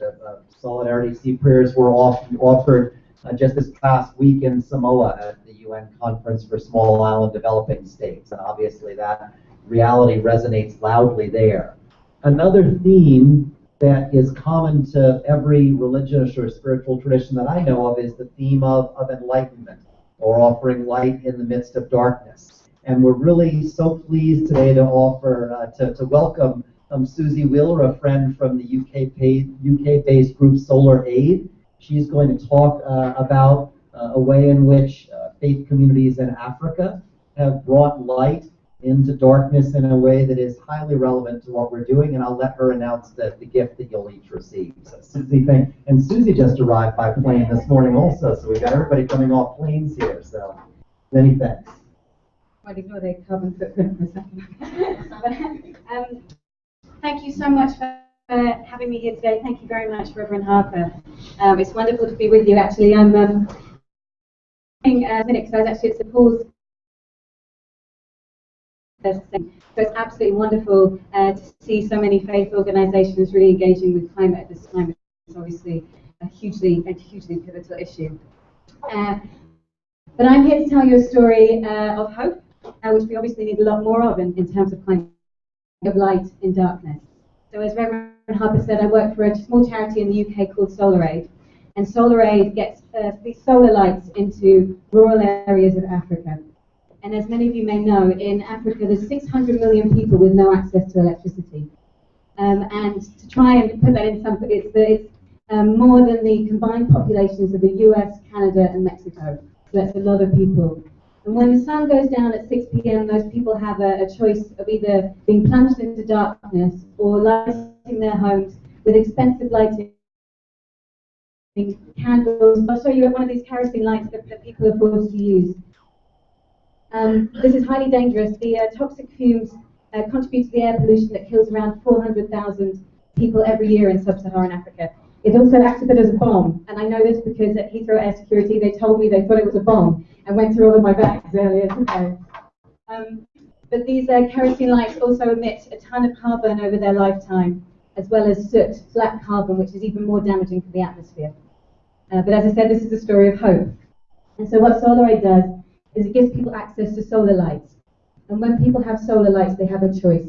They have a choice of having clean, safe lighting in their homes, of saving money. They save around $70 a year, which is in some instances around 20% of an annual income. They have educational benefits. Children can study for longer in the evening time. Health benefits, as I've mentioned before. Social benefits. Families can come together at night around a solar light. But actually this story, although it is one of light and darkness, is also a story about people and the power of their voices. Because over in Africa, it's the people on the ground there, the community leaders, the faith leaders, the education leaders, who are telling people about the power of solar lights. If you can imagine, the areas that have no electricity, they have no internet access, they have no TV, they have no phones. And so it's the power of those voices, those people talking to one another, that gets the message around solar through. So just this last week, actually a week ago, our Kenyan team went to the village of Aruri, which is in the Missouri County in Kenya. And there they met Reverend Tobias Karan. And Reverend Karan had helped to bring local community leaders, local education leaders to his church, where they were then told about solar power. And then those leaders were able to go to their communities, talk to the local people about the potential benefits of solar energy, and let them know how they'll be able to get hold of these lights. So without the power of those voices, and without the power of those people being able to express around the solar power, actually the technology doesn't do its job because it doesn't get to the people that need it. So when Reverend Karan can talk about solar, that message goes further and further and further. And so I'm absolutely delighted to be here with you today with an Our Voices event to provide you with a bit of a story about how those voices in Africa are really beginning to change the face of the energy use over there, helping people to change their lives and helping our planet. And I'm not sure where they are, but we've got some solar lights that we're going to ask all of you to take away with you or get to you somehow. I'm not sure how it's happening, Reverend Harper. I'll get the pointed to in the corner. Hopefully we're going to work on an action involving the lights at some later date. But if I ask you to take one of these lights with you now, we've also got some cards at the back as well which tell the story of Solar Aid, the story of those lights. If you would also take one of those, you can actually attach them to the lights, if you will, and then that's not just a solar light, sort of a beacon of hope it's actually a story and a message as well that you can all share. So thank you so much for allowing me to be here with you today, and thank you for all of your voices.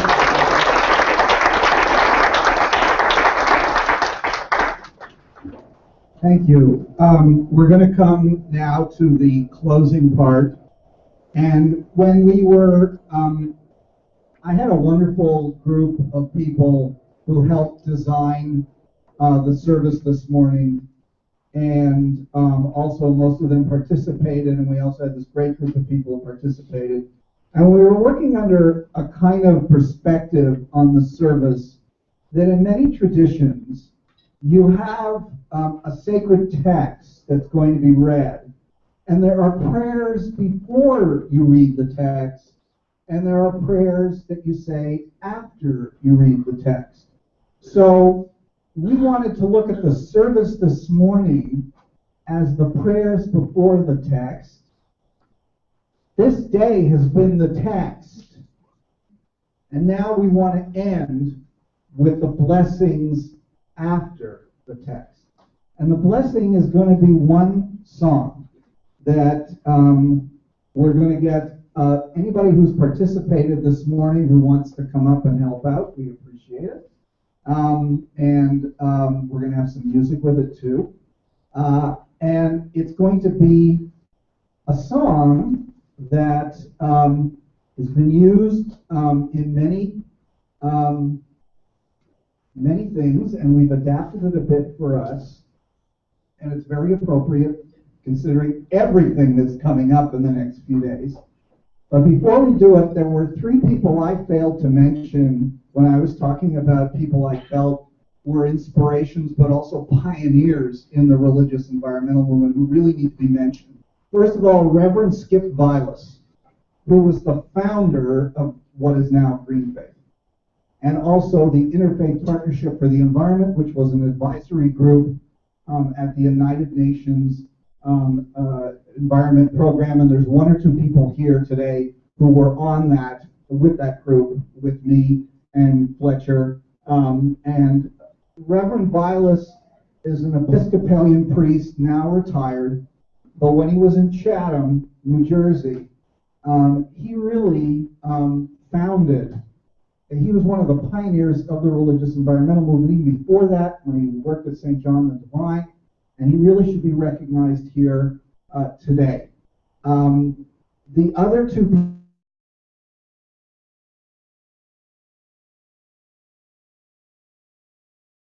who are now at Yale, they founded the Forum on Religion and Ecology in the 90s, which created the academic discipline of the study of religion and environment. And anybody who's going to the Union Theological Seminary conference, Mary Evelyn and John will be there. I don't know if they're for the whole conference or not, but in the late 90s, they held one year a whole series of conferences on individual religions, including indigenous religions and the environment, which produced a shelf of books. And so they are really important in the work that we have done. We could not be here without them, and also without Skip. And so now, Kathleen, you want to come up? Whoops, I gotta get it. Gotta get the text out.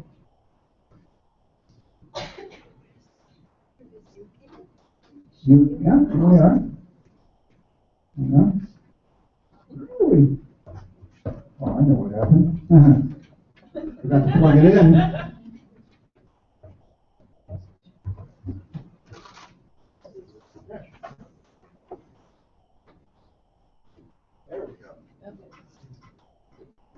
This is a Zulu song used in the civil rights movement in South Africa. Siyamba, we are marching in the light of God. We've added some new verses at the end, as you see. And I think given what's happening on Sunday, we thought this was a highly appropriate song. It's real easy. The melody is simple. And so please, everybody, join in. This is a joyous song.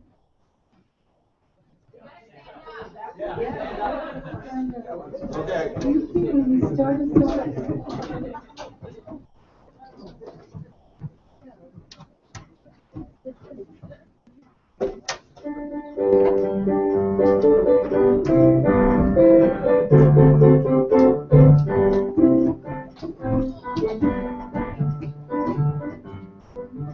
We are marching in the light of God. We are marching in the light of God. We are marching in the light of God. We are marching in the light of God. We are marching. We are marching.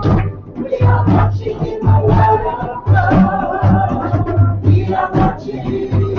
We are marching. We are marching in the light of God. We are walking in the light of God. We are walking in the light of God. We are walking in the light of God. We are walking in the light of God. We are walking. We are walking. We are walking in the light of God. We are walking, we are walking. We are walking. We are praying in the light of God. We are praying in the light of God. We are praying in the light of God. We are praying, we are praying. We are praying in the light of God. We are praying, we are praying. We are praying in the light of God. We are praying in the light of God. We are working in the light of God. We are working in the light of God. We are working in the light of God. We are working. We are working. We are working in the light of God. We are working. We are working. We are working in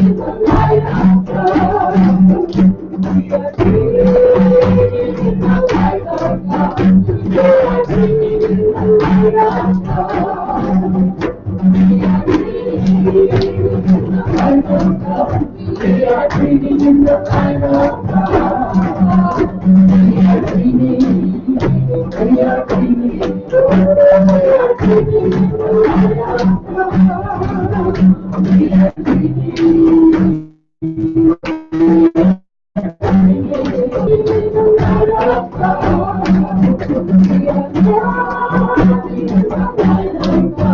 We are creating in the light of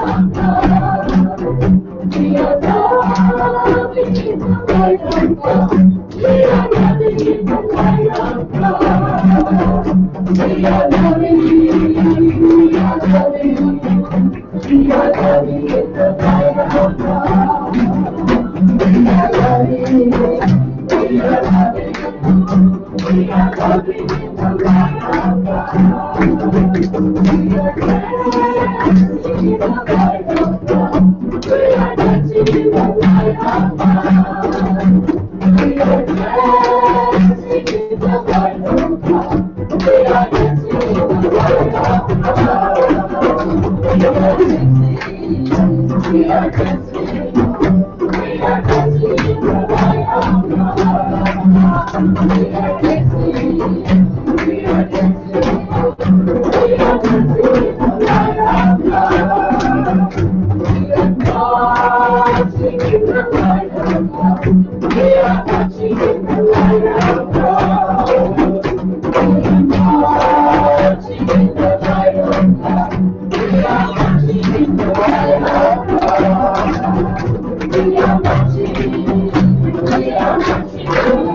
We are creating in the light of God.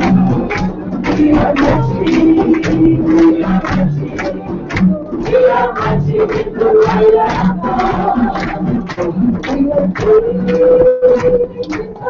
creating. We are creating in the light of God. We are creating. We are breathing in the light of God. We are breathing. We are breathing.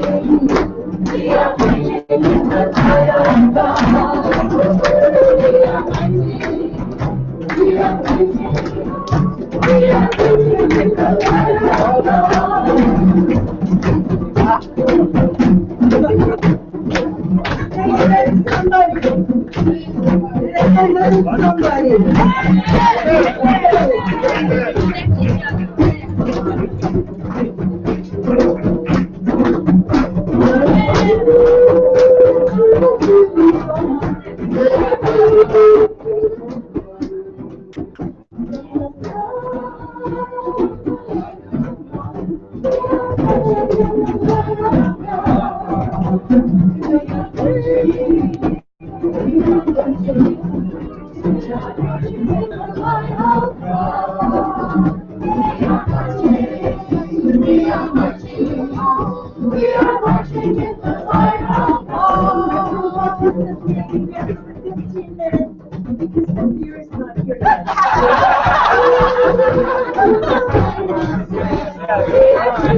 Where's the?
So everybody, we expect that the refreshments will be here within about 5 minutes. So if you would like to stay, we'd love to have you stay and enjoy a soft drink on the or a beer on the balcony.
Oh,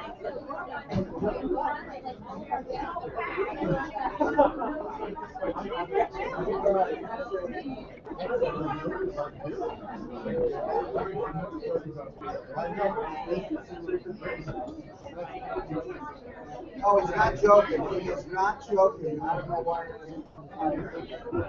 It'll be here. It will be here.